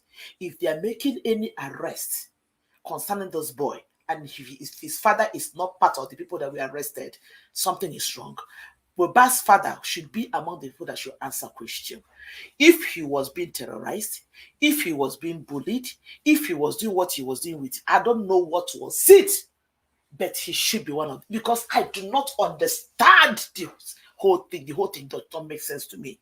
That you took somebody to the hospital, they gave him injection, he collapsed, and then the next thing you do is to carry him out. What effort was made to resuscitate this guy, for crying out loud? It's not like they took him out of that hospital to take him to another hospital. No, the boy took him, according to the eyewitness that I was talking about, that took him out. They took him and put him inside the vehicle. It was inside the vehicle that this person began to make a video. Mohbad, are you for real? Who told you that he is dead? According to the person that was speaking, there was no doctor in that hospital. It was just the nurses. There was no doctor in that hospital. Who certified him dead? You took him into the car. And the next place that your mind came for you to take him was to take him home. Where does that even happen? How does that even happen? Where does that happen? I have never seen anything like that before. I've never seen anything like that before. Even somebody that dies at home, they will still take the person to the hospital for a doctor to certify the person dead. So how can oh Lord have mercy. Jesus Christ. I'm so weak. I'm so weak that this innocent boy was buried alive. Oh, Jehovah Nissi. He was buried alive. No. They took this boy. They took him, and a father. They brought your son. You did not ask what happened. Did you even touch him to feel the warmth on his body? Did you even touch him to know if he was warm or cold? Immediately you begin to arrange for a burial. You are not a Muslim. Why they hurry? Why they rush? He's not a Muslim. Ah! The boy is not a Muslim. Ah! He called the man, what's he called? The ballet or whatever, that if the man have chauffeur and whatever that they need to do, the man have told him, no, I cannot join you to bury your child this night.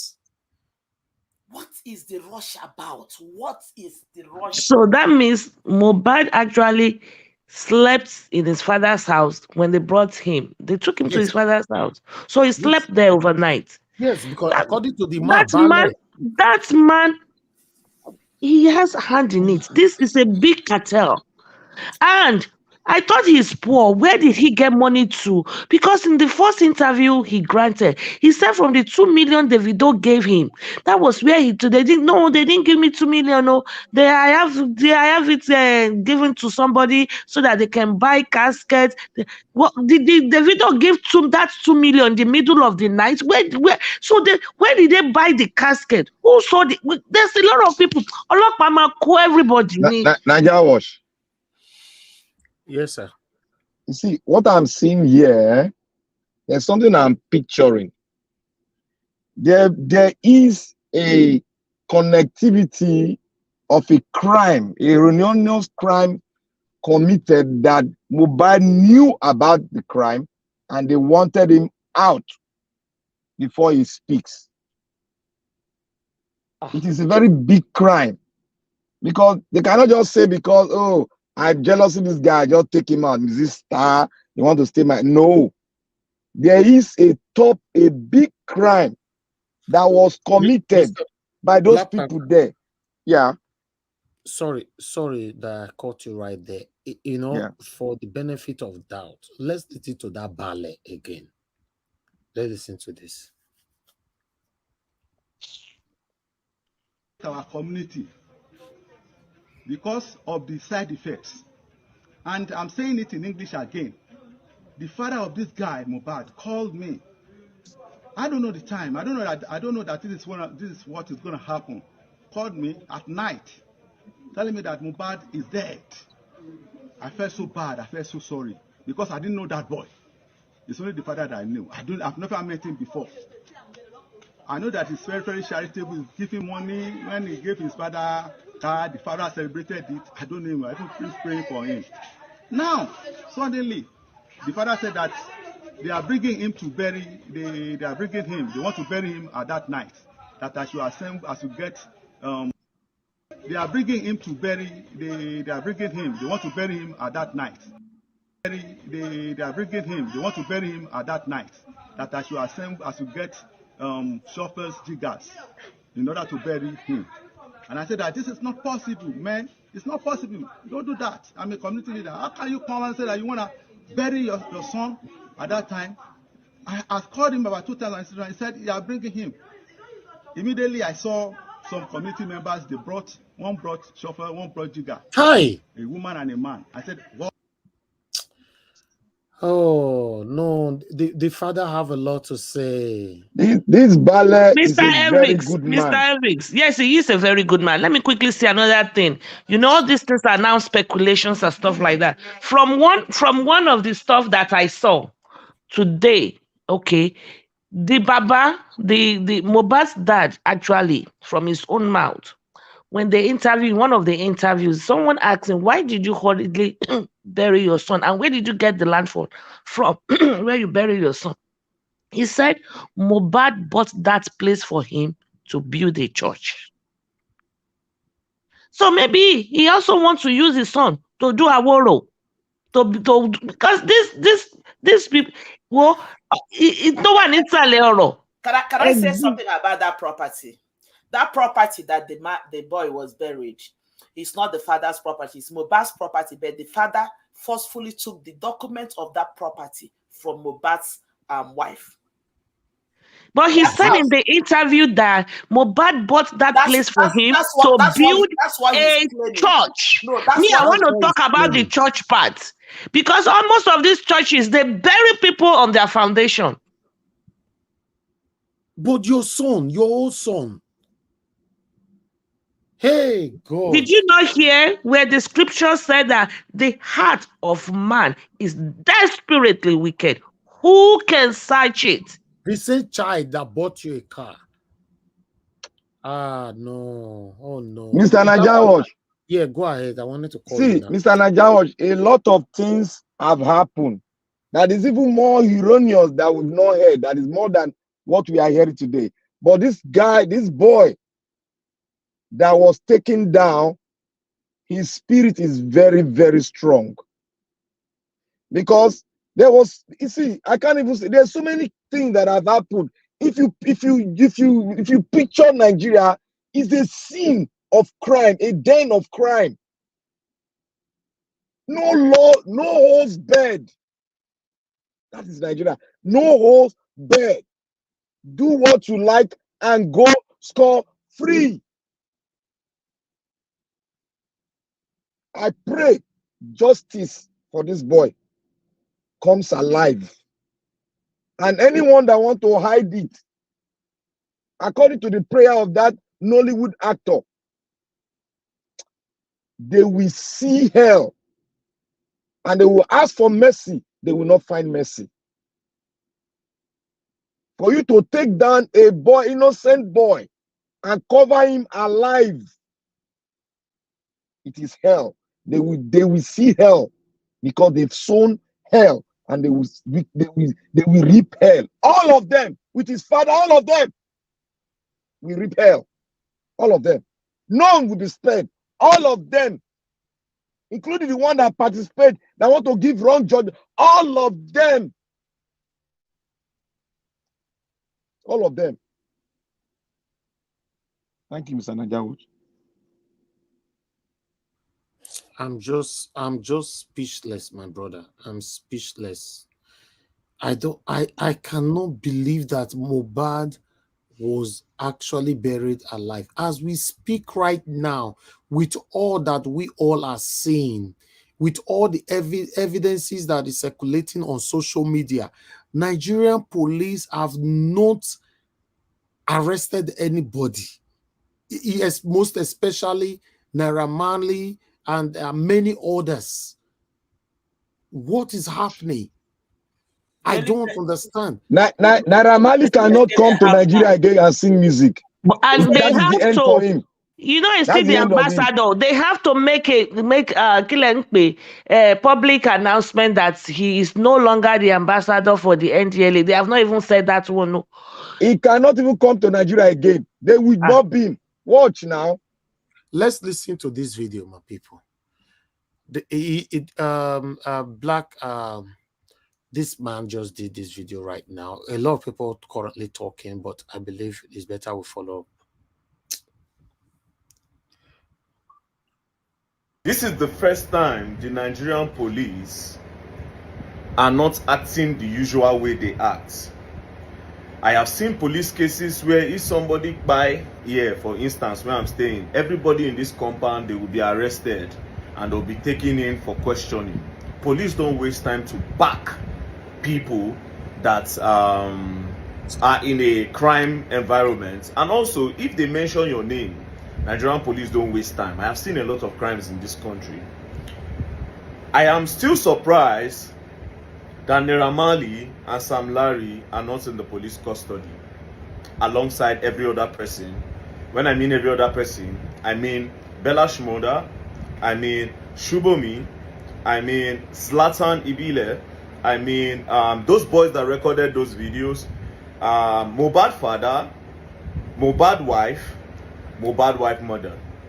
Now, that being said, I want to play this video for you guys why I want Mohbad girlfriend to be investigated and be wife. Even if the child is their child, I still believe that while investigating that family, a lot of secrets will be uncovered that will still point hand to a different direction. I will tell you for a fact. You understand?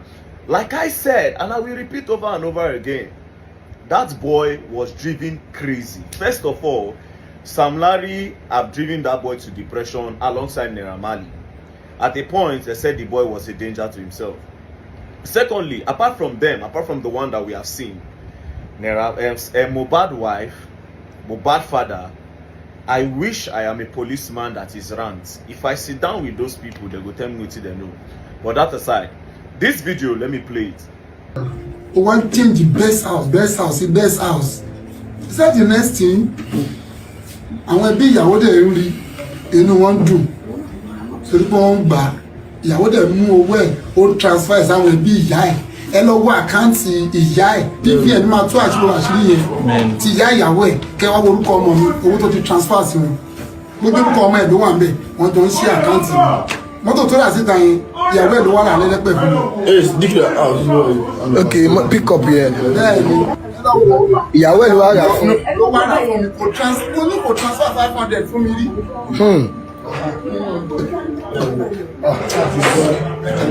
Lẹ́yìn mọ́tò yẹn gan àti wá tí mọ́tò yẹn ṣe wá di ogun owó rẹ́sì. Wait, I'll show you the car. I'll show you the pickup. The summary of this video is that kí ló ṣe yín? Mohbad have entrusted a lot of money in that girl's hand, in his wife's hand, and the wife have done a lot of transfers to her mother. You understand? Mohbad father is saying Mohbad wife have never given him penny before, even 500 naira. That anything they want to do for him, they'll go and buy it. That is to say, he does not get physical cash from the boy. That his wife have cornered a lot of things. Like I said, I would refuse to point hand straight to one direction. It will be scattered, spread everywhere. A lot of people need to answer questions.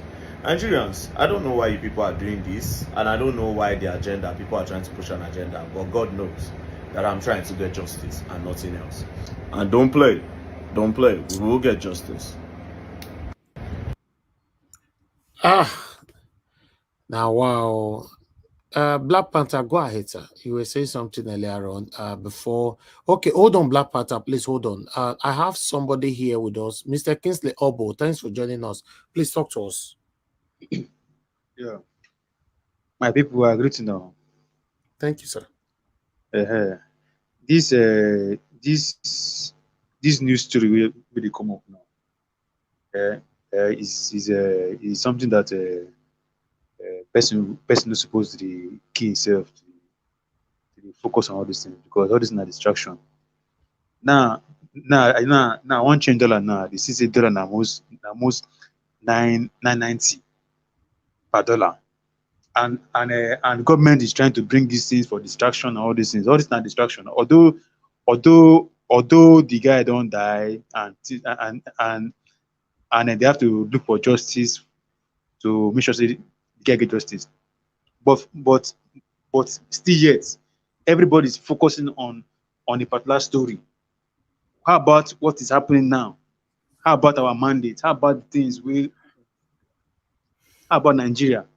We should focus on Nigeria more, because for me, I still say this is a big time distraction. Dollar na $9.90 and invest me. What did happen for Supreme Court? What did that happen?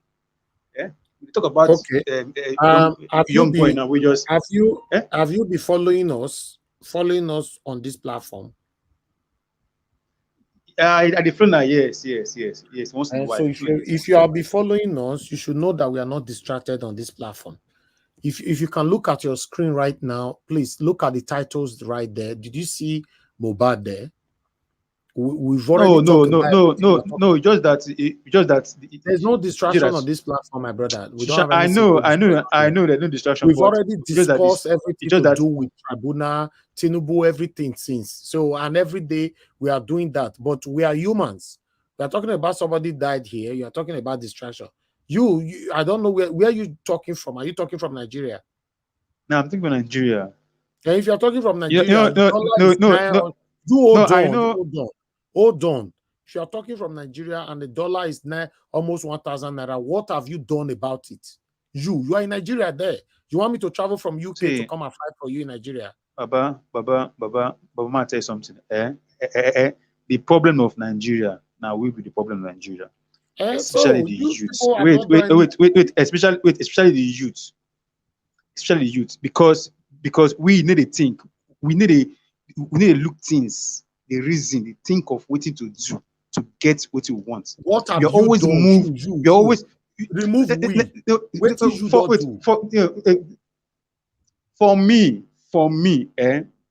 I don't try my best. In what way? For Nigeria. Wait first now. Wait. Come to this election aspect between Atiku and Tinubu and Peter Obi and Atiku. These people, they are politicians. God give us opportunity to choose the best leaders. The youth leave everything they do. They focus on something. Instead of they come together and join hands and fight this government. Leader? Who was the best leader? Okay. Let me answer my let me just say something. You top everything. We don't do that here. You said God give us opportunity. Okay, the best leader has a season. There's always a season for everything. That's what I'm saying. Who was the best leader? Wait. The best person that can challenge that man, Tinubu, was Atiku. That's the only person that can challenge that man. All right, that's the only person. My brother, please. Because at the moment now, you are the one distracting us right now. Fortunately, I have to kick you out. All right, I'm not in that mood right now. You know, you are supporting satanic article. You are coming here to say we are being distracted. Distracted where? You don't even have human feelings.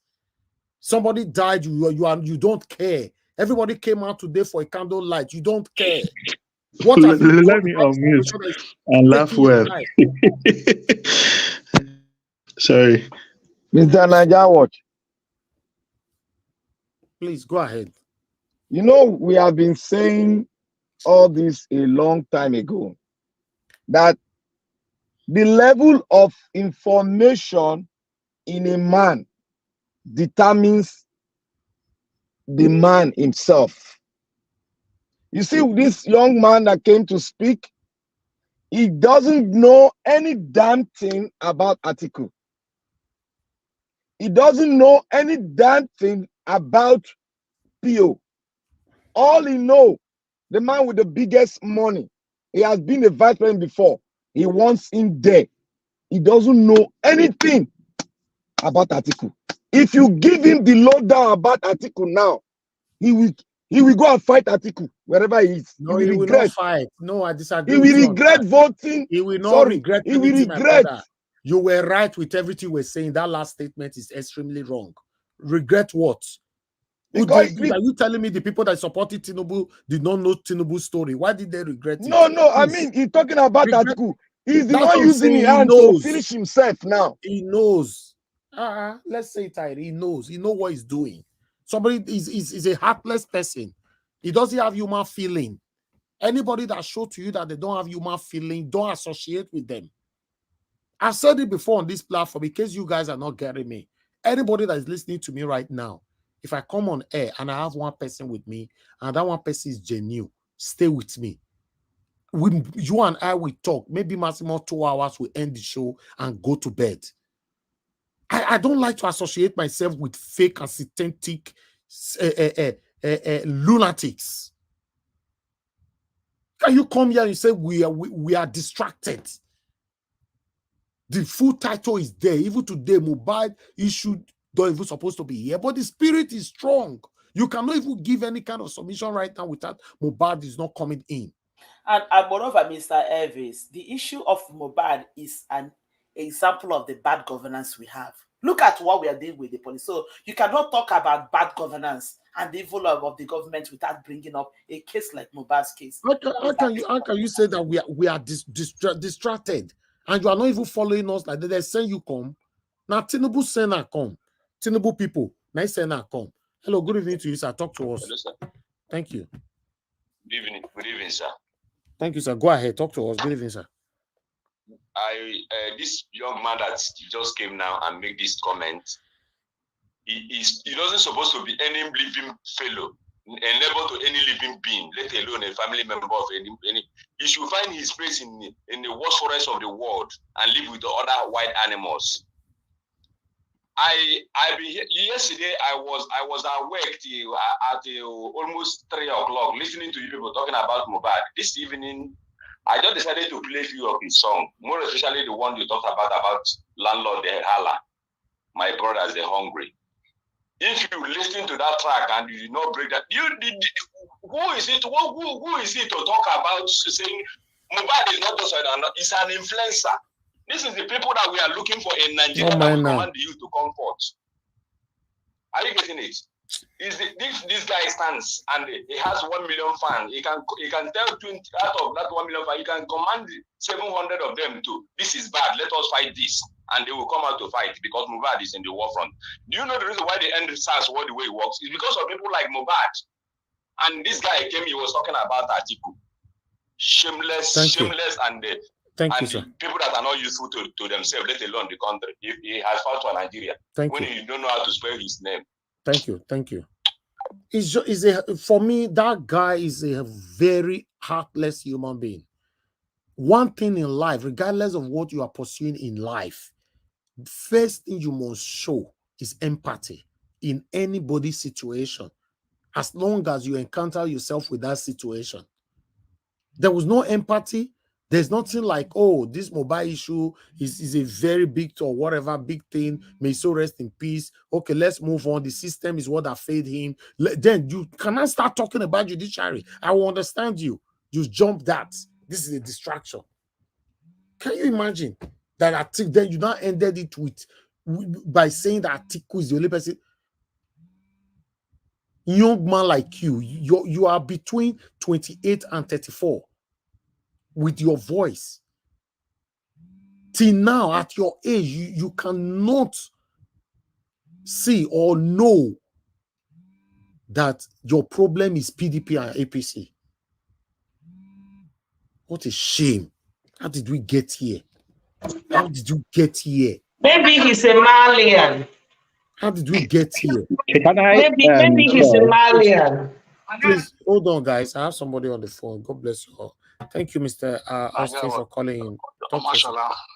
Thank you, Mr. Mashallah. Thank you. Thank you, Mashallah. Go ahead, sir. Yeah, I saw the report on the screen. Since police has the results, you see, Mohbad, as I've been saying it since the way NSA started. This boy is like helping us because the same police will do the judgment the judges did on the 6th. How can you tell us you remove somebody today and the result is out? It means the result has been written already. Okay. It has been written.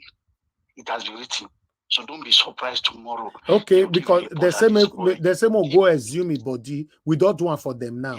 So we don't do one. That is go to court. That is go to court. We don't go court. Now, judgment won't come now. They not wait. They not hide. They say, okay, I just hope it's not true. I just hope Nigeria police will do the right thing. No. See, I said it before. What we are going to hear is they will tell you that this boy took overdose of drugs. That's what they will tell you. Overdose of drugs. All right, my brother. Thank you, sir. Thank you, Mashallah. God bless you, sir. Let's watch this 1 minute clip. What happened today in the candlelight? Oh my God.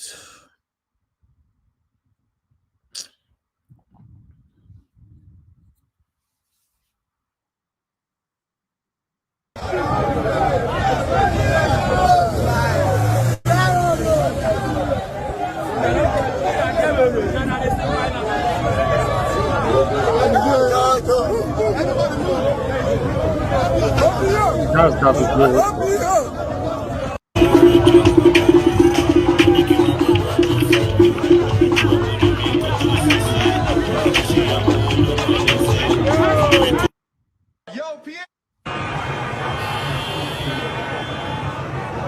if they don't give justice to this guy, waiting Nigerian government wants us for this country right now.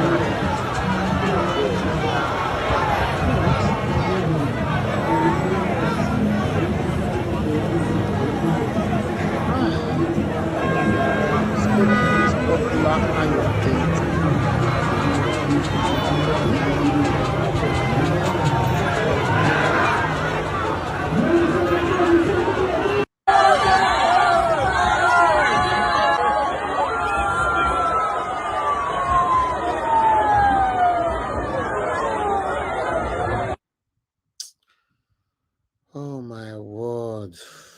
right, my people. Thank you. Nigerian government is for trouble. Let me call. Let's hear from somebody we never talked since at all. Mr. Evison, I know sir, just Sorry, I've not spoken for ages. No. You hold on, Mr. Samuel. At least you don't talk at all. We get to Nigeria, you never talk. Madam Nena, go ahead. When you finish, to Nigeria can come in. Thank you. Okay. Anyway, I just wanted to touch a little bit on the issue of David Hunde. I think I listened to that a little bit when he's a very passionate appeal. We know how important that guy is and the kind of person that guy has always been. And I'm not surprised at what he's doing. And I will just, I don't know if I should just say maybe to make an appeal or whatever. No, the Ghanaian government, whatever it may cost, that guy's life must be protected. This is the kind of thing we are talking about. This is the same way that Mohbad cried out for help and nobody helped him. And God forbid that these people will succeed in their evil plan. And it also points toward the same thing we are saying. These are people that just want to perpetrate evil as much as they can and with so much intensity as they can do it. What did David Hunde do? Because he's saying the truth. These people don't want people who are ready to say the truth and people who expose the evil that is going on in the land. You know, I just pray, my own thing, I just pray for his safety, and I pray that the government of Ghana will be sensible enough. We understand the importance of protecting somebody like that. And like everybody else is saying, I think it was last about 6 months ago or thereabout that I got to know that he was in Ghana. I got to know that he was in Ghana not through Elizabeth, somebody that saw him, met him in Ghana, that got to know that that he's in Ghana. But I didn't know he was there on asylum. But I thought he was just living there, probably operating from that place and stuff like that. So I just pray, Nigerians should know that what we are living now in our Nigeria as a society is nothing but civilian dictatorship. That is just where we are. If not, I don't see the reason why someone like Nnamdi Kanu will still be in jail. This man will go to the international community, be talking about democracy and rule of law, respect for rule of law. Somebody that has no atom, no single iota of respect for the rule of law is the one that will stay in the world stage and be writing all the nonsense, and people are somewhere clapping for him and applauding him. So the whole world needs to hear it. David Hunde needs to be protected. Nothing should happen to that guy. Nothing should happen to that guy. It is so sad. That is where we are as a country. Nigerians, when we see things like this, when we hear things like this, it should make us understand that we are in a very bad shape. As long as this country that is called Nigeria is, we are in a very bad shape. And again, briefly talk on the issue of Chicago. I want to believe that what is obtainable in Nigeria is not what is obtainable. As much as I know that there is no heaven on earth, there is no place that they don't have people who have criminal mind and stuff like that, But then I want to believe that document that I think is taken for in Chicago University will be released, because in Chicago coming out to say that Tinubu, Bola Ahmed Tinubu graduated from Chicago University. Nobody is in doubt of that. But the question is, which of the Bola Ahmed Tinubu? Who is that Bola Ahmed Tinubu that graduated? As my name is Nendobi, when you go type Nendobi, a lot of Nendobi will pop out. So there is possibility that the secondary school I attended, that the primary school I attended, or even the university I attended, there's an Nen that will be there. There's every possibility. But then it's when we begin to narrow it down to which. So we are not doubting that. So whatever he's trying to do, from the way he's fighting to block the thing, is an indication that there's something that he's hiding. So whatever it is, Nigerians will get to know. We want to know who this man is. Thank you so much. Thank you, Madam Nena. Currently now, hey God, police have started shooting tear gas at the people for the for the candle night. Let's watch this clip. On our protest, coming out from above, police shooting tear gas at us. Police shooting tear gas at us. At all gate, police shooting tear gas at us. Police shooting tear gas at us. We are here for Mohbad. We are here for Mohbad. Police shooting tear gas at us. You see, everyone is running, guys. Omo, allow you tear gas for sure, so who not run for a laugh? Who hate to see go thank God. Jama, allow you tear gas for sure, so Jama. I tell you now, same everybody we are sure anything can happen. Okay, that is the situation from Lagos right there. If I have another clip, I'll continue to bring it on. I don't know which I want to talk for Nigeria matter anymore. Let me move on to the next person, man. The matter, everything. Oga Naija Watch, can you just imagine people who are just doing candlelight too, no be protest to candlelight. Okay.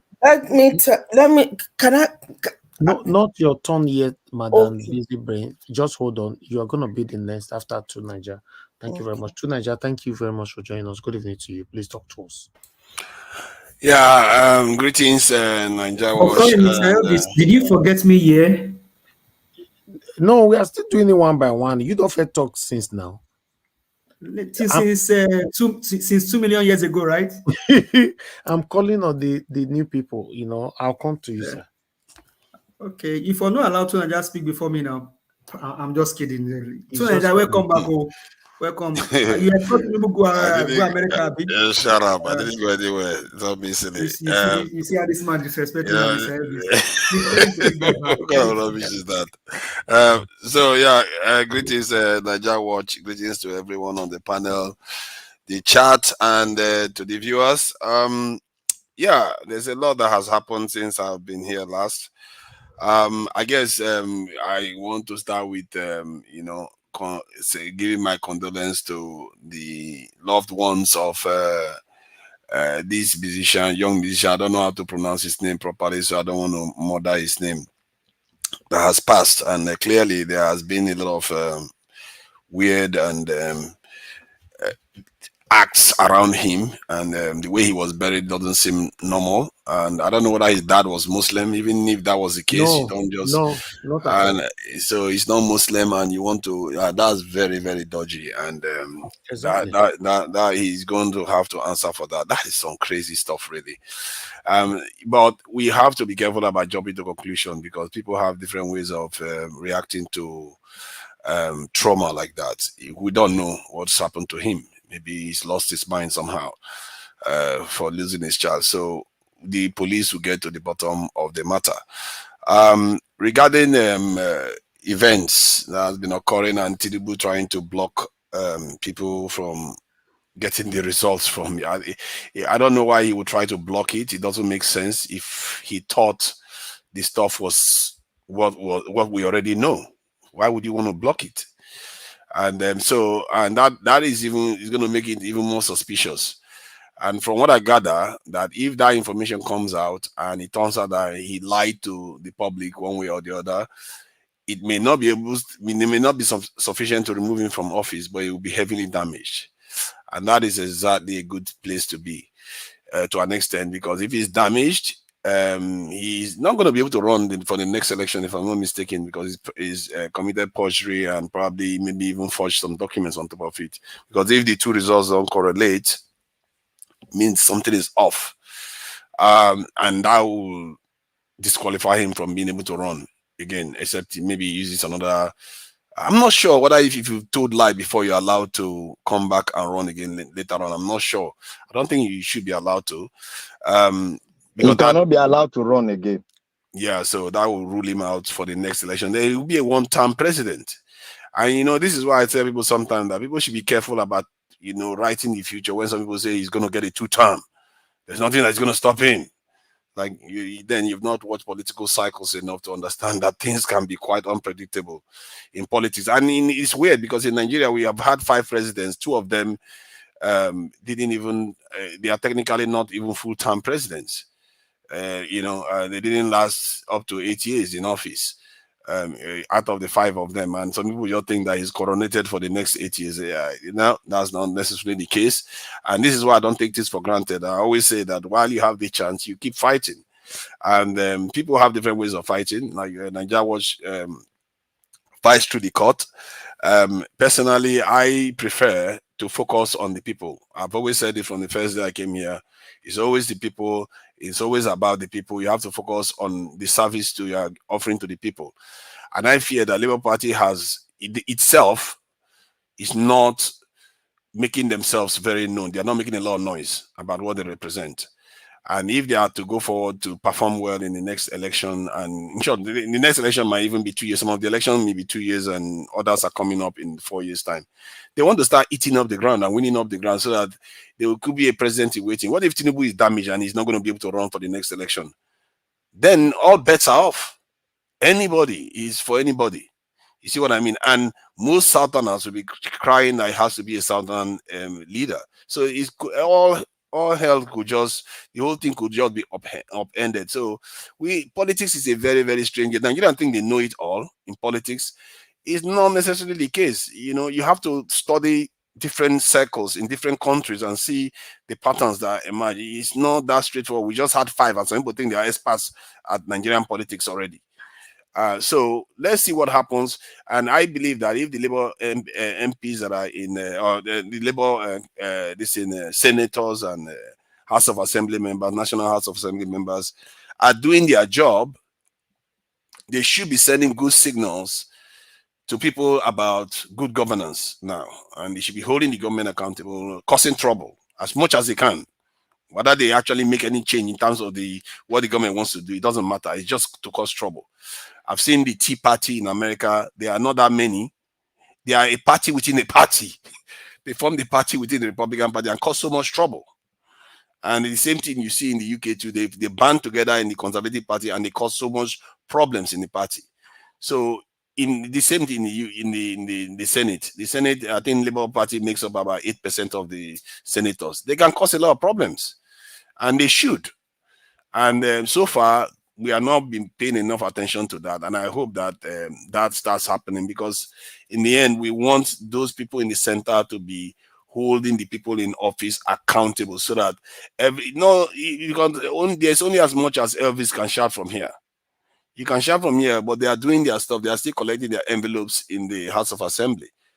But those ones are going to make a lot of impact on the votes. If, let's say, PDP wants to block the vote of the government, but the government needs that extra 8% that the Labour represents, they can block it. They could be the deciders.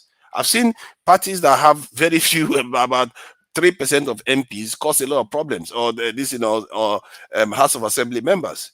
You know that in the UK, when Unclear and the Conservatives, they were in office, the Liberal Democrats were calling the shots, and they didn't have that many MPs in the UK. So you can have a situation like that in Nigeria, and I really believe that the Labour Party has a good chance of doing this. But so far, I'm sorry to say that I've not seen enough of the Labour Party coming forward. I know that the Abia State governor is performing very well. I watched a video of Abia State, and it's looking good, and there's a lot of improvements happening. That is good message that we need to be getting out there for the Labour Party, because I don't want these governments to go ahead and keep running Nigeria to the ground. Everything they've done so far have not yielded any positive thing for Nigerians. Thank you. The lives of Nigerians have just gotten harder. The cost of living has gotten harder.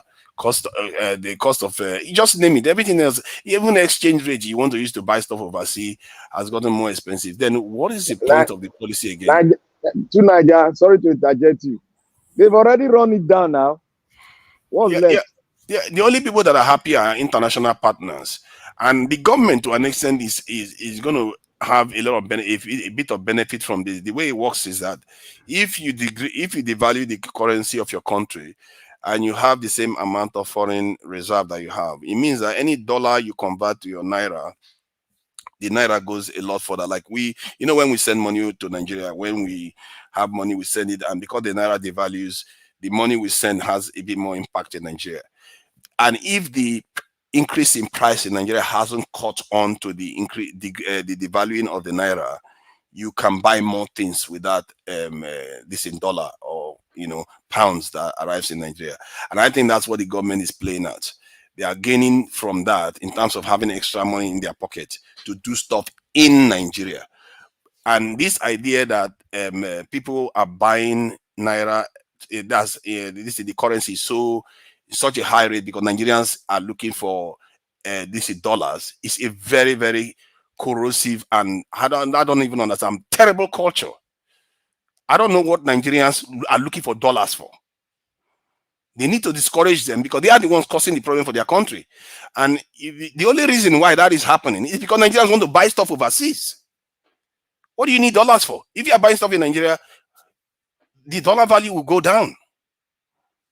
You want to buy stuff from overseas and the dollar keep going higher and higher and higher.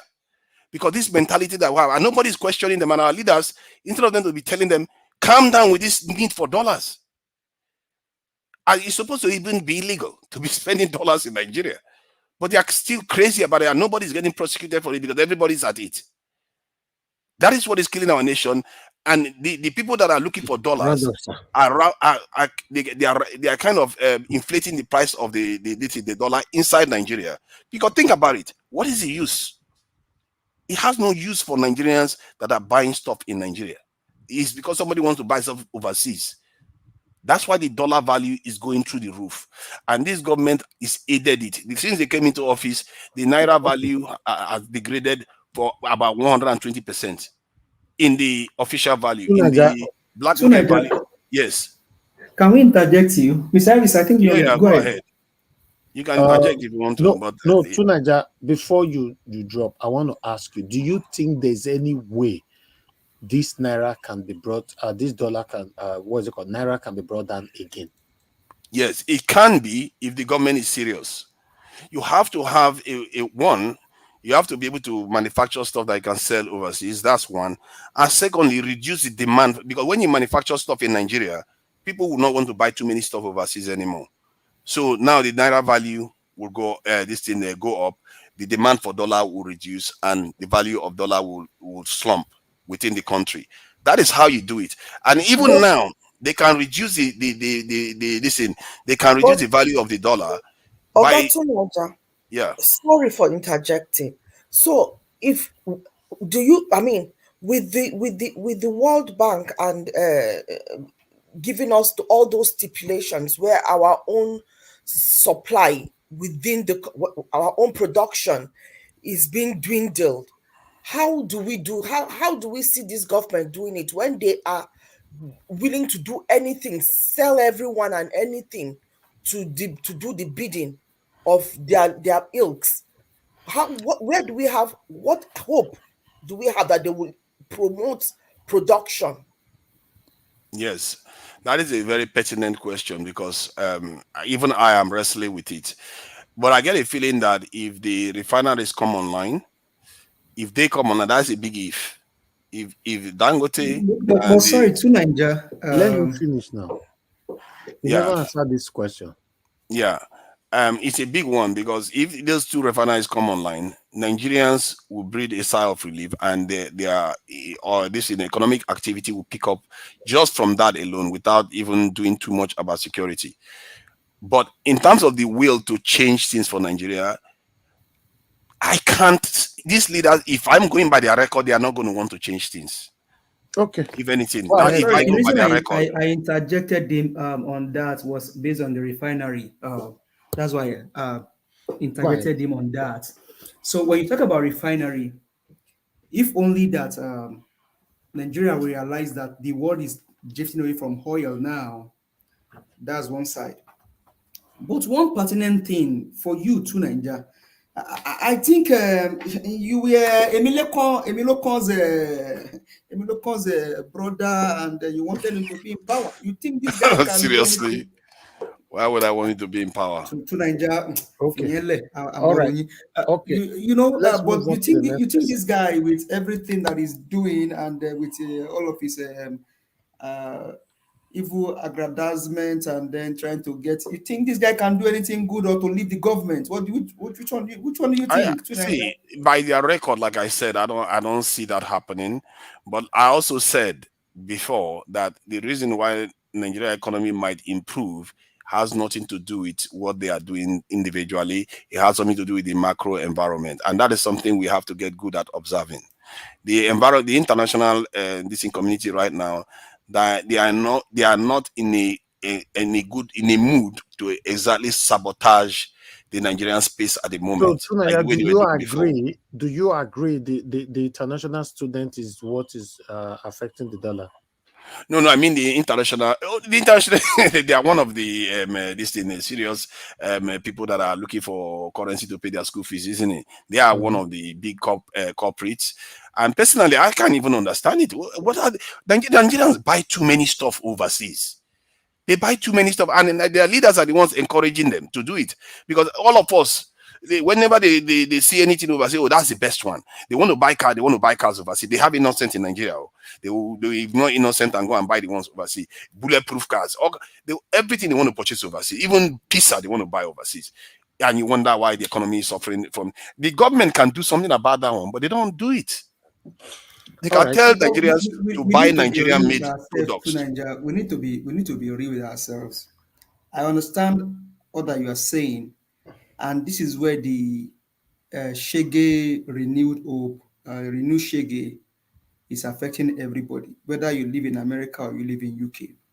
One thing is, we must understand, with the antecedent of these guys, they're not going to do anything for the country. Forget about that. Tinubu cannot do anything for the country. Now, what do you say about UAE lifting the ban and then him talking to empty all? Nobody wants to do business with Nigeria. One, because you have a drug baron in power, selected by Mahmoud Yakub. He does not even understand the principle of production, all of those things. And so what they are fighting now, they are fighting the issue of legitimacy. So they cannot do anything. So that's...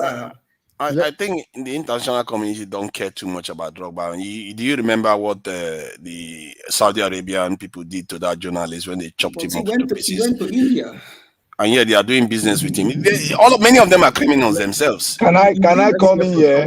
We have forget about that, my brother. They talk about UAE. Did UAE lift the ban? The whole UAE. UAE has not lifted the ban. Let's move on, my people. Let's move on. People are waiting. Thank you. Thank you very much, Tunaja, for your submission.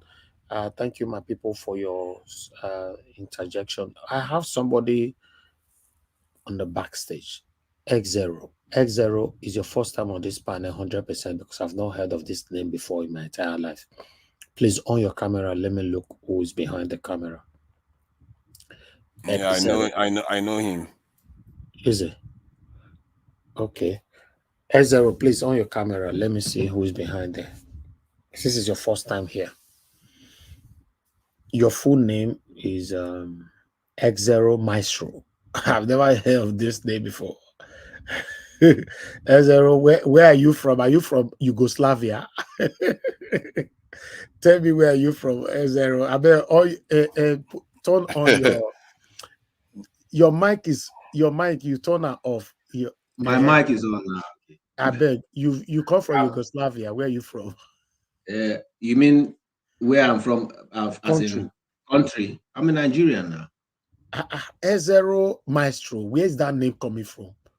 And our coded name we would use for them. it's just a pseudonym. Thank you, my dear brother. It's good to have you here. Thank you so much. I'll come back to you after Madam Busy Brazy. I'll call you. All right. Thank you. Can I put up my mic? Yeah, you can off your camera now. Yes, sure. All right. Madam Busy Brazy, please talk to us, man. Thanks for your patience. Good evening, Guy Elvis. Good evening. All protocols observed. I jumped on. I came very, very late to the party. When I joined, it was when Black Panther was saying something about trusting the American judicial system, and I am a strong skeptic from what one has observed so far. I do not think that we should be trusting like that. We should have some skepticism about their, acting, because from what we are seeing, even in America, judgment can be compromised. While the judge has given order for the release of Tinubu's documents, Tinubu is also countering, is still trying to fight it. And there might be something that they might pull out of the hat and grant him his wishes. But what I don't understand is, why is someone who is desperately struggling with credibility and legality of being where he is, claiming to be a president of a state, and these are the issues that have marred his candidacy, you would assume that he would do everything possible to prove himself and put to a permanent death this issue, this controversy around his person, about his qualifications or his fraudulent activities. You would think he would cash in on this opportunity on an international scale and quelch it. The reason why he's becoming a pariah, talking to empty halls, looking when he goes into international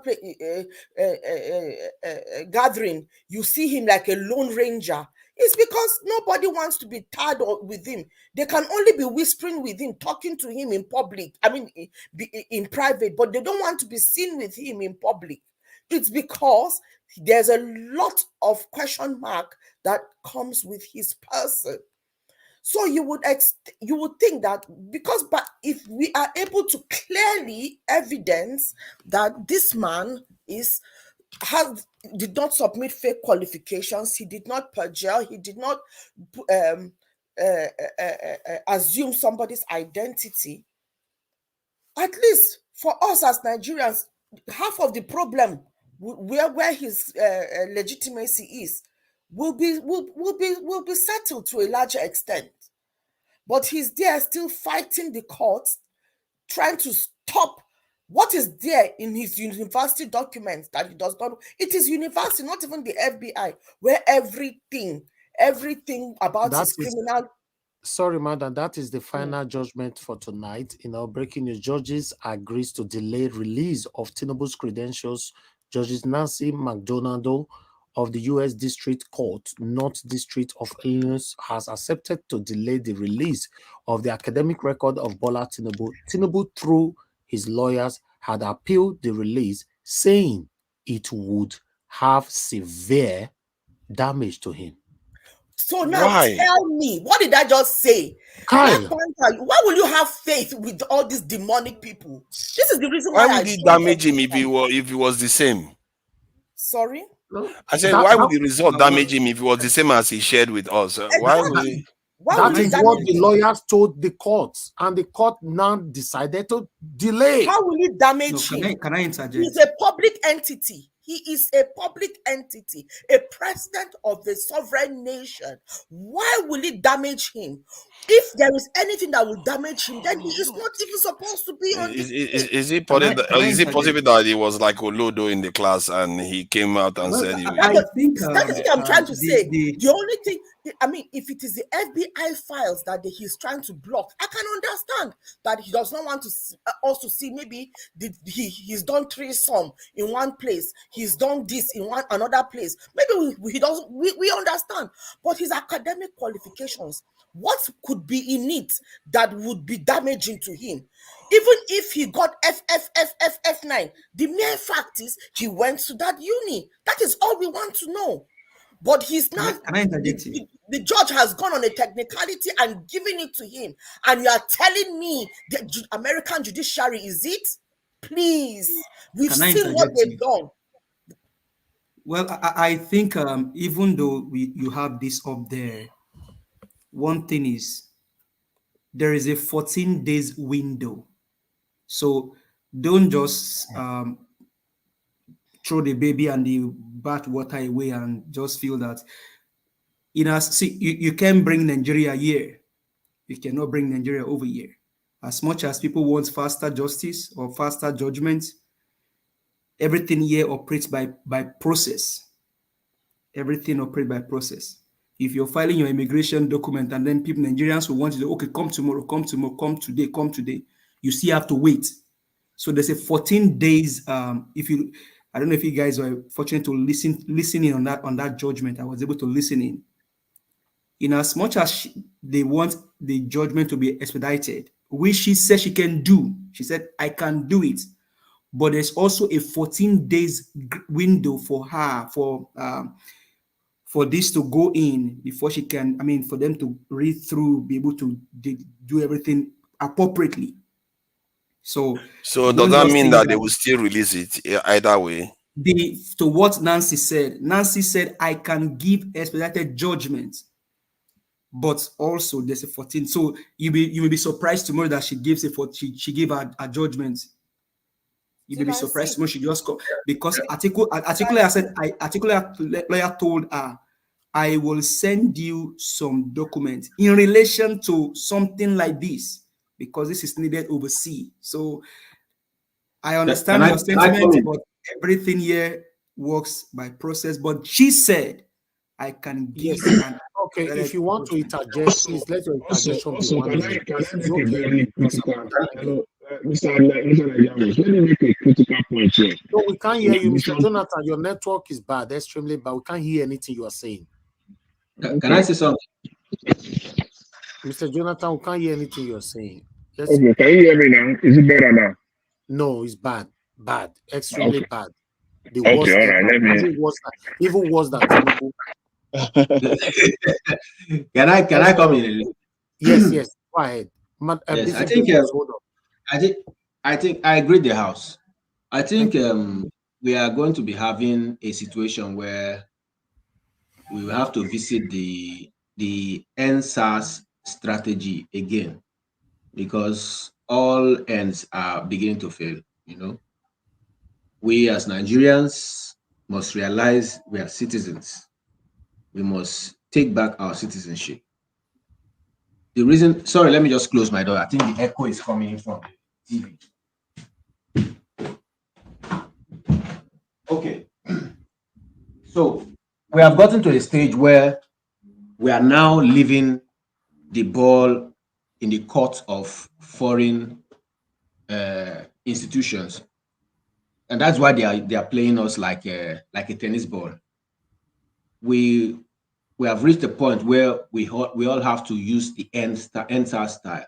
Look at what they're doing for Mohbad now. I saw the latest update. They've just shot somebody. The police had just shot somebody.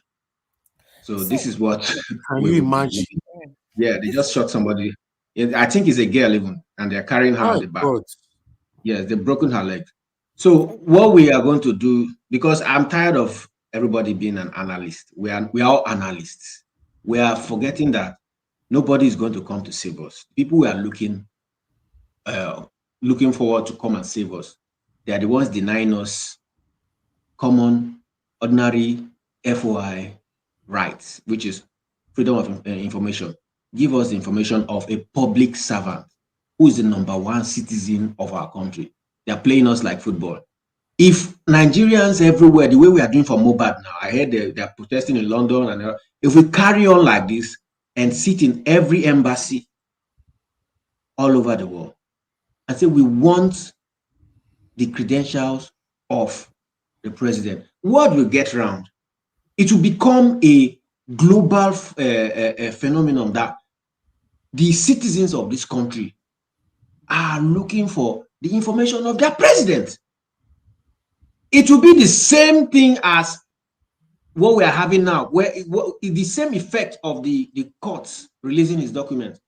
Because what we are saying is that they might be using the technicalities that this might damage. So. I don't know what is going to damage anything in Nigeria if our #1 citizen releases his school information. But if we stop being analysts and trying to be too smart, but just go to rudimentary, we are lacking in the actions, the reactions of true citizens. I said this before.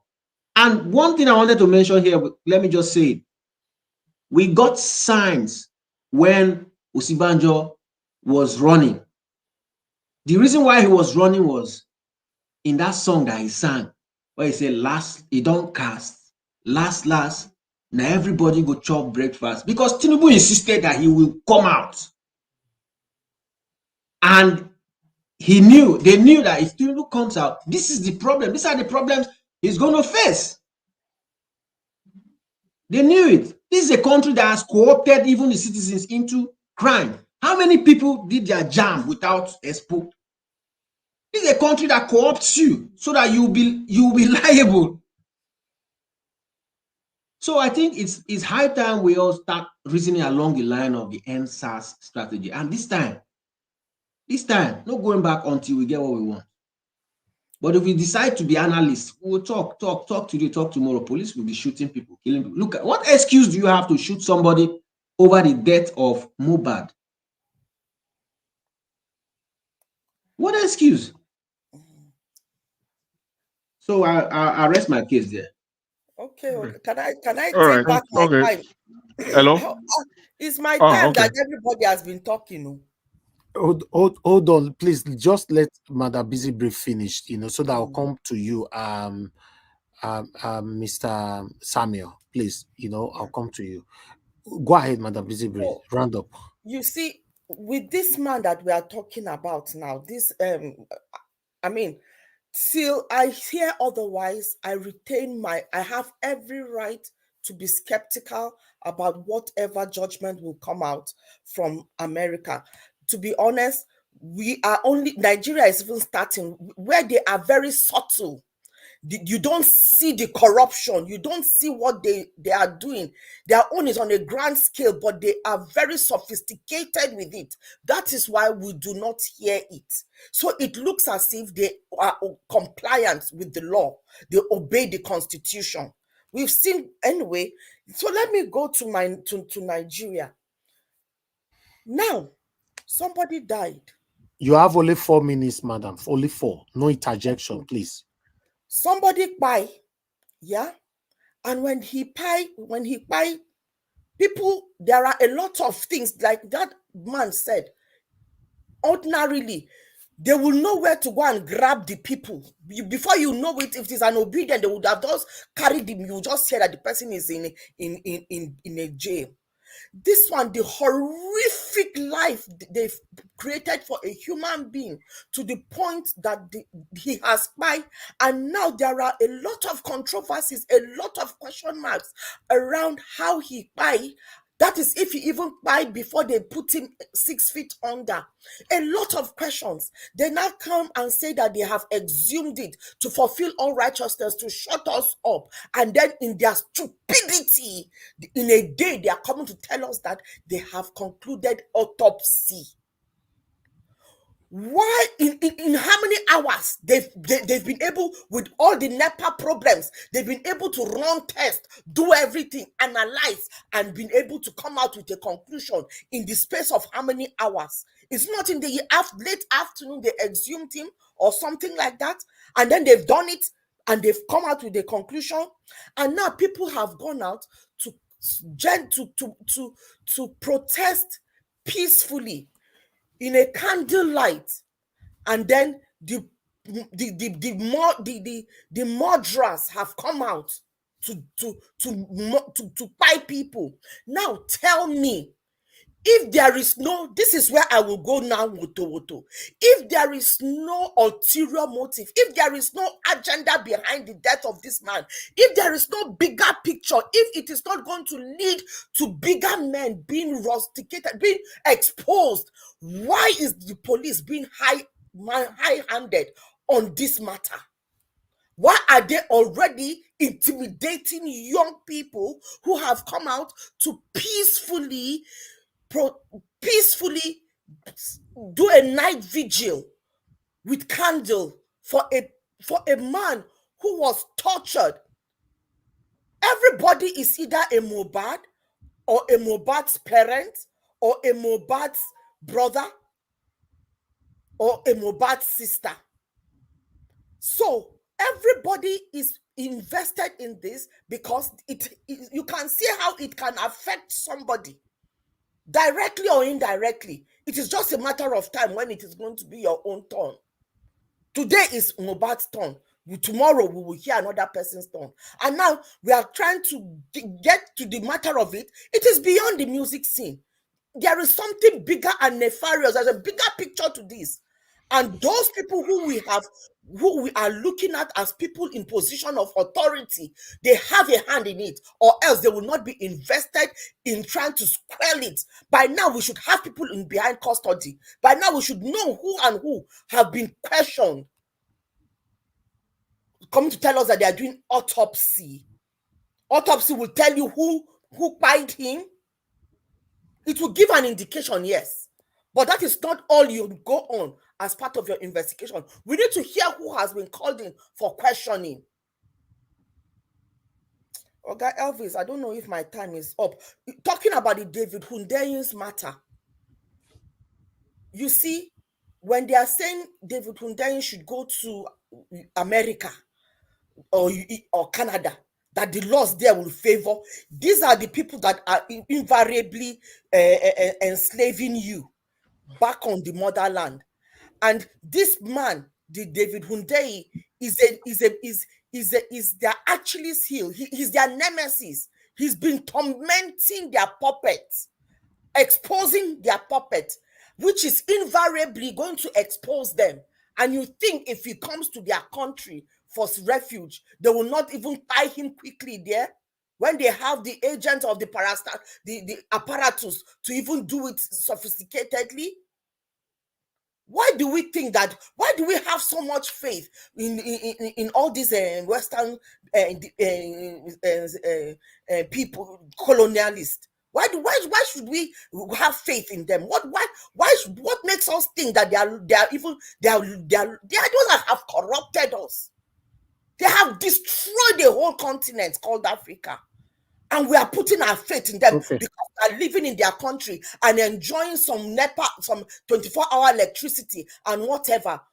Your time is coming when they are enslaving you. They are enslaving us quietly, indirectly, without us even knowing it. It's better we wake up and know that we are just here temporarily. Chop your market and find how you can go back home. And while you are at it, fight for those who are at home. So that when you go back home, at least it will be a better place for you. Thank you. Thank you very much for that passionate submission from you, Madam Bizimbrace. God bless you. Everybody right there watching us, and those of you on the comment section, God bless you all, my people. It's been a very hot broadcast, so trust me, there's a lot to this. All right, we still have a lot of people. Can I just respond to? I'm not saying he should stay in Ghana, Madam Rita, Sister Rita. I'm not saying he should stay in Ghana, but what I'm just trying to argue here is where we are thinking he would be much more safer. Let us not be deceived. Let us look at other areas. That's all I'm saying. Thank you. Okay, let me call on Mr. Samuel. Are you there? Yep, and I've been waiting for ages. Thank you very much. Please talk to us. Yeah.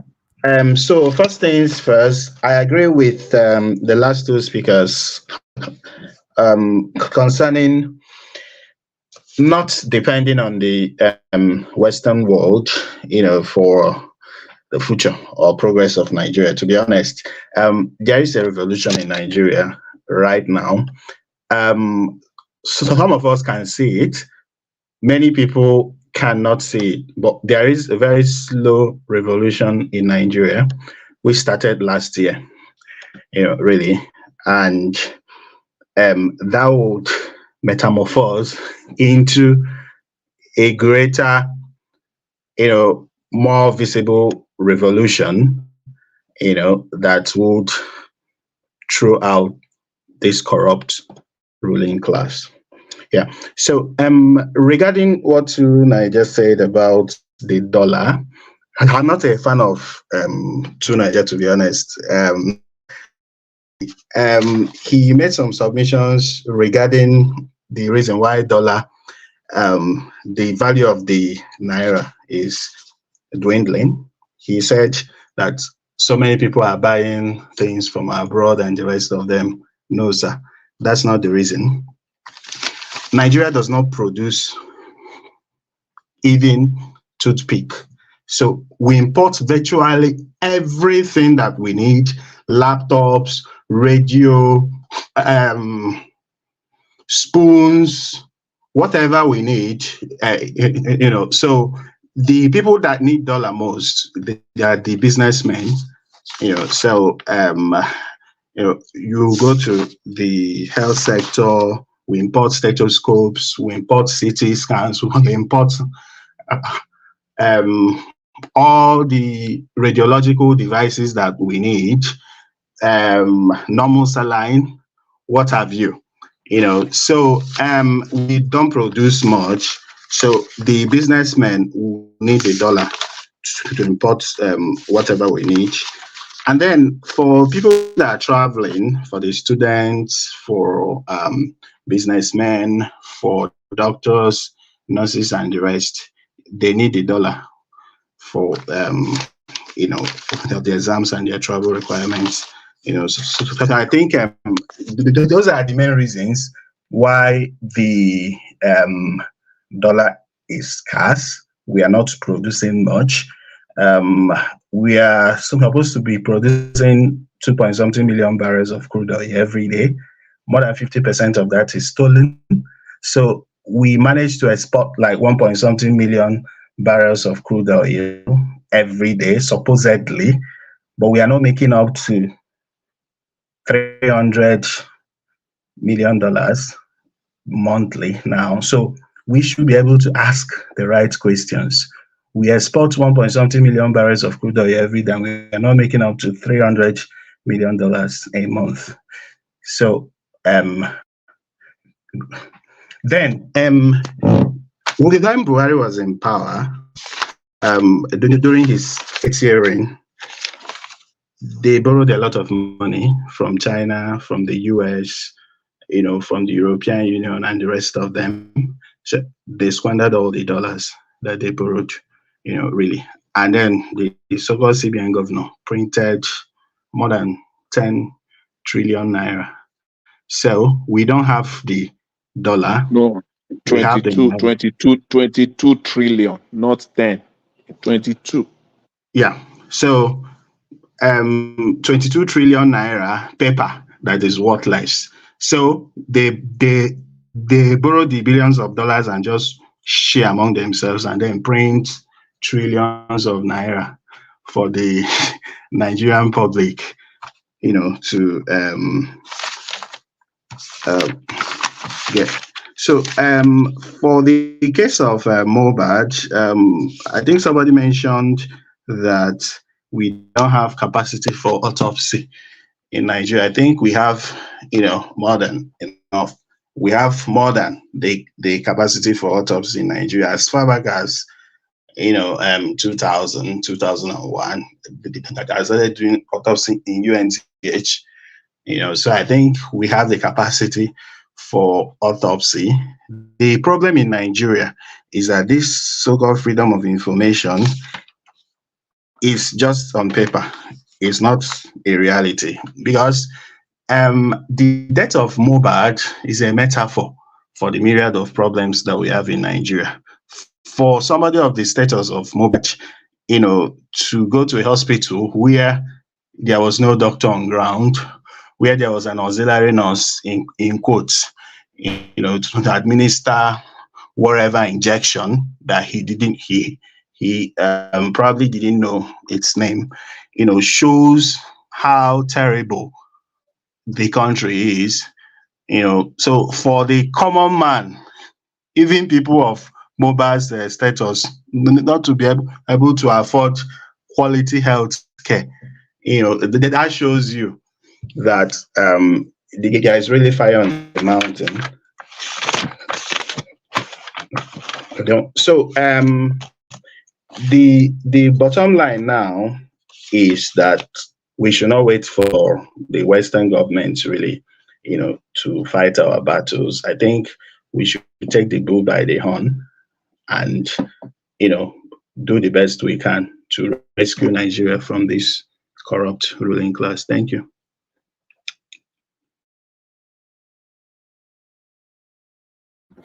Yes, that's what we're doing. Hopefully, we can rescue the country from these satanic people. But the way it looks like, God, is a battle. This is a battle. These guys are seriously fighting back.